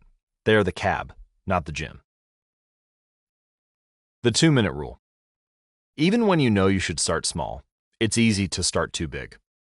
When you dream about making a change, excitement inevitably takes over and you end up trying to do too much too soon. The most effective way I know to counteract this tendency is to use the 2-minute rule, which states when you start a new habit, it should take less than 2 minutes to do. You'll find that nearly any habit can be scaled down into a 2-minute version. Read before bed each night becomes read 1 page. Do 30 minutes of yoga becomes take out my yoga mat. Study for class becomes open my notes. Fold the laundry becomes fold 1 pair of socks. Run 3 miles becomes tie my running shoes. The idea is to make your habits as easy as possible to start. Anyone can meditate for 1 minute, read 1 page, or put 1 item of clothing away. And as we have just discussed, this is a powerful strategy because once you have started doing the right thing, it is much easier to continue doing it. A new habit should not feel like a challenge. The actions that follow can be challenging, but the first 2 minutes should be easy. What you want is a gateway habit that naturally leads you down a more productive path. You can usually figure out the gateway habits that will lead to your desired outcome by mapping out your goals on a scale from very easy to very hard. For instance, running a marathon is very hard. Running a 5K is hard. Walking 10,000 steps is moderately difficult. Walking 10 minutes is easy. And putting on your running shoes is very easy. So your goal might be to run a marathon, but your gateway habit is to put on your running shoes. That's how you follow the 2-minute rule. People often think it's weird to get hyped about reading one page, or meditating for 1 minute, or making one sales call, but the point is not to do one thing. The point is to master the habit of showing up. The truth is, a habit must be established before it can be improved. If you can't learn the basic skill of showing up, then you have little hope of mastering the finer details. Instead of trying to engineer a perfect habit from the start, do the easy thing on a more consistent basis. You have to standardize before you can optimize. As you master the art of showing up, the first 2 minutes simply become a ritual at the beginning of a larger routine. This is not merely a hack to make your habits easier, but actually the ideal way to master a difficult skill. The more you ritualize the beginning of a process, the more likely it becomes that you can slip into the state of deep focus that is required to do great things. By doing the same warm-up before every workout, you make it easier to get into a state of peak performance. By following the same creative ritual, you make it easier to get into the hard work of creating. By developing a consistent power-down habit, you make it easier to get to bed at a reasonable time each night.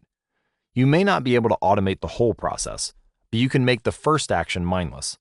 Make it easy to start, and the rest will follow. The 2-minute rule can seem like a trick to some people.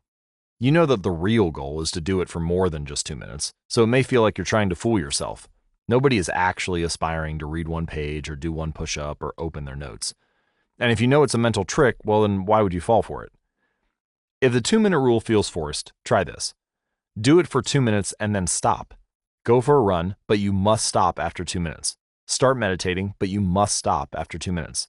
Study Arabic, but you must stop after 2 minutes. It's not a strategy for starting, it's the whole thing. Your habit can only last 120 seconds. One of my readers used this strategy to lose over 100 pounds. In the beginning, he went to the gym each day, but he told himself he wasn't allowed to stay at the gym for more than 5 minutes. He would show up, exercise for 5 minutes, and leave as soon as his time was up. After a few weeks, he looked around and thought, well, I'm coming here all the time anyway, I may as well start staying a little longer. And a few years later, the weight was gone. Journaling provides another example. Nearly everyone can benefit from getting their thoughts out of their head and onto paper, but most people give up after a few days, or avoid it entirely, because journaling feels like a chore. The secret is to always stay below the point where it feels like work. Greg McCown, a leadership consultant from the United Kingdom, built a daily journaling habit by specifically writing less than he felt like. He always stopped journaling before it seemed like a hassle. Ernest Hemingway believed in similar advice for any kind of writing. The best way is to always stop when you are going good, he said. I actually designed a habit journal specifically to make journaling easier. It includes a 1-line-per-day section where you simply write one sentence about your day. It's the easiest way to start a journaling habit. You can learn more at atomichabits.com/journal. Strategies like this work for another reason too. They reinforce the identity you want to build. If you show up at the gym 5 days in a row, even if it's just for 2 minutes, you are casting votes for your new identity. You're not worried about getting in shape. You're focused on becoming the type of person who doesn't miss workouts. You're taking the smallest action that confirms the type of person you want to be. We rarely think about change this way because everyone is consumed by the end goal. But one push-up is better than not exercising. 1 minute of guitar practice is better than none at all. 1 minute of reading is better than never picking up a book. It's better to do less than you hoped than to do nothing at all. At some point, once you've established the habit and you're showing up each day, you can combine the 2-minute rule with a technique we call habit shaping to scale your habit back up toward your ultimate goal. You start by mastering the first 2 minutes of the smallest version of the behavior. Then, you advance to an intermediate step and repeat the process, focusing on just the first 2 minutes and mastering that stage before moving on to the next level. Eventually, you'll end up with the habit you had originally hoped to build while still keeping your focus where it should be, on the first 2 minutes of the behavior. Here are some examples of habit shaping. If you want to become an early riser, phase 1 might be home at 10 p.m. every night. Phase 2, have all devices, television, phone, and so on, turned off by 10 p.m. every night.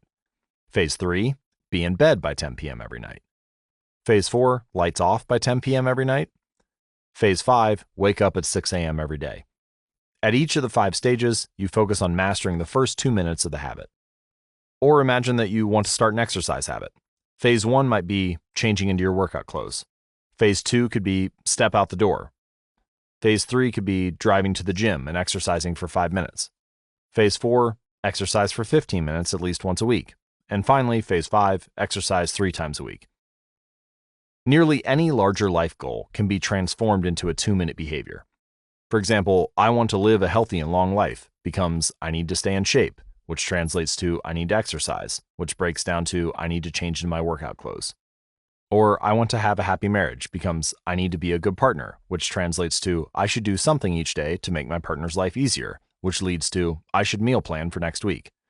Whenever you're struggling to stick with a habit, you can employ the 2-minute rule. It is a simple way to make your habits easy. Chapter summary. Habits can be completed in a few seconds, but continue to impact your behavior for minutes or hours afterward. Many habits occur at decisive moments, choices that are like a fork in the road, and either send you in the direction of a productive day or an unproductive one. The 2-minute rule states, when you start a new habit, it should take less than 2 minutes to do. The more you ritualize the beginning of a process, the more likely it becomes that you can slip into the state of deep focus that is required to do great things. Standardize before you optimize. You can't improve a habit that doesn't exist. Chapter 14. How to make good habits inevitable and bad habits impossible. In the summer of 1830, Victor Hugo was facing an impossible deadline. 12 months earlier, the French author had promised his publisher a new book. But instead of writing, he spent that year pursuing other projects, entertaining guests, and delaying his work. Frustrated, Hugo's publisher responded by setting a deadline less than 6 months away. The book had to be finished by February of 1831. Hugo concocted a strange plan to beat his procrastination. He collected all of his clothes and asked an assistant to lock them away in a large chest. He was left with nothing to wear except a large shawl. Lacking any suitable clothing to go outdoors, he remained in his study and wrote furiously during the fall and winter of 1830. The Hunchback of Notre Dame was published 2 weeks early, on January 14, 1831. The irony of how closely the story matches my process for writing this book is not lost on me. Although my publisher was much more accommodating and my closet remained full, I did feel like I had to place myself on house arrest to finish the manuscript. Sometimes success is less about making good habits easy and more about making bad habits hard. This is an inversion of the third law of behavior change. Make it difficult. If you find yourself continually struggling to follow through on your plans, then you can take a page from Victor Hugo and make your bad habits more difficult by creating what psychologists call a commitment device. A commitment device is a choice you make in the present that controls your actions in the future. It is a way to lock in future behavior, bind you to good habits, and restrict you from bad ones. When Victor Hugo shut his clothes away so he could focus on writing, he was creating a commitment device. This is also referred to as a Ulysses Pact or a Ulysses Contract, named after Ulysses, the hero of the Odyssey, who told his sailors to tie him to the mast of the ship so he could hear the enchanting songs of the sirens, but wouldn't be able to steer the ship toward them and crash on the rocks. Ulysses realized the benefits of locking in your future actions while your mind is in the right place, rather than waiting to see where your desires will take you in the moment. There are many ways to create a commitment device. You can reduce overeating by purchasing food in individual packages rather than in bulk size. You can voluntarily ask to be added to the banned list at casinos and online poker sites to prevent future gambling sprees. I've even heard of athletes who have to make weight for a competition, choosing to leave their wallets at home during the week before weigh-in so they won't be tempted to buy fast food. As another example, my friend and fellow habits expert Nir Eyal purchased an outlet timer, which is an adapter that he plugged in between his internet router and the power outlet. At 10 p.m. each night, the outlet timer cuts off the power to the router, and when the internet goes off, everyone knows it's time to go to bed. Commitment devices are useful because they enable you to take advantage of your good intentions before you can fall victim to temptation. Whenever I'm looking to cut calories, for example, I will ask the waiter to split my meal and box it in half before the meal is served. If I waited until the meal came out and told myself, I'll just eat half, it would never work. The key is to change the task such that it requires more work to get out of the good habit than to get started on it. If you're feeling motivated to get in shape, schedule a yoga session and pay ahead of time. If you're excited about the business you want to start, email an entrepreneur you respect and set up a consulting call. When the time comes to act, the only way to bail is to cancel the meeting, which requires effort and may cost money. Commitment devices increase the odds that you'll do the right thing in the future by making bad habits difficult in the present. However, we can do even better. We can make good habits inevitable and bad habits impossible. How to automate a habit and never think about it again. John Henry Patterson was born in Dayton, Ohio in 1844. He spent his childhood doing chores on the family farm and working shifts at his father's sawmill. After attending college at Dartmouth, Patterson returned to Ohio and opened a small supply store for coal miners. It seemed like a good opportunity. The store faced little competition and enjoyed a steady stream of customers, but it still struggled to make money. That was when Patterson discovered his employees were stealing from him. In the mid-1800s, employee theft was a common problem. Receipts were kept in an open drawer and could easily be altered or discarded. There were no video cameras to review behavior and no software to track transactions. Unless you were willing to hover over your employees every minute of the day, or to manage all transactions yourself, it was difficult to prevent theft. As Patterson mulled over his predicament, he came across an advertisement for a new invention called Ritty's Incorruptible Cashier. Designed by fellow Dayton resident James Ritty, it was the first cash register. The machine automatically locked the cash and receipts inside after each transaction. Patterson bought 2 for $50 each. Employee theft at his store vanished overnight.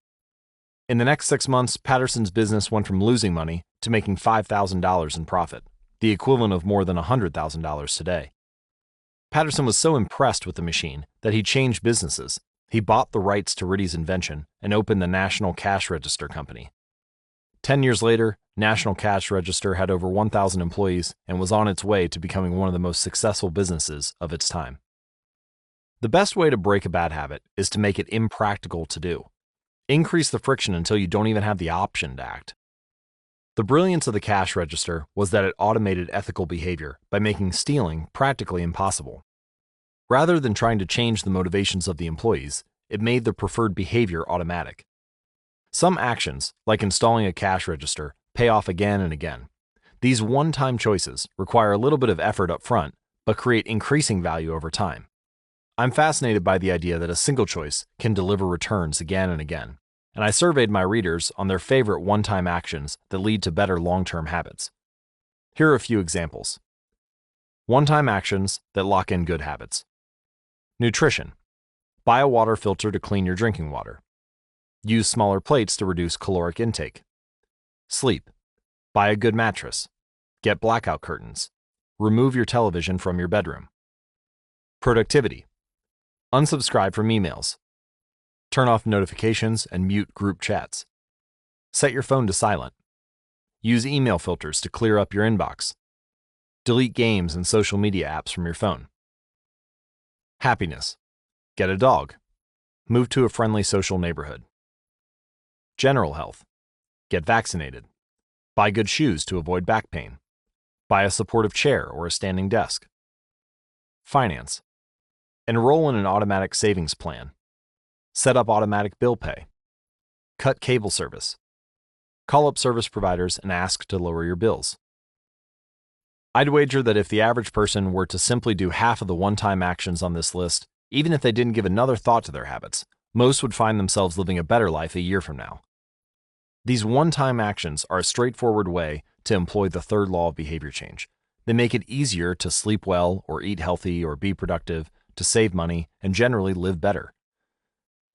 Of course, there are many ways to automate good habits and eliminate bad ones. Typically, they involve putting technology to work for you. Technology can transform actions that were once hard, annoying, and complicated into behaviors that are easy, painless, and simple. It is the most reliable and effective way to guarantee the right behavior. This is particularly useful for behaviors that happen too infrequently to become habitual.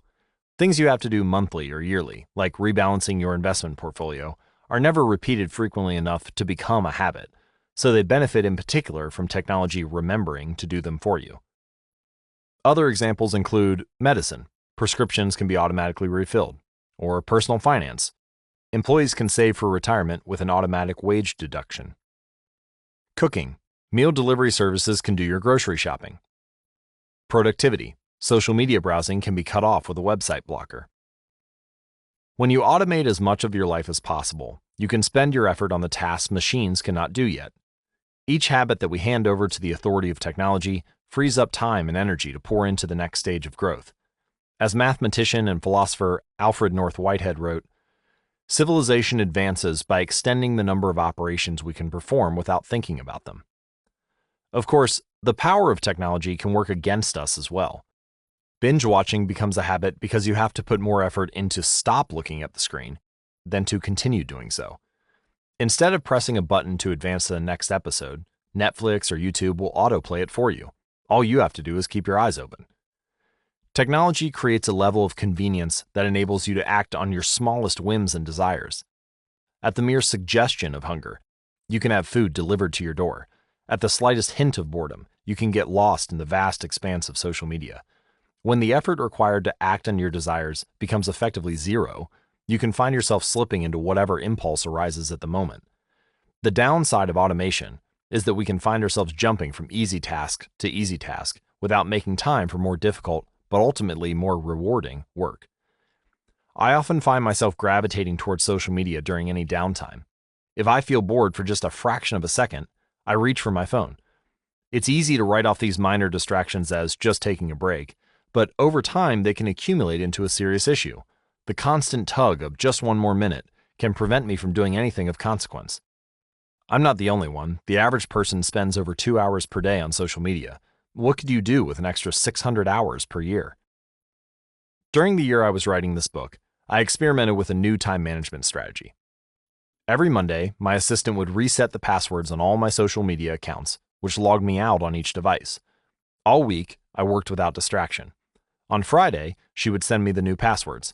I had the entire weekend to enjoy what social media had to offer until Monday morning when she would do it again. If you don't have an assistant, you can team up with a friend or family member and reset each other's passwords each week. One of the biggest surprises was how quickly I adapted. Within the first week of locking myself out of social media, I realized that I didn't need to check it nearly as often as I had been, and I certainly didn't need it each day. It had simply been so easy that it had become the default. Once my bad habit became impossible, I discovered that I did actually have the motivation to work on more meaningful tasks. After I removed the mental candy from my environment, it became much easier to eat the healthy stuff. When working in your favor, automation can make your good habits inevitable and your bad habits impossible. It is the ultimate way to lock in future behavior rather than relying on willpower in the moment.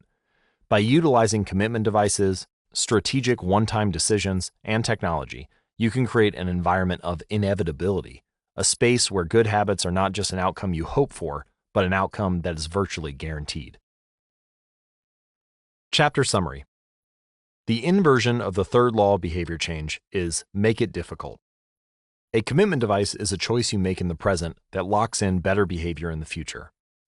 The ultimate way to lock in future behavior is to automate your habits. One-time choices, like buying a better mattress or enrolling in an automatic savings plan, are single actions that automate your future habits and deliver increasing returns over time.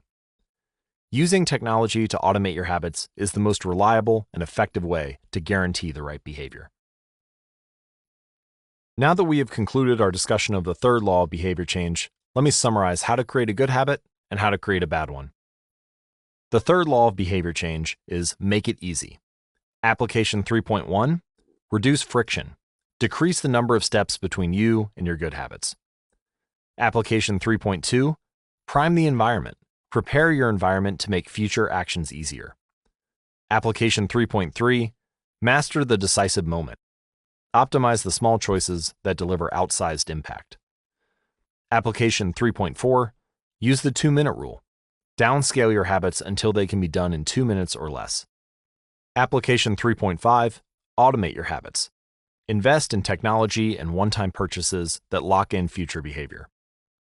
And we can invert the third law of behavior change to discuss how to break a bad habit. The inversion of the third law is make it difficult. Application 3.6, increase friction. Increase the number of steps between you and your bad habits. Application 3.7, use a commitment device. Restrict your future choices to the ones that benefit you. You can download a complete version of this cheat sheet on how to create a good habit and how to break a bad habit at atomichabits.com/cheat sheet. The fourth law, make it satisfying. Chapter 15, the cardinal rule of behavior change. In the late 1990s, a public health worker named Stephen Luby left his hometown of Omaha, Nebraska, and bought a one-way ticket to Karachi, Pakistan. Karachi was one of the most populous cities in the world. By 1998, over 9 million people called it home. It was the economic center of Pakistan and a transportation hub, with some of the most active airports and seaports in the region. In the commercial parts of town, you could find all of the standard urban amenities and bustling downtown streets. But Karachi was also one of the least livable cities in the world. Over 60% of Karachi's residents lived in squatter settlements and slums.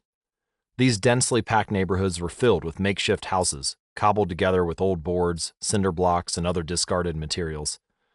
There was no waste removal system, no electricity grid, no clean water supply. When dry, the streets were a combination of dust and trash. When wet, they became a muddy pit of sewage. Mosquito colonies thrived in pools of stagnant water, and children played among the garbage. The unsanitary conditions led to widespread illness and disease. Contaminated water sources caused epidemics of diarrhea, vomiting, and abdominal pain. Nearly 1/3 of the children living there were malnourished. With so many people crammed into such a small space, viruses and bacterial infections spread rapidly. It was this public health crisis that had brought Stephen Luby to Pakistan. Luby and his team realized that in an environment with poor sanitation, the simple habit of washing your hands could make a real difference in the health of the residents. But they soon discovered that many people were already aware that hand washing was important. And yet, despite this knowledge, many residents were washing their hands in a haphazard fashion. Some people would just run their hands under the water quickly, others would only wash one hand, many would simply forget to wash their hands before preparing food. Everyone said hand washing was important, but few people made a habit out of it. The problem wasn't knowledge, the problem was consistency. That was when Luby and his team partnered with Procter & Gamble to supply the neighborhood with Safeguard soap. Compared to your standard bar of soap, using Safeguard was a much more enjoyable experience. In Pakistan, Safeguard was a premium soap, Luby told me. The study participants commonly mentioned how much they liked it. The soap foamed easily and people were able to lather their hands with suds. It smelled great. Instantly, hand washing became slightly more pleasurable. I see the goal of hand washing promotion not as behavior change, but as habit adoption, Luby said. It is a lot easier for people to adopt a product that provides a strong positive sensory signal, for example, the mint of toothpaste, than it is to adopt a habit that does not provide pleasurable sensory feedback, like flossing one's teeth. The marketing team at Procter & Gamble talked about trying to create a positive hand-washing experience. Within months, the researchers saw a rapid shift in the health of children in the neighborhood. The rate of diarrhea fell by 52%, pneumonia by 48%, and impetigo, a bacterial skin infection, by 35%. The long-term effects were even better. We went back to some of the households in Karachi 6 years after, Luby told me.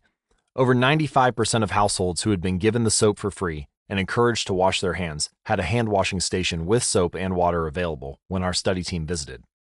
We had not given any soap to the intervention group for over 5 years, but during the trial, they had become so habituated to wash their hands that they had maintained the practice. It was a powerful example of the fourth and final law of behavior change: make it satisfying. We are more likely to repeat a behavior when the experience is satisfying. This is entirely logical. Feelings of pleasure, even minor ones like washing your hands with soap that smells nice and lathers well, are signals that tell the brain, "This feels good, do this again next time." Pleasure teaches your brain that a behavior is worth remembering and repeating. Take the story of chewing gum. Chewing gum had been sold commercially throughout the 1800s, but it wasn't until Wrigley launched in 1891 that it became a worldwide habit. Early versions were made from relatively bland resins, chewy but not tasty. Wrigley revolutionized the industry by adding flavors like spearmint and juicy fruit, which made the product flavorful and fun to use. Then they went a step further and began pushing chewing gum as a pathway to a clean mouth. Advertisements told readers to, quote, refresh your taste. Tasty flavors and the feeling of a fresh mouth provided little bits of immediate reinforcement and made the product satisfying to use. Consumption skyrocketed, and Wrigley became the largest chewing gum company in the world. Toothpaste had a similar trajectory. Manufacturers enjoyed great success when they added flavors like spearmint, peppermint, and cinnamon to their products. These flavors don't improve the effectiveness of toothpaste, they simply create a clean mouth feel and make the experience of brushing your teeth more pleasurable. My wife actually stopped using Sensodyne because she didn't like the aftertaste. She switched to a brand with a stronger mint flavor, which proved to be more satisfying. Conversely, if an experience is not satisfying, we have little reason to repeat it. In my research, I came across the story of a woman who had a narcissistic relative that drove her nuts. In an attempt to spend less time with this egomaniac, she acted as dull and as boring as possible whenever he was around. Within a few encounters, he started avoiding her because he found her so uninteresting. Stories like these are evidence of the cardinal rule of behavior change. What is rewarded is repeated. What is punished is avoided. You learn what to do in the future based on what you were rewarded for doing or punished for doing in the past. Positive emotions cultivate habits, negative emotions destroy them. The first 3 laws of behavior change, make it obvious, make it attractive, and make it easy, increase the odds that a behavior will be performed this time. The 4th law of behavior change, make it satisfying, increases the odds that a behavior will be repeated next time. It completes the habit loop. However, there is a trick. We are not looking just for any type of satisfaction. We are looking for immediate satisfaction. The mismatch between immediate and delayed rewards. Imagine you're an animal roaming the plains of Africa, a giraffe or an elephant or a lion. On any given day, most of your decisions have an immediate impact. You are always thinking about what to eat or where to sleep or how to avoid a predator. You are constantly focused on the present or the very near future. You live in what scientists call an immediate return environment because your actions instantly deliver clear and immediate outcomes. Now, switch back to your human self. In modern society, many of the choices you make today will not benefit you immediately. If you do a good job at work, you'll get a paycheck in a few weeks. If you exercise today, perhaps you won't be overweight next year. If you save money now, maybe you'll have enough for retirement decades from now. You live in what scientists call a delayed return environment because you can work for years before your actions deliver the intended payoff. The human brain did not evolve for life in a delayed return environment. The earliest remains of modern humans, known as Homo sapiens sapiens, are approximately 200,000 years old. These were the first humans to have a brain relatively similar to ours. In particular, the neocortex, the newest part of the brain and the region responsible for higher functions like language, was roughly the same size 200,000 years ago as today. You are walking around with the same hardware as your Paleolithic ancestors. It is only recently, during the last 500 years or so, that society has shifted to a predominantly delayed return environment. Compared to the age of the brain, modern society is brand new. In the last 100 years, we have seen the rise of the car, the airplane, the television, the personal computer, the internet, the smartphone, and Beyoncé. The world has changed much in recent years, but human nature has changed little. Similar to other animals on the African savanna, our ancestors spent their days responding to grave threats, securing the next meal, and taking shelter from a storm. It made sense to place a high value on instant gratification. The distant future was less of a concern. And after thousands of generations in an immediate return environment, our brains evolved to prefer quick payoffs to long-term ones. Behavioral economists refer to this tendency as time inconsistency. That is, the way your brain evaluates rewards is inconsistent across time. You value the present more than the future. Usually, this tendency serves us well. A reward that is certain right now is typically worth more than one that is merely possible in the future. But occasionally, our bias toward instant gratification causes problems. Why would someone smoke if they know it increases the risk of lung cancer? Why would someone overeat if they know it increases their risk of obesity? Why would someone have unsafe sex if they know it can result in sexually transmitted disease? Once you understand how the brain prioritizes rewards, the answers become clear. The consequences of bad habits are delayed, while the rewards are immediate. Smoking might kill you in 10 years, but it reduces stress and eases your nicotine cravings now. Overeating is harmful in the long run, but appetizing in the moment. Sex, safe or not, provides pleasure right away. Disease and infection won't show up for days or weeks, even years. Every habit produces multiple outcomes across time. Unfortunately, these outcomes are often misaligned. With our bad habits, the immediate outcome usually feels good, but the ultimate outcome feels bad. With good habits, it is the reverse. The immediate outcome is unenjoyable, but the ultimate outcome feels good. The French economist Frédéric Bastiat explained the problem clearly when he wrote, "It almost always happens that when the immediate consequence is favorable, the later consequences are disastrous, and vice versa." Often, the sweeter the first fruit of a habit, the more bitter are its later fruits. Put another way, the cost of your good habits are in the present. The cost of your bad habits are in the future. The brain's tendency to prioritize the present moment means you can't rely on good intentions.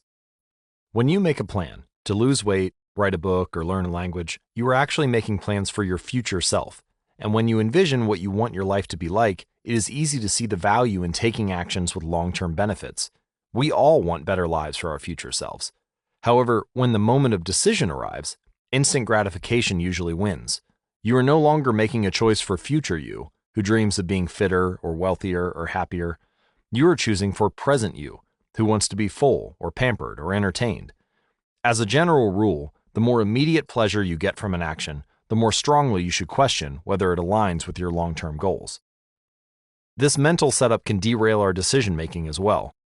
The brain overestimates the danger of anything that seems like an immediate threat, but has almost no likelihood of actually occurring. Your plane crashing during a bit of turbulence, a burglar breaking in while you're home alone, a terrorist blowing up the bus you're on. Meanwhile, it underestimates what appears to be a distant threat, but is actually very likely: the steady accumulation of fat from eating unhealthy food, the gradual decay of your muscles from sitting at a desk all day, the slow creep of clutter when you fail to tidy up. With a fuller understanding of what causes our brain to repeat some behaviors and avoid others, let's update the cardinal rule of behavior change. What is immediately rewarded is repeated. What is immediately punished is avoided. Our preference for instant gratification reveals an important truth about success. Because of how we are wired, most people will spend all day chasing quick hits of satisfaction.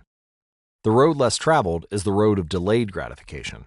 If you're willing to wait for the rewards, you'll face less competition and often get a bigger payoff.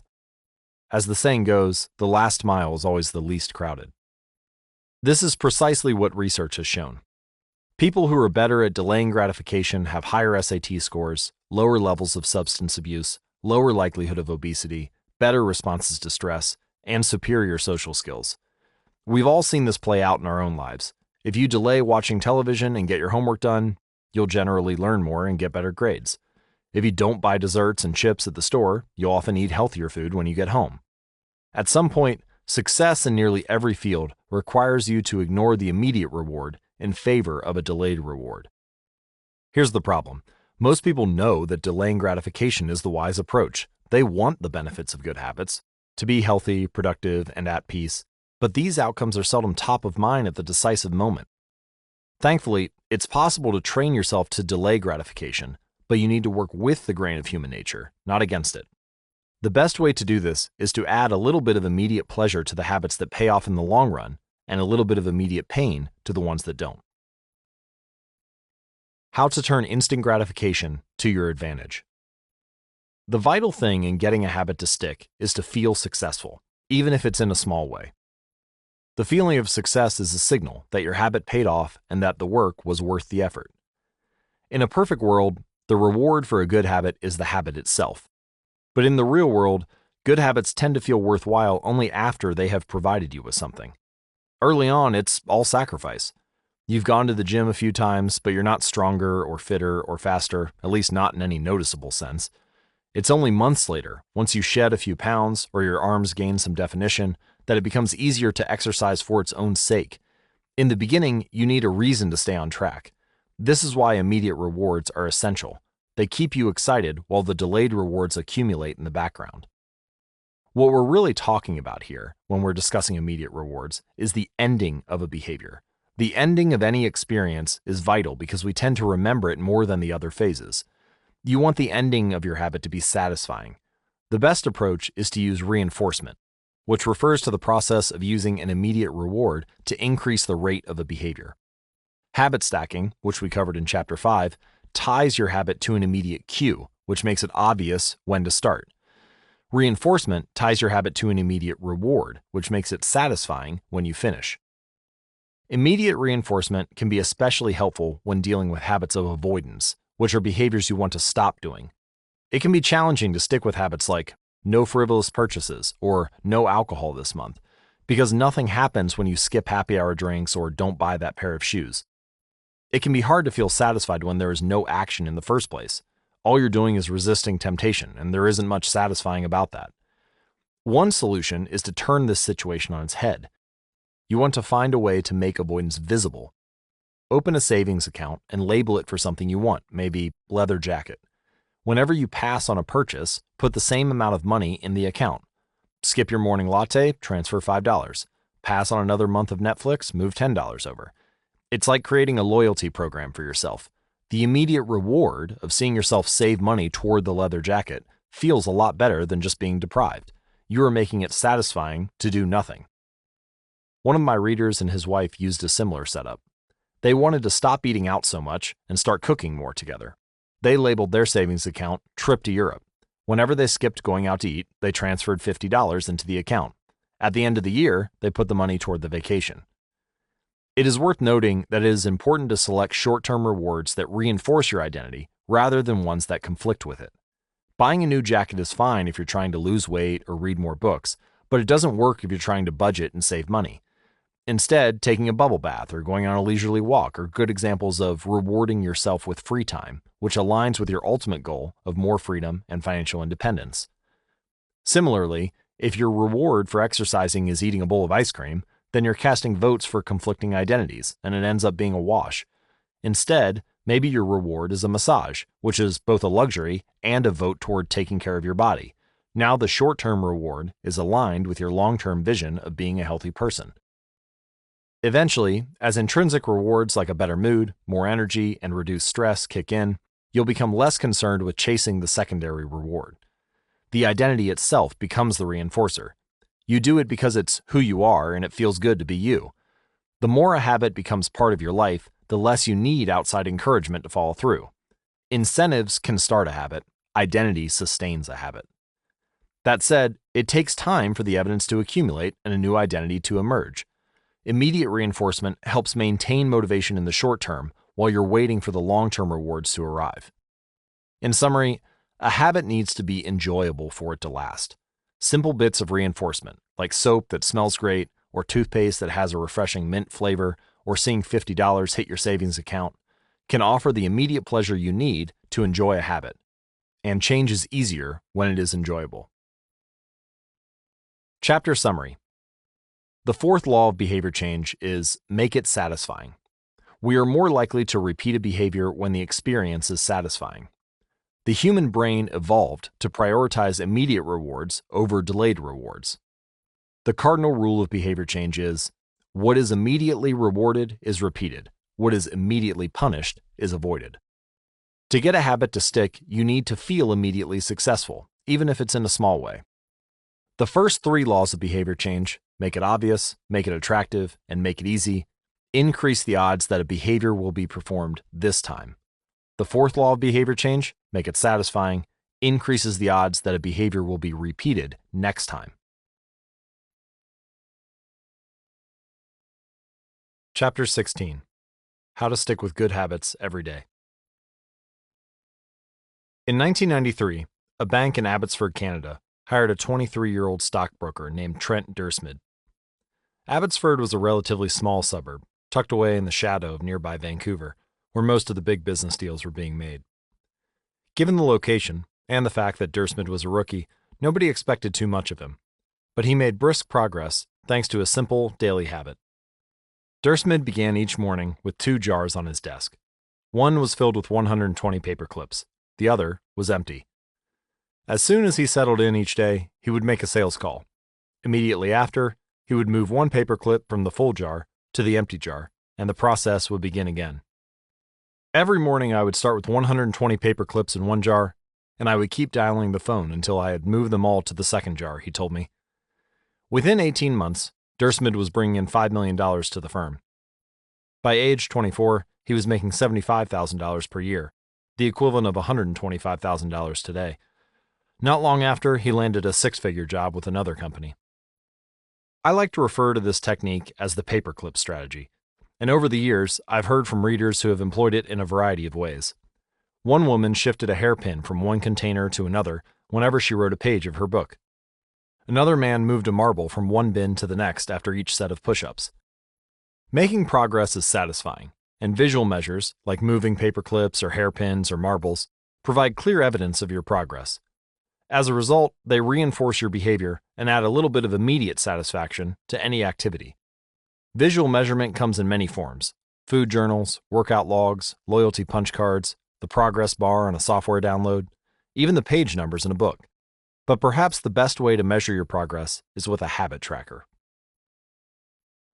How to keep your habits on track. A habit tracker is a simple way to measure whether you did a habit. The most basic format is to get a calendar and cross off each day you stick with your routine. For example, if you meditate on Monday, Wednesday, and Friday, each of those days gets an X. As time rolls by, the calendar becomes a record of your habit streak. Countless people have tracked their habits, but perhaps the most famous was Benjamin Franklin. Beginning at age 20, Franklin carried a small booklet everywhere he went and used it to track 13 personal virtues.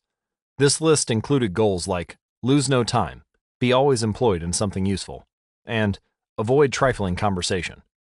At the end of each day, Franklin would open his booklet and record his progress. Jerry Seinfeld reportedly uses a habit tracker to stick with his streak of writing jokes. In the documentary Comedian, he explains that his goal is to never break the chain of writing jokes every day. In other words, he is not focused on how good or bad a particular joke is or how inspired he feels. He is simply focused on showing up and adding to his streak. Don't break the chain is a powerful mantra. Don't break the chain of sales calls and you'll build a successful book of business. Don't break the chain of workouts and you'll get fit faster than you'd expect. Don't break the chain of creating every day and you will end up with an impressive portfolio. Habit tracking is powerful because it leverages multiple laws of behavior change. It simultaneously makes a behavior obvious, attractive, and satisfying. Let's break down each one. Benefit number 1. Habit tracking is obvious. Recording your last action creates a trigger that can initiate your next one. Habit tracking naturally builds a series of visual cues, like the streak of X's on your calendar or the list of meals in your food log. When you look at the calendar and see your streak, you'll be reminded to act again. Research has shown that people who track their progress on goals like losing weight, quitting smoking, and lowering blood pressure are all more likely to improve than those who don't. One study of more than 1,600 people found that those who kept a daily food log lost twice as much weight as those who did not. The mere act of tracking a behavior can spark the urge to change it. Habit tracking also keeps you honest. Most of us have a distorted view of our own behavior. We think we act better than we do. Measurement offers one way to overcome our blindness to our own behavior and notice what is really going on each day. One glance at the paper clips in the container and you immediately know how much work you have, or haven't, been putting in. When the evidence is right in front of you, you're less likely to lie to yourself. Benefit number 2. Habit tracking is attractive. The most effective form of motivation is progress. When we get a signal that we are moving forward, we become more motivated to continue down that path. In this way, habit tracking can have an addictive effect on motivation. Each small win feeds your desire. This can be particularly powerful on a bad day. When you're feeling down, it's easy to forget about all the progress you have already made. Habit tracking provides visual proof of your hard work, a subtle reminder of how far you've come. Plus, the empty square you see each morning can motivate you to get started because you don't want to lose your progress by breaking the streak. Benefit number 3. Habit tracking is satisfying. This is the most crucial benefit of all. Tracking can become its own form of reward. It is satisfying to cross an item off your to-do list, to complete an entry in your workout log, or to mark an X on the calendar. It feels good to watch your results grow, the size of your investment portfolio, the length of your book manuscript, and if it feels good, then you're more likely to endure. Habit tracking also helps you keep your eye on the ball. You're focused on the process rather than the result. You're not fixated on getting six-pack abs, you're just trying to keep the streak alive and become the type of person who doesn't miss workouts. In summary, habit tracking, 1, creates a visual cue that can remind you to act. 2, is inherently motivating because you see the progress you are making and don't want to lose it. And 3, feels satisfying whenever you record another successful instance of your habit.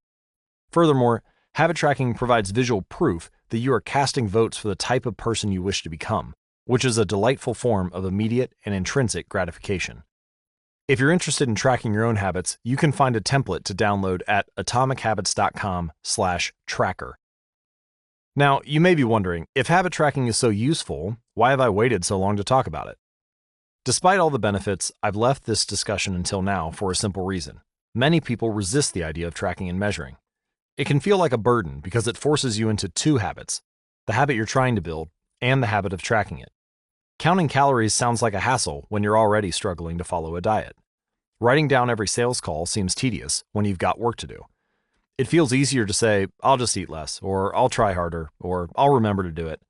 People inevitably tell me things like, I have a decision journal, but I wish I used it more, or I recorded my workouts for a week, but then quit. I get it, I've been there myself. I once made a food log to track my calories. I managed to do it for one meal and then gave up. Tracking isn't for everyone, and there's no need to measure your entire life. But nearly anyone can benefit from it in some form, even if it's only temporary. So what can we do to make tracking easier?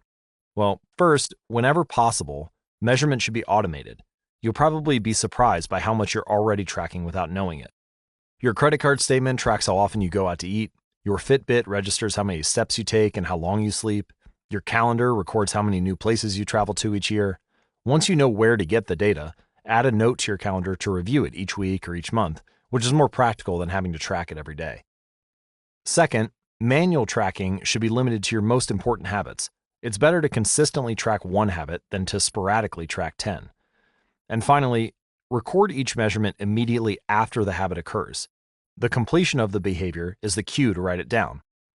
This approach allows you to combine the habit stacking method mentioned in Chapter 5 with the action of habit tracking. So the habit stacking plus habit tracking formula is, after current habit, I will track my habit. So for example, after I hang up the phone from a sales call, I will move one paperclip over. After I finish each set at the gym, I will record it in my workout journal. After I put my plate in the dishwasher, I will write down what I ate. These tactics can make tracking your habits easier. Even if you aren't the type of person who enjoys recording your behavior, I think you'll find a few weeks of measurements to be insightful. It's always interesting to see how you've actually been spending your time. That said, every habit streak ends at some point, and more important than any single measurement is having a good plan for when your habits slide off track. How to recover quickly when your habits break down. No matter how consistent you are with your habits, it is inevitable that life will interrupt you at some point. Perfection is not possible. Before long, an emergency will pop up, you will get sick, or you have to travel for work, or your family needs a little more of your time. Whenever this happens to me, I try to remind myself of a simple rule: never miss twice. If I miss one day, I try to get back into it as quickly as possible. Missing one workout happens, but I'm not going to miss 2 in a row. Maybe I'll eat an entire pizza, but I'll follow it up with a healthy meal. I can't be perfect, but I can avoid a second lapse. As soon as one streak ends, I get started on the next one. The first mistake is never the one that ruins you. It's the spiral of repeated mistakes that follows. Missing once is an accident. Missing twice is the start of a new habit. This is a distinguishing feature between winners and losers. Anyone can have a bad performance, a bad workout, or a bad day at work. But when successful people fail, they rebound quickly. The breaking of a habit doesn't matter if the reclaiming of it is fast.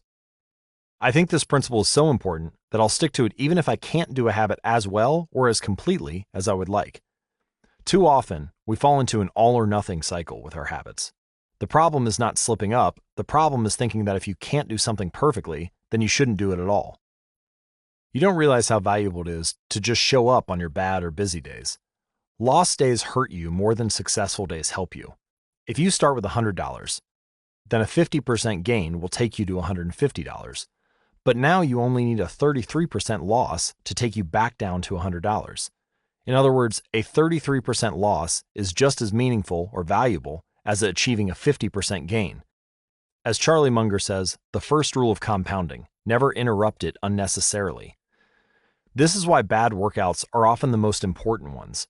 Sluggish days and bad workouts maintain the compound gains you have accrued from previous days.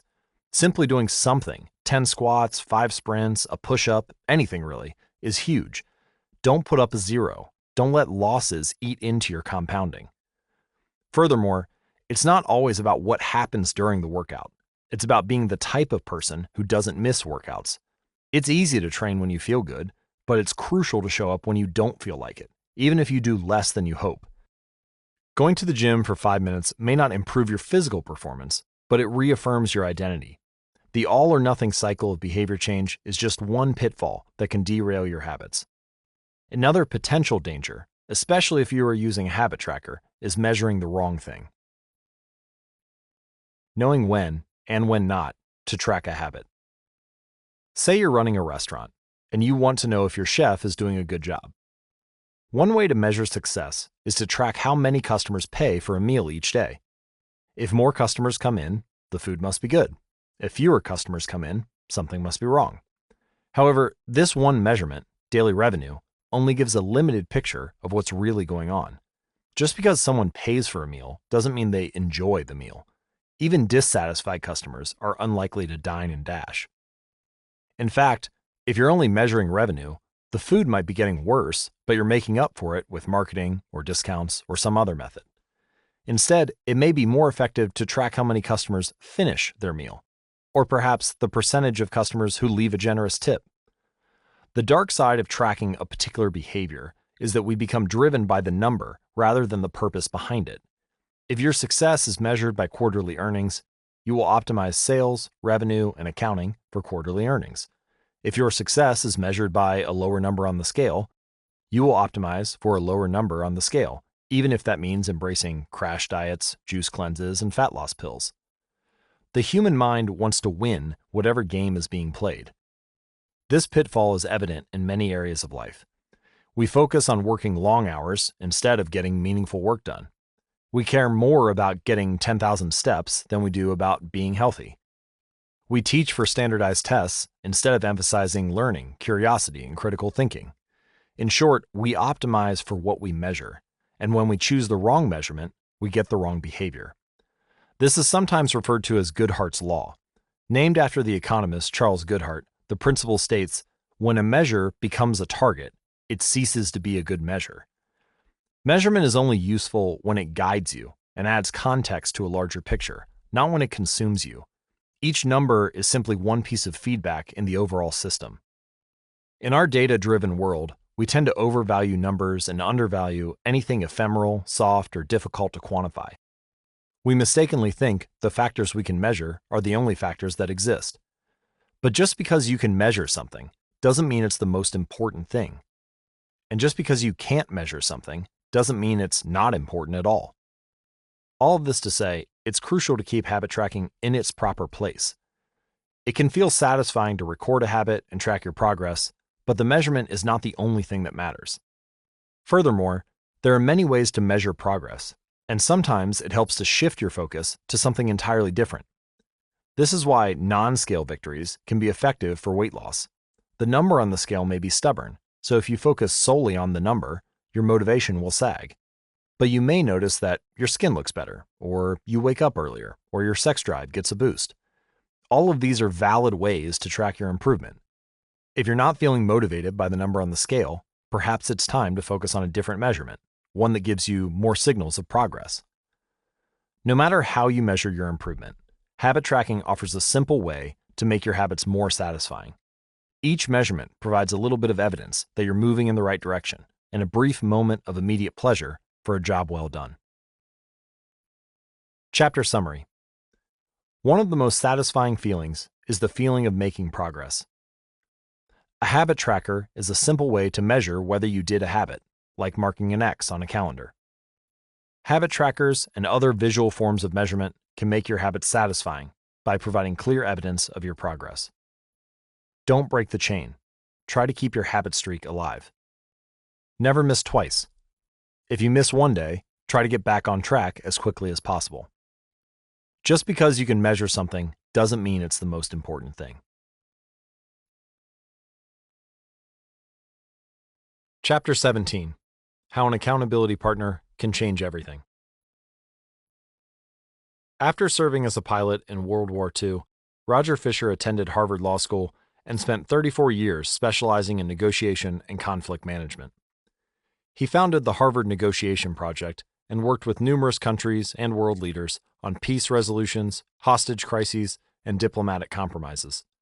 But it was in the 1970s and 1980s, as the threat of nuclear war escalated, that Fisher developed perhaps his most interesting idea. At the time, Fisher was focused on designing strategies that could prevent nuclear war, and he had noticed a troubling fact. Any sitting president would have access to launch codes that could kill millions of people, but would never actually see anyone die because he would always be thousands of miles away. My suggestion was quite simple, he wrote in 1981. Put that nuclear code number in a little capsule, and then implant that capsule right next to the heart of a volunteer. The volunteer would carry with him a big, heavy butcher knife as he accompanied the president.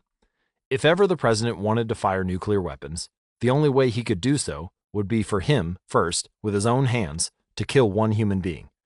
The president says, "George, I'm sorry, but tens of millions must die." He has to look at someone and realize what death is, what an innocent death is. Blood on the White House carpet. It's reality brought home. When I suggested this to friends in the Pentagon, they said, "My God, that's terrible. Having to kill someone would distort the president's judgment. He might never push the button." Throughout our discussion of the fourth law of behavior change, we have covered the importance of making good habits immediately satisfying. Fisher's proposal is an inversion of the fourth law. Make it immediately unsatisfying. Just as we are more likely to repeat an experience when the ending is satisfying, we are also more likely to avoid an experience when the ending is painful. Pain is an effective teacher. If a failure is painful, it gets fixed. If a failure is relatively painless, it gets ignored. The more immediate and more costly a mistake is, the faster you will learn from it. The threat of a bad review forces a plumber to be good at his job. The possibility of a customer never returning makes restaurants create good food. The cost of cutting the wrong blood vessel makes a surgeon master human anatomy and cut carefully. When the consequences are severe, people learn quickly. The more immediate the pain, the less likely the behavior. If you want to prevent bad habits and eliminate unhealthy behaviors, then adding an instant cost to the action is a great way to reduce their odds. We repeat bad habits because they serve us in some way, and that makes them hard to abandon.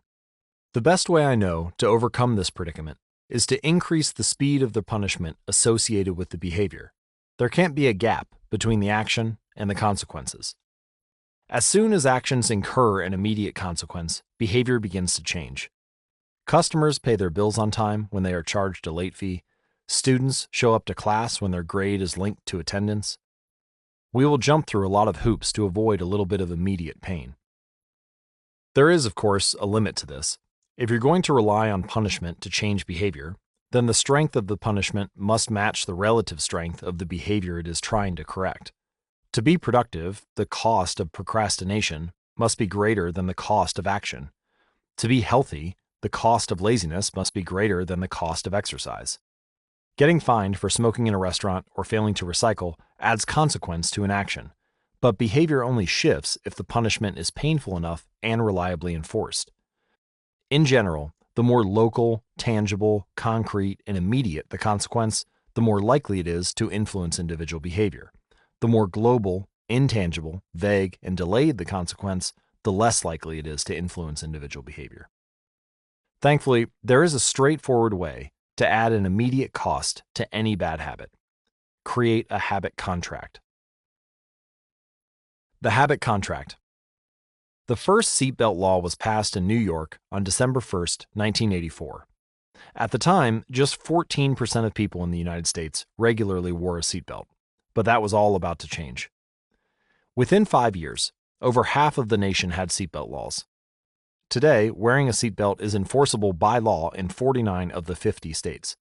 And it's not just the legislation. The number of people wearing seatbelts has changed dramatically as well. In 2016, over 88% of Americans buckled up each time they got in a car. In just over 30 years, there was a complete reversal in the habits of millions of people. Laws and regulations are an example of how government can change our habits by creating a social contract. As a society, we collectively agree to abide by certain rules and then enforce them as a group.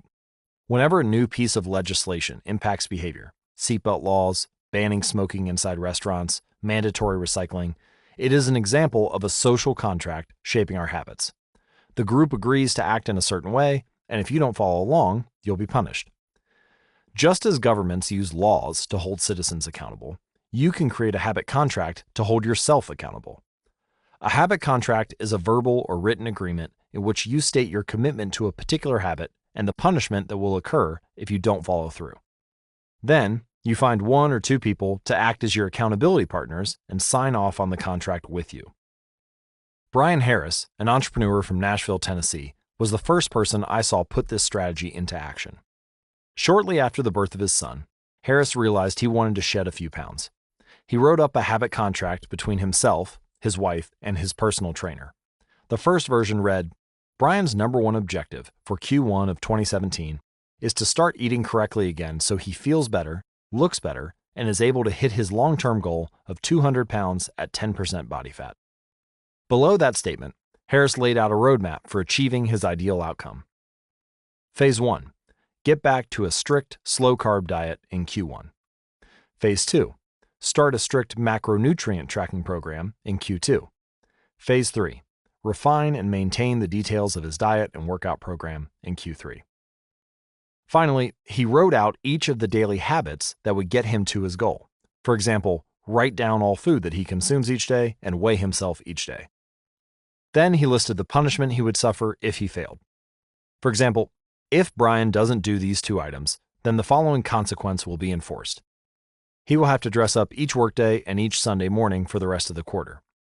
Dress up is defined as not wearing jeans, t-shirts, hoodies, or shorts. He will also give Joey, his trainer, $200 to use as he sees fit if he misses 1 day of logging food. Finally, at the bottom of the page, Harris, his wife, and his trainer all signed the contract. My initial reaction was that a contract like this seemed overly formal and unnecessary, especially the signatures. But Harris convinced me that signing the contract was an indication of seriousness. "Anytime I skip this part," he said, "I start slacking almost immediately." 3 months later, after hitting his targets for Q1, Harris upgraded his goals. The consequences escalated too. If he missed his carbohydrate and protein targets, he had to pay his trainer $100.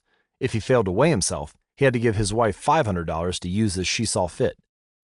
Perhaps most painfully, if he forgot to run sprints, he had to dress up for work every day and wear an Alabama hat the rest of the quarter, the bitter rival of his beloved Auburn team. The strategy worked, with his wife and trainer acting as accountability partners, and with the habit contract clarifying exactly what to do each day, Harris lost the weight. If you'd like to create your own habit contract or see the actual habit contracts used by Brian Harris, you can download a template and view them at atomichabits.com/contract. To make bad habits unsatisfying, your best option is to make them painful in the moment. Creating a habit contract is a straightforward way to do exactly that.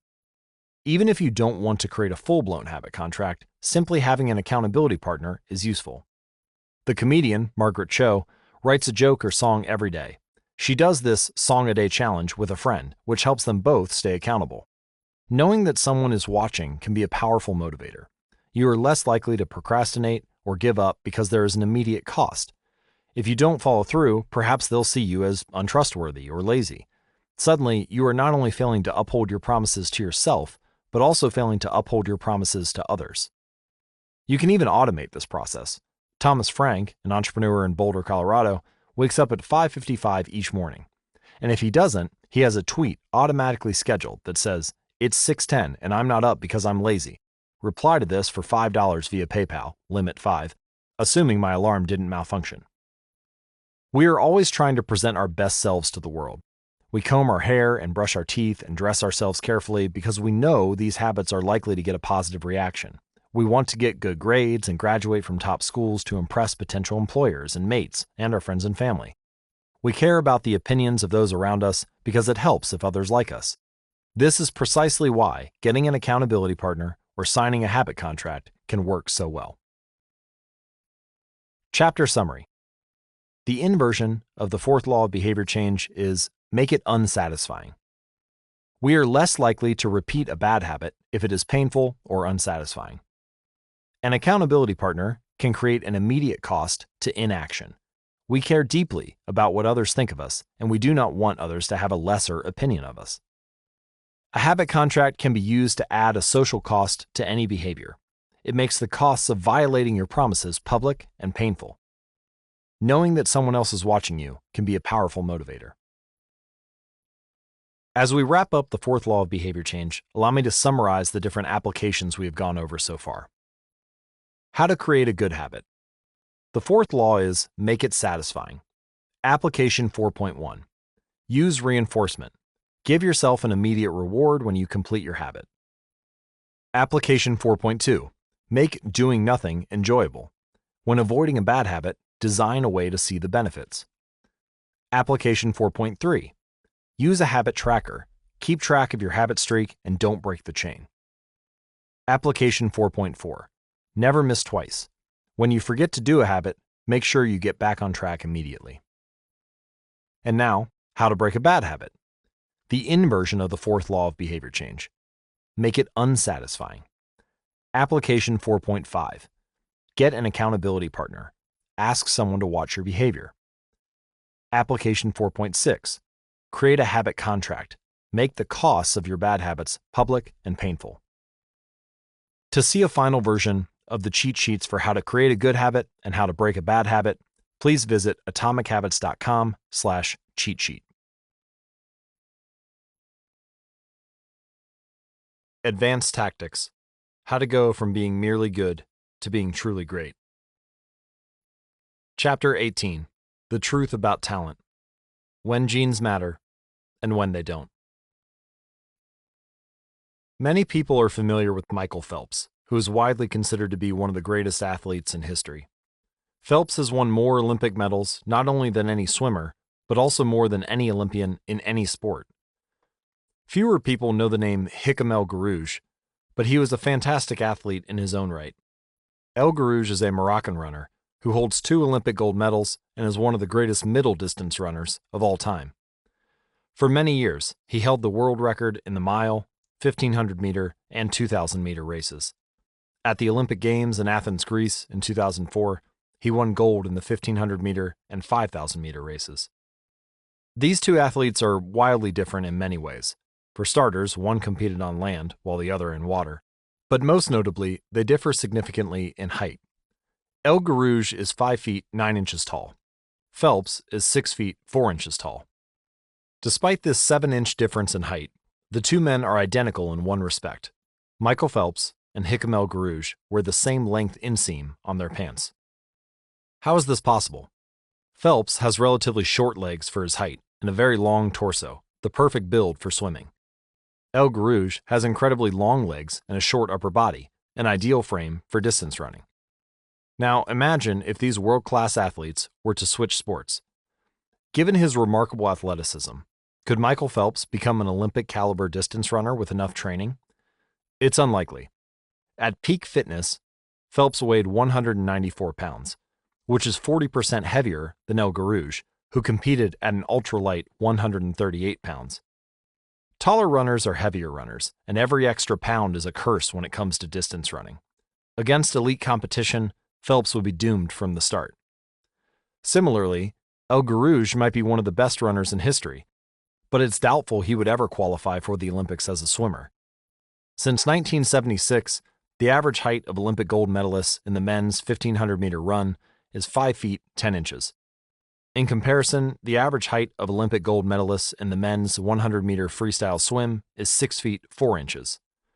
Swimmers tend to be tall and have long backs and arms, which are ideal for pulling through the water. El Guerrouj would be at a severe disadvantage before he ever touched the pool. The secret to maximizing your odds of success is to choose the right field of competition. This is just as true with habit change as it is with sports and business. Habits are easier to perform and more satisfying to stick with when they align with your natural inclinations and abilities. Like Michael Phelps in the pool or Hicham El Guerrouj on the track, you want to play a game where the odds are in your favor. Embracing this strategy requires the acceptance of the simple truth that people are born with different abilities. Some people don't like to discuss this fact. On the surface, your genes seem fixed, and it's no fun to talk about things you cannot control. Plus, phrases like biological determinism make it sound like certain individuals are destined for success and others are doomed to failure.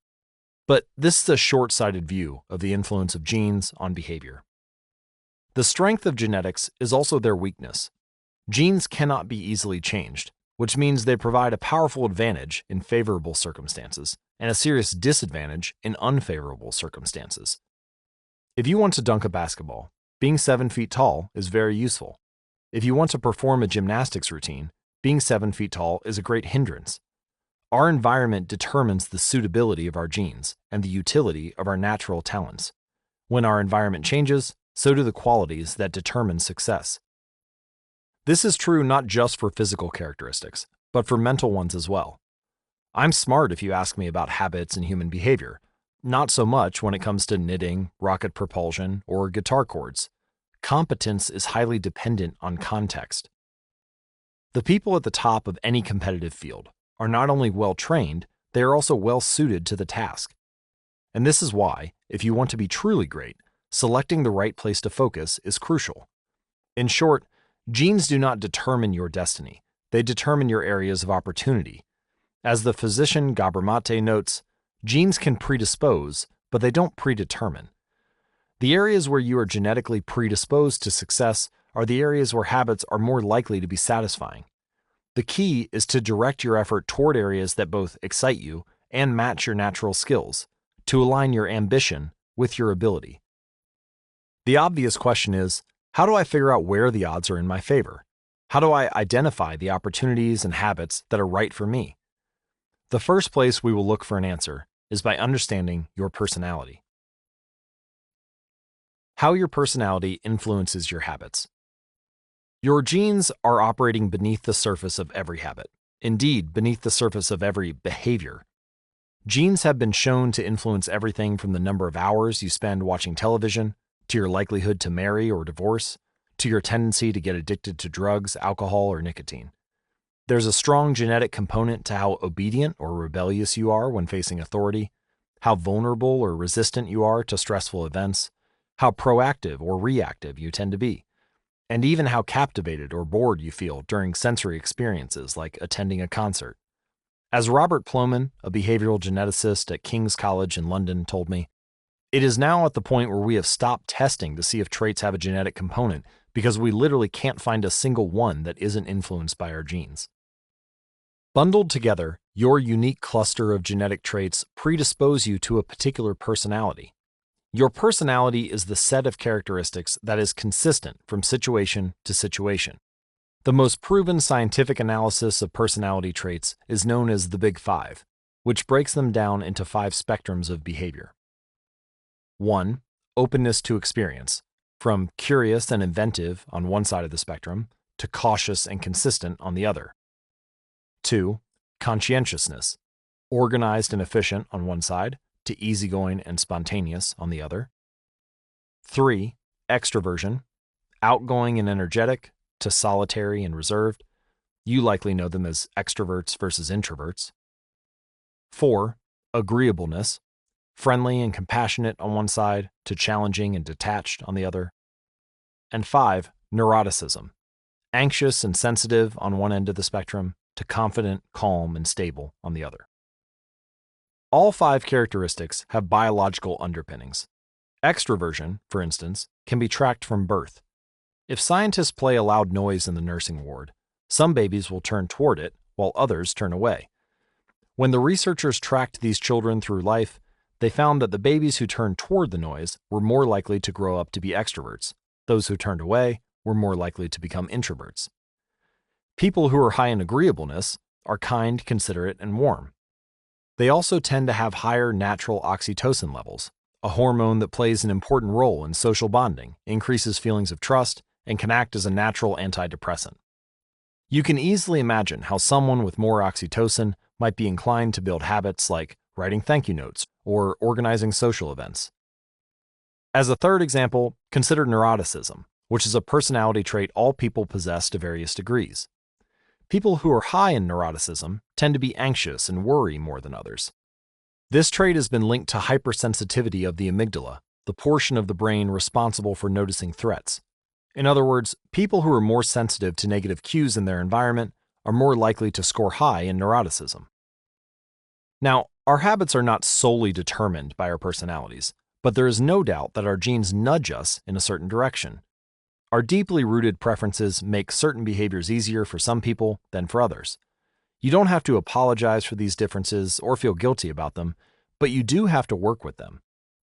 A person who scores lower on conscientiousness, for example, will be less likely to be orderly by nature and may need to rely more heavily on environment design to stick with good habits.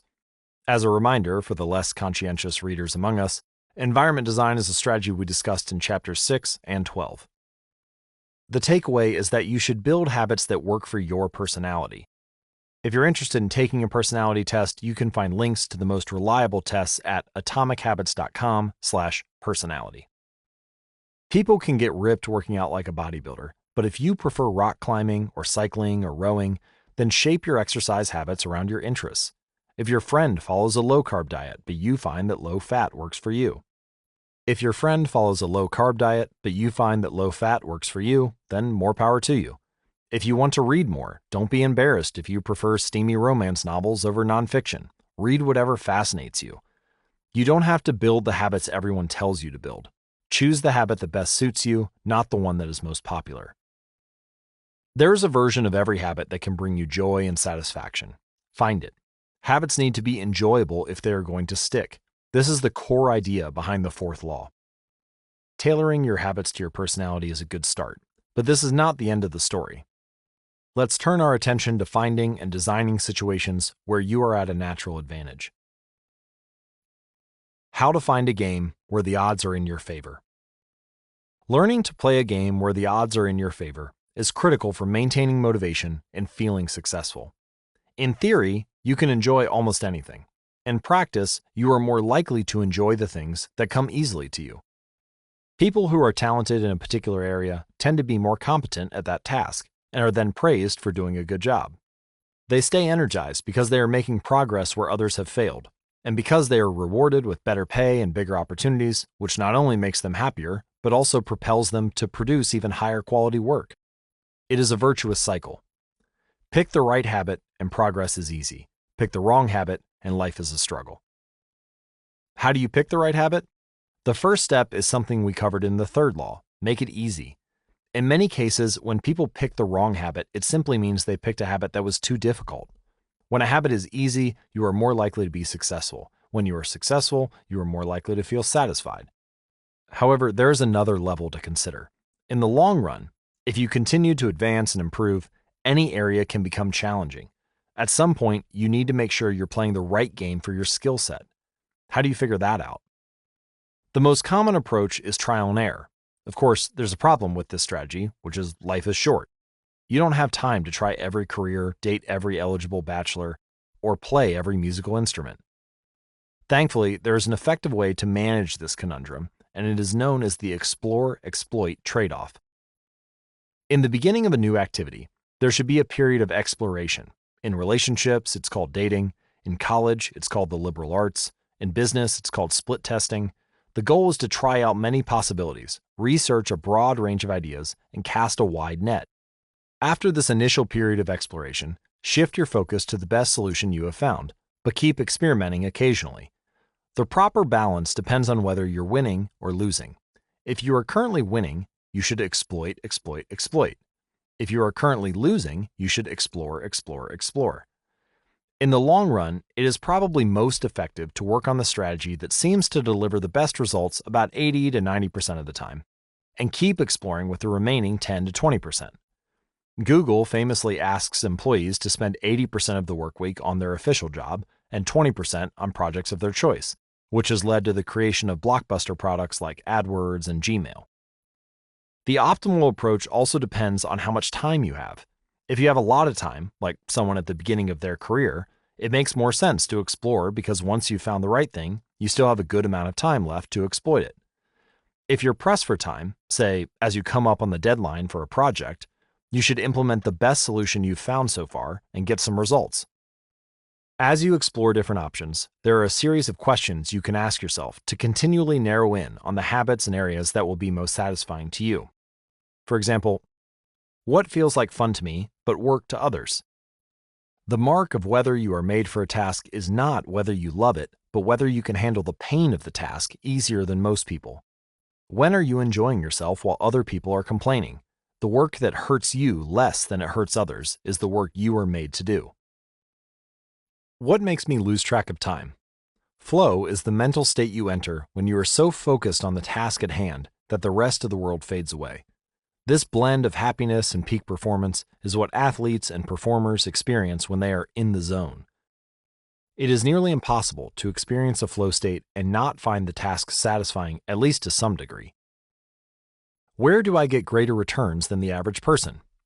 We are continually comparing ourselves to those around us, and a behavior is more likely to be satisfying when the comparison is in our favor. When I started writing at jamesclear.com, my email list grew very quickly. I wasn't quite sure what I was doing well, but I knew that results seemed to be coming faster for me than for some of my colleagues, which motivated me to keep writing. What comes naturally to me?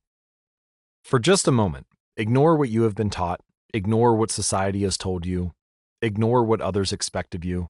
Look inside yourself and ask, what feels natural to me?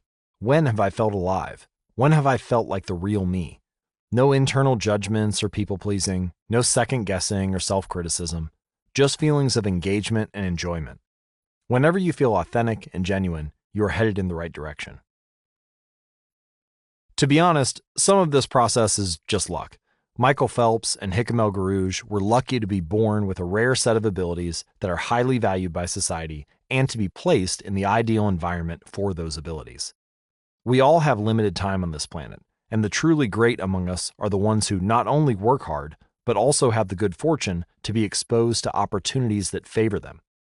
But what if you don't want to leave it up to luck? If you can't find a game where the odds are stacked in your favor, you can create one. Scott Adams, the cartoonist behind Dilbert, says, "Everyone has at least a few areas in which they could be in the top 25% with some effort. In my case, I can draw better than most people, but I'm hardly an artist.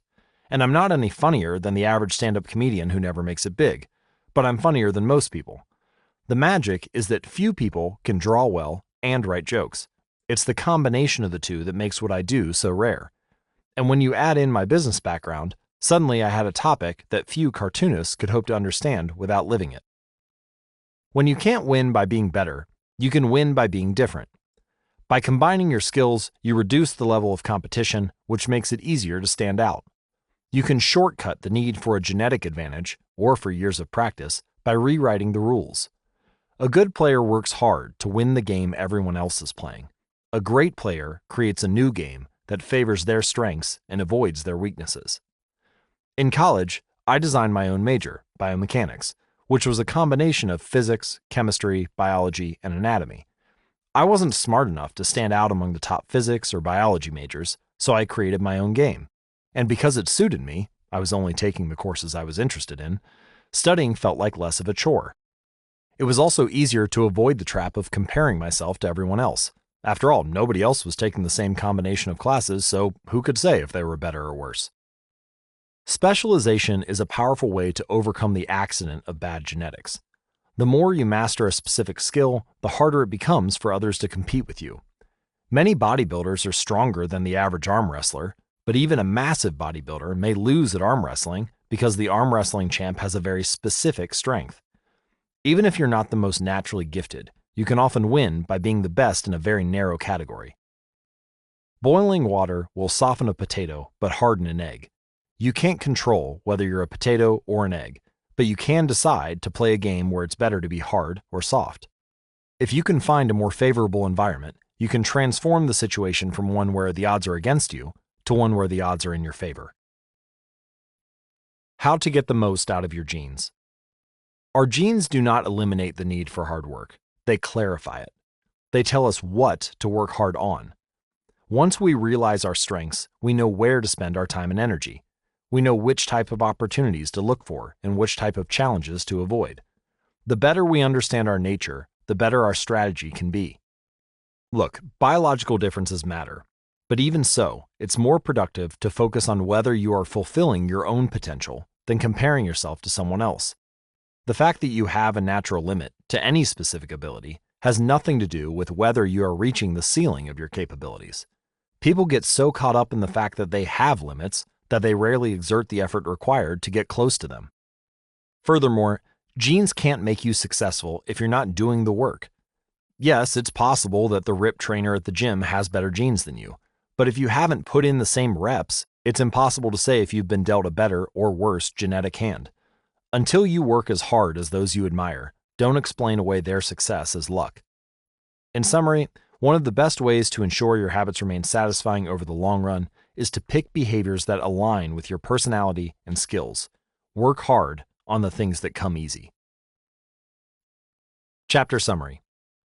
The secret to maximizing your odds of success is to choose the right field of competition. Pick the right habit and progress is easy. Pick the wrong habit and life is a struggle. Genes cannot be easily changed, which means they provide a powerful advantage in favorable circumstances and a serious disadvantage in unfavorable circumstances. Habits are easier when they align with your natural abilities. Choose the habits that best suit you. Play a game that favors your strengths. If you can't find a game that favors you, create one. Genes do not eliminate the need for hard work. They clarify it. They tell us what to work hard on. Chapter 19. The Goldilocks Rule. How to stay motivated in life and work. In 1955, Disneyland had just opened in Anaheim, California, when a 10-year-old boy walked in and asked for a job. Labor laws were loose back then, and the boy managed to land a position selling guidebooks for 50 cents apiece. Within a year, he had transitioned to Disney's magic shop, where he learned tricks from the older employees. He experimented with jokes and tried out simple routines on visitors. Soon he discovered that what he loved was not performing magic, but performing in general. He set his sights on becoming a comedian. Beginning in his teenage years, he started performing in little clubs around Los Angeles. The crowds were small, and his act was short. He was rarely on stage for more than 5 minutes. Most of the people in the crowd were too busy drinking or talking with friends to pay attention. One night, he literally delivered his stand-up routine to an empty club. It wasn't glamorous work, but there was no doubt he was getting better. His first routines would only last 1 or 2 minutes. By high school, his material had expanded into a 5-minute act, and a few years later, a 10-minute show. At 19, he was performing weekly for 20 minutes at a time. He had to read 3 poems during the show just to make the routine long enough, but his skills continued to progress. He spent another decade experimenting, adjusting, and practicing. He took a job as a television writer, and gradually, he was able to land his own appearances on talk shows. By the mid-1970s, he had worked his way into being a regular guest on The Tonight Show and Saturday Night Live. Finally, after 15 years of work, the young man rose to fame. He toured 60 cities in 63 days, then 72 cities in 80 days, then 85 cities in 90 days. He had 18,695 people attend one show in Ohio. Another 45,000 tickets were sold for his 3-day show in New York.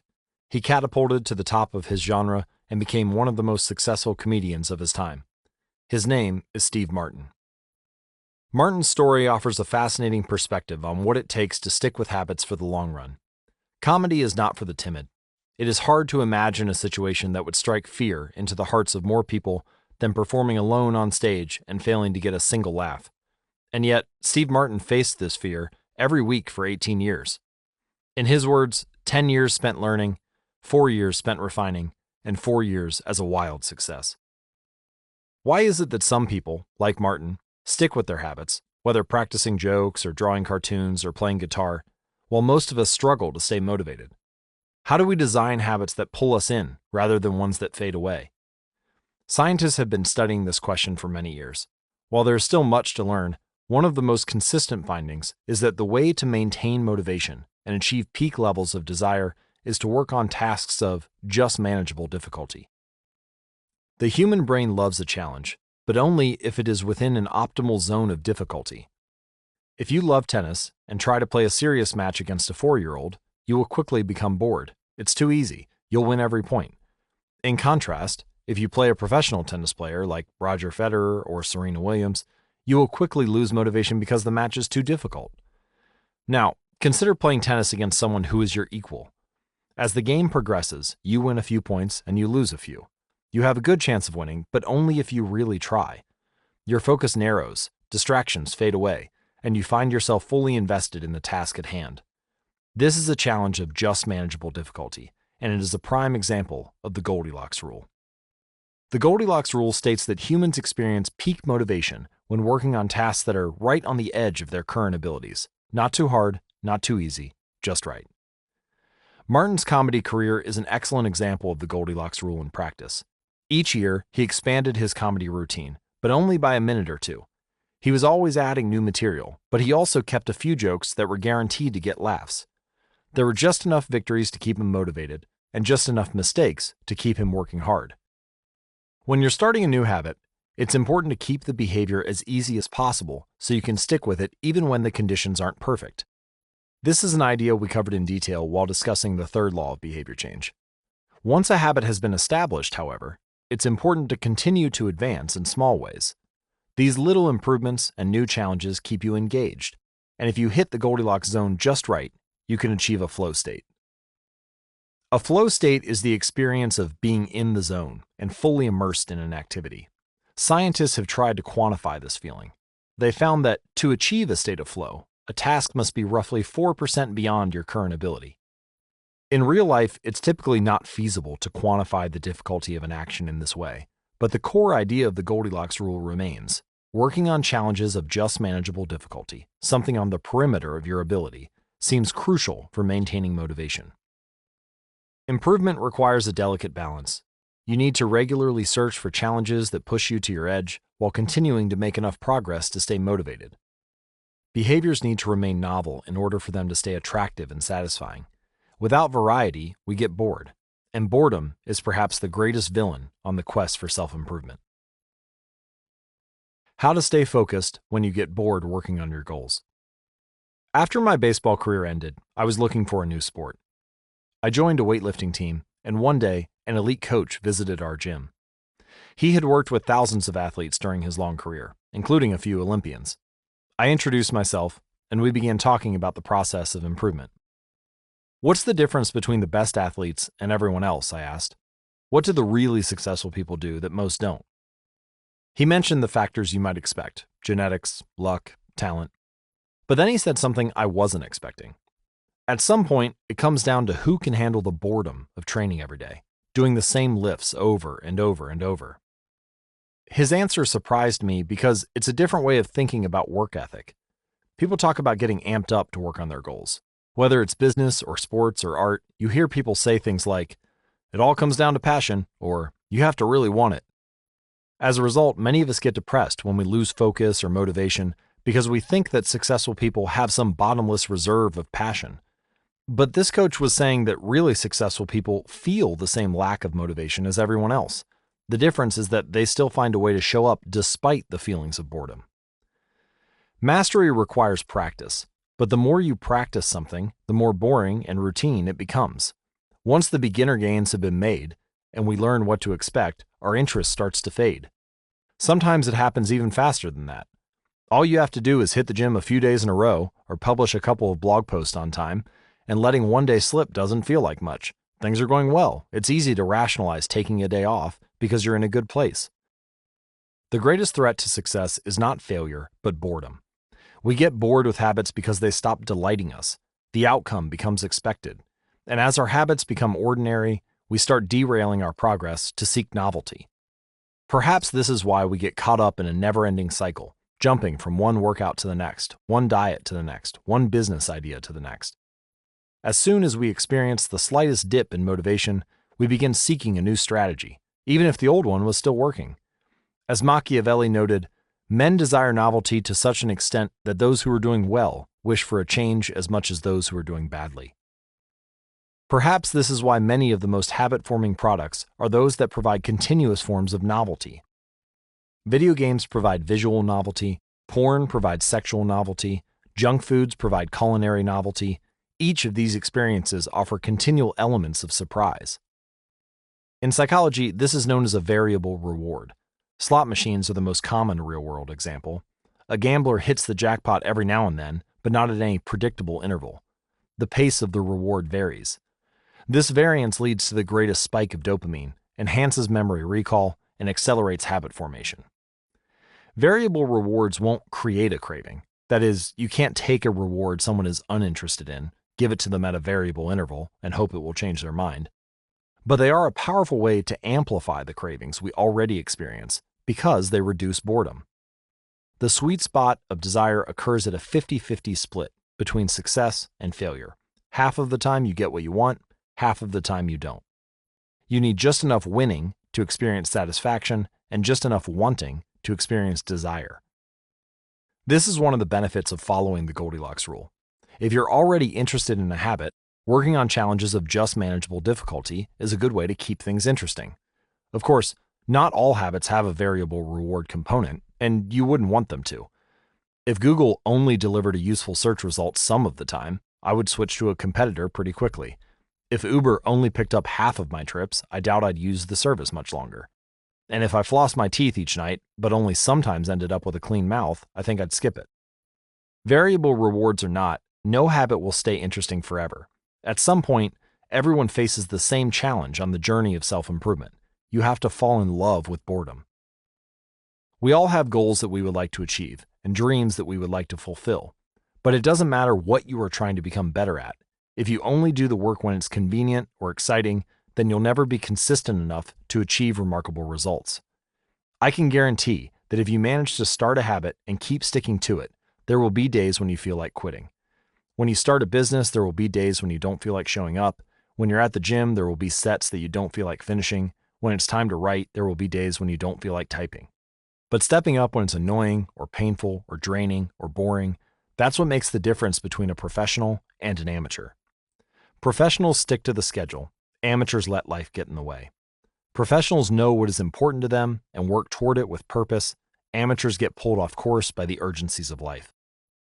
David Kane, an author and meditation teacher, encourages his students to avoid being fair-weather meditators. Similarly, you don't want to be a fair-weather athlete or a fair-weather writer or a fair-weather anything. When a habit is truly important to you, you have to be willing to stick with it in any mood. Professionals take action even when the mood isn't right. They might not enjoy it, but they find a way to put the reps in. There have been a lot of sets I haven't felt like finishing, but I've never regretted doing the workout. There have been a lot of articles I haven't felt like writing, but I've never regretted publishing on schedule. There have been a lot of days I felt like relaxing, but I've never regretted showing up and working on something that was important to me. The only way to become excellent is to be endlessly fascinated by doing the same thing over and over. You have to fall in love with boredom.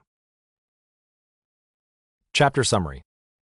The Goldilocks rule states that humans experience peak motivation when working on tasks that are right on the edge of their current abilities. The greatest threat to success is not failure, but boredom. As habits become routine, they become less interesting and less satisfying. We get bored. Anyone can work hard when they feel motivated. It's the ability to keep going when work isn't exciting that makes the difference. Professionals stick to the schedule. Amateurs let life get in the way. Chapter 20. The downside of creating good habits. Habits create the foundation for mastery. In chess, it is only after the basic movements of the pieces have become automatic that a player can focus on the next level of the game. Each chunk of information that is memorized opens up the mental space for more effortful thinking. This is true for any endeavor. When you know the simple movements so well that you can perform them without thinking, you are free to pay attention to more advanced details. In this way, habits are the backbone of any pursuit of excellence. However, the benefits of habits come at a cost. At first, each repetition develops fluency, speed, and skill. But then, as a habit becomes automatic, you become less sensitive to feedback. You fall into mindless repetition. It becomes easier to let mistakes slide. When you can do it good enough on autopilot, you stop thinking about how to do it better. The upside of habits is that we can do things without thinking. The downside of habits is that you get used to doing things a certain way and stop paying attention to little errors. You assume you're getting better because you're gaining experience. In reality, you are merely reinforcing your current habits, not improving them. In fact, some research has shown that once a skill has been mastered, there is usually a slight decline in performance. Usually, this minor dip in performance is no cause for worry. You don't need a system to continuously improve how well you brush your teeth or tie your shoes or make your morning cup of tea. With habits like these, good enough is usually good enough. The less energy you spend on trivial choices, the more you can spend it on what really matters. However, when you want to maximize your potential, and achieve elite levels of performance, you need a more nuanced approach. You can't repeat the same things blindly and expect to become exceptional. Habits are necessary, but not sufficient for mastery. What you need is a combination of automatic habits and deliberate practice. Habits plus deliberate practice equal mastery. To become great, certain skills do need to become automatic. Basketball players need to be able to dribble without thinking before they can move on to mastering layups with their non-dominant hand. Surgeons need to repeat the first incision so many times that they could do it with their eyes closed, so they can focus on the hundreds of other variables that arise during surgery. But after one habit has been mastered, you have to return to the effortful part of the work and begin building the next habit. Mastery is the process of narrowing your focus to a tiny element of success, repeating it until you have internalized the skill, and then using this new habit as the foundation to advance to the next frontier of your development. Old tasks become easier the second time around, but it doesn't get any easier overall, because now you're pouring your energy into the next challenge. Each habit unlocks the next level of performance. It is an endless cycle. Although habits are powerful, what you need is a way to remain conscious of your performance over time, so you can continue to refine and improve. It is precisely at the moment when you begin to feel like you have mastered a skill, right when things are starting to feel automatic and you are becoming comfortable, that you must avoid slipping into the trap of complacency. The solution? Establish a system for reflection and review. How to review your habits and make adjustments. In 1986, the Los Angeles Lakers had one of the most talented basketball teams ever assembled, but they are rarely remembered that way. The team started the 1985-1986 NBA season with an astounding 29-5 record.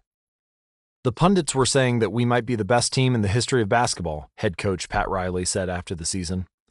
Surprisingly, the Lakers stumbled in the 1986 playoffs and suffered a season-ending defeat in the Western Conference Finals. The best team in the history of basketball didn't even play for the NBA championship. After that blow, Riley was tired of hearing about how much talent his players had and about how much promise his team held. He didn't want to see flashes of brilliance followed by a gradual fade in performance. He wanted the Lakers to play up to their potential, night after night. In the summer of 1986, he created a plan to do exactly that, a system that he called the Career Best Effort Program, or CBE. When players first joined the Lakers, Riley explained, we track their basketball statistics all the way back to high school. I call this taking their number. We look for an accurate gauge of what a player can do, then build him into our plan for the team based on the notion that he will maintain and then improve upon his averages. After determining a player's baseline level of performance, Riley added a key step. He asked each player to improve their output by at least 1% over the course of the season. If they succeeded, it would be a CBE, or Career Best Effort. Similar to the British cycling team that we discussed in Chapter 1, the Lakers sought peak performance by getting slightly better each day. Riley was careful to point out that CBE was not merely about points or statistics, but about giving your best effort spiritually, mentally, and physically. Players got credit for allowing an opponent to run into you when you know that a foul will be called against him, diving for loose balls, going after rebounds whether you are likely to get them or not, helping a teammate when the player he's guarding has surged past him, and other unsung hero deeds. The CBE number was calculated for all of a player's games, and it was the average CBE that a player was asked to improve by 1% over the season. Riley compared each player's current CBE to not only their past performances, but also those of other players in the league. As Riley put it, we ranked team members alongside league opponents who played the same position and have similar role definitions. Sports writer Jackie McMullen noted, Riley trumpeted the top performers in the league in bold lettering on the blackboard each week and measured them against the corresponding players on his own roster. Solid, reliable players generally rated a score in the 600s, while elite players scored at least 800. Magic Johnson, who submitted 138 triple-doubles in his career, often scored over 1,000. The Lakers also emphasized year-over-year progress by making historical comparisons of CBE data. Riley said, we stacked the month of November 1986 next to November 1985 and showed the players whether they were doing better or worse than at the same point last season. Then, we showed them how their performance figures for December 1986 stacked up against November's. The Lakers rolled out the CBE program in October 1986. 8 months later, they were NBA champions. The following year, Pat Riley led his team to another title, as the Lakers became the first team in 20 years to win back-to-back NBA championships. Afterward, he said, "Sustaining an effort is the most important thing for any enterprise. The way to be successful is to learn how to do things right, then do them the same way every time." The CBE program is a prime example of the power of reflection and review. The Lakers were already talented. CBE helped them get the most out of what they had, and made sure their habits improved rather than declined. Reflection and review enables the long-term improvement of all habits because it makes you aware of your mistakes and helps you consider possible paths for improvement. Without reflection, we can make excuses, create rationalizations, and lie to ourselves. We have no process for determining whether we are performing better or worse compared to yesterday. Top performers in all fields engage in various types of reflection and review, and the process doesn't have to be complex. Kenyan runner Eliud Kipchoge is one of the greatest marathon runners of all time and an Olympic gold medalist. He still takes notes after every practice in which he reviews his training for the day and searches for areas that can be improved.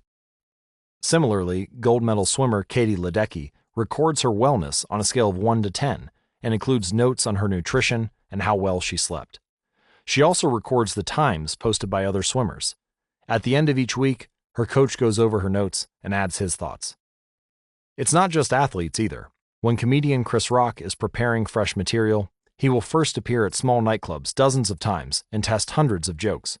He brings a notepad on stage and records which bits go over well and where he needs to make adjustments. The few killer lines that survive will form the backbone of his new show. I know of executives and investors who keep a decision journal in which they record the major decisions they make each week, why they made them, and what they expect the outcome to be. They review their choices at the end of each month or year to see where they were correct and where they went wrong. If you're interested in keeping your own decision journal, I created a template for doing so. You can find it included as part of the Habit Journal, available at atomichabits.com/journal. Improvement is not just about learning habits, it's also about fine-tuning them. Reflection and review ensures that you spend your time on the right things and make course corrections whenever necessary, like Pat Riley adjusting the effort of his players on a nightly basis.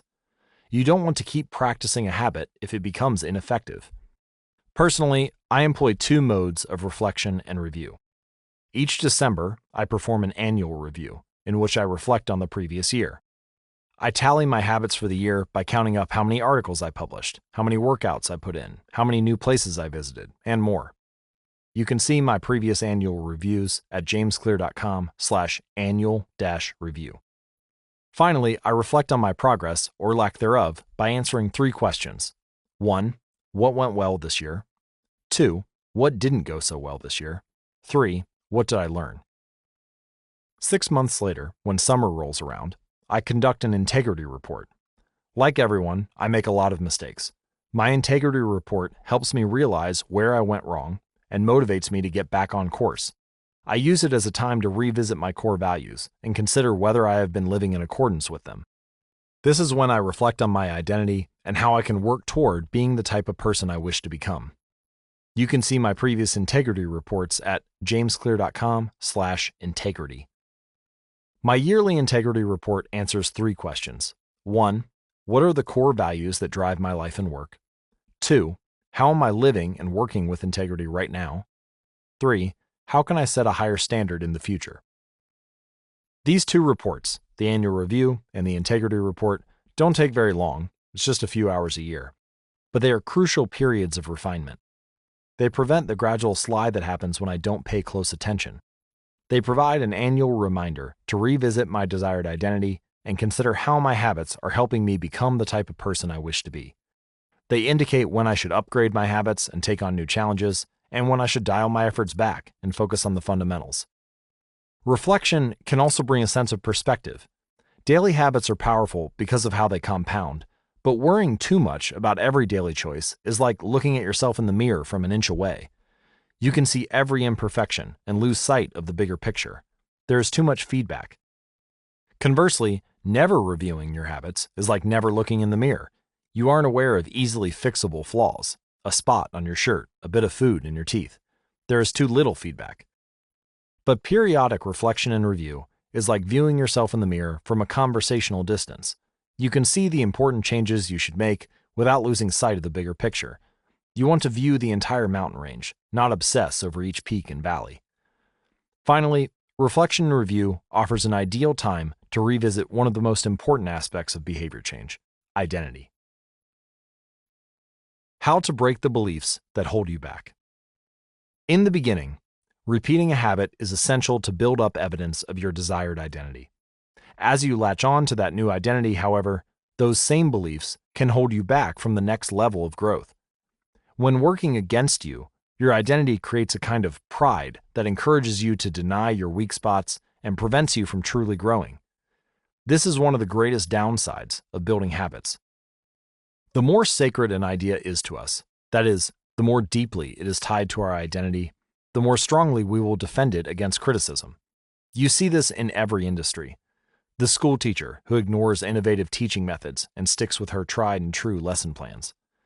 The veteran manager who is committed to doing things his way. The surgeon who dismisses the ideas of her younger colleagues. The band who produces a mind-blowing first album and then gets stuck in a rut. The tighter we cling to an identity, the harder it becomes to grow beyond it. One solution is to avoid making any single aspect of your identity an overwhelming portion of who you are. In the words of investor Paul Graham, keep your identity small. The more you let a single belief define you, the less capable you are of adapting when life challenges you. If you tie up everything in being the point guard or the partner at the firm or whatever else, then the loss of that facet of your life will wreck you. If you're a vegan and then develop a health condition that forces you to change your diet, you'll have an identity crisis on your hands. When you cling too tightly to one identity, you become brittle. Lose that one thing, and you lose yourself. For most of my young life, being an athlete was a major part of my identity. After my baseball career ended, I struggled to find myself. When you spend your whole life defining yourself in one way, and that disappears, who are you now? Military veterans and former entrepreneurs report similar feelings. If your identity is wrapped up in a belief like, I'm a great soldier, what happens after your period of service ends? For many business owners, their identity is something along the lines of, I'm the CEO, or I'm the founder. If you have spent every waking moment working on your business, how will you feel after you sell the company? The key to mitigating these losses of identity is to redefine yourself such that you get to keep important aspects of your identity even if your particular role changes. So, I am an athlete becomes, I'm the type of person who is mentally tough and loves a physical challenge. Or, I'm a great soldier transforms into, I'm the type of person who is disciplined, reliable, and great on a team. I'm the CEO translates to, I'm the type of person who builds and creates things. When chosen effectively, an identity can be flexible rather than brittle. Like water flowing around an obstacle, your identity works with the changing circumstances rather than against them. The following quote from the Tao Te Ching encapsulates these ideas perfectly. Men are born soft and supple. Dead, they are stiff and hard. Plants are born tender and pliant. Dead, they are brittle and dry. Thus, whoever is stiff and inflexible is a disciple of death. Whoever is soft and yielding is a disciple of life. The hard and the stiff will be broken. The soft and the supple will prevail. Lao Tzu. Habits deliver numerous benefits, but the downside is that they can lock us into our previous patterns of thinking and acting, even when the world is shifting around us. Everything is impermanent. Life is constantly changing, so you need to periodically check in to see if your old habits and beliefs are still serving you. A lack of self-awareness is poison. Reflection and review is the antidote. Chapter summary. The upside of habits is that we can do things without thinking. The downside is that we stop paying attention to little errors. Habits plus deliberate practice equal mastery. Reflection and review is a process that allows you to remain conscious of your performance over time. The tighter we cling to an identity, the harder it becomes to grow beyond it. Conclusion: the secret to results that last. There is an ancient Greek parable known as the Socrates paradox, which talks about the effect one small action can have when repeated enough times. One formulation of the paradox goes as follows: can one coin make a person rich? If you give a person a pile of 10 coins, you wouldn't claim that he or she is rich. But what if you add another, and another, and another? At some point, you will have to admit that no one can be rich unless one coin can make him or her so. We can say the same about atomic habits. Can one tiny change transform your life? It is unlikely that you would say so. But what if you made another, and another, and another? At some point, you will have to admit that your life was transformed by one small change. The holy grail of habit change is not a single 1% improvement, but 1,000 of them. It's a bunch of atomic habits stacking up, each one a fundamental unit of the overall system. In the beginning, small improvements can often seem meaningless because they get washed away by the weight of the system. Just as one coin won't make you rich, one positive change, like meditating for 1 minute or reading 1 page each day, is unlikely to deliver a noticeable difference. Gradually, though, as you continue to layer small changes on top of one another, the scales of life start to move. Each improvement is like adding a grain of sand to the positive side of the scale, slowly tilting things in your favor. Eventually, if you stick with it, you hit a tipping point. Suddenly, it feels easier to stick with good habits. The weight of the system is working for you rather than against you. Over the course of this book, we've looked at dozens of stories about top performers. We've heard about Olympic gold medalists, award-winning artists, business leaders, life-saving physicians, and star comedians who have all used the science of small habits to master their craft and vault to the top of their fields. Each of the people, teams, and companies we have covered has faced different circumstances, but ultimately progressed in the same way, through a commitment to tiny, sustainable, unrelenting improvements. Success is not a goal to reach or a finish line to cross. It is a system to improve, an endless process to refine. In Chapter 1, I said, if you're having trouble changing your habits, the problem isn't you. The problem is your system. Bad habits repeat themselves again and again, not because you don't want to change, but because you have the wrong system for change. As this book draws to a close, I hope the opposite is true. With the 4 laws of behavior change, you have a set of tools and strategies that you can use to build better systems and shape better habits. Sometimes a habit will be hard to remember, and you'll need to make it obvious. Other times, you won't feel like starting, and you'll need to make it attractive. In many cases, you may find that a habit will be too difficult, and you'll need to make it easy. And sometimes, you won't feel like sticking with it, and you'll need to make it satisfying. This is a continuous process. There is no finish line. There is no permanent solution. Whenever you're looking to improve, you can rotate through the 4 laws of behavior change until you find the next bottleneck. Make it obvious, make it attractive, make it easy, make it satisfying. Round and round, always looking for the next way to get 1% better. The secret to getting results that last is to never stop making improvements. It's remarkable what you can build if you just don't stop. It's remarkable the business you can build if you don't stop working. It's remarkable the body you can build if you don't stop training. It's remarkable the knowledge you can build if you don't stop learning. It's remarkable the fortune you can build if you don't stop saving. It's remarkable the friendships you can build if you don't stop caring. Small habits don't add up. They compound. That's the power of atomic habits. Tiny changes, remarkable results. Appendix and additional resources. What should you listen to next? Thank you so much for taking the time to listen to this book. It has been a pleasure sharing my work with you. If you're looking for something to listen to or read next, allow me to offer a suggestion. If you enjoyed Atomic Habits, then you may like my other writing as well. My latest articles are sent out in my free weekly newsletter. Subscribers are also the first to hear about my newest books and projects. Finally, in addition to my own work, each year I send out a reading list of my favorite books from other authors on a wide range of subjects. You can sign up at atomichabits.com/newsletter. How to apply these ideas to business. Over the years, I've spoken at Fortune 500 companies and growing startups about how to apply the science of small habits to run more effective businesses and build better products. I've compiled many of the most practical strategies into a short bonus chapter. I think you'll find it to be an incredibly useful addition to the main ideas mentioned in Atomic Habits. You can download this chapter at atomichabits.com/business. How to apply these ideas to parenting.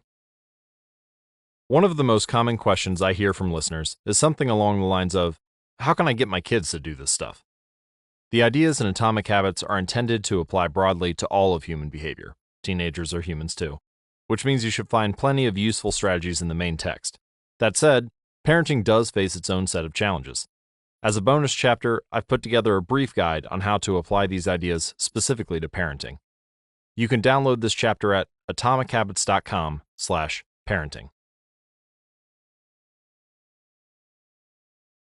This is James Clear. We hope you have enjoyed this unabridged production of Atomic Habits, an easy and proven way to build good habits and break bad ones. Tiny changes, remarkable results. This program was produced by Robert Kessler, executive producer Laura Wilson.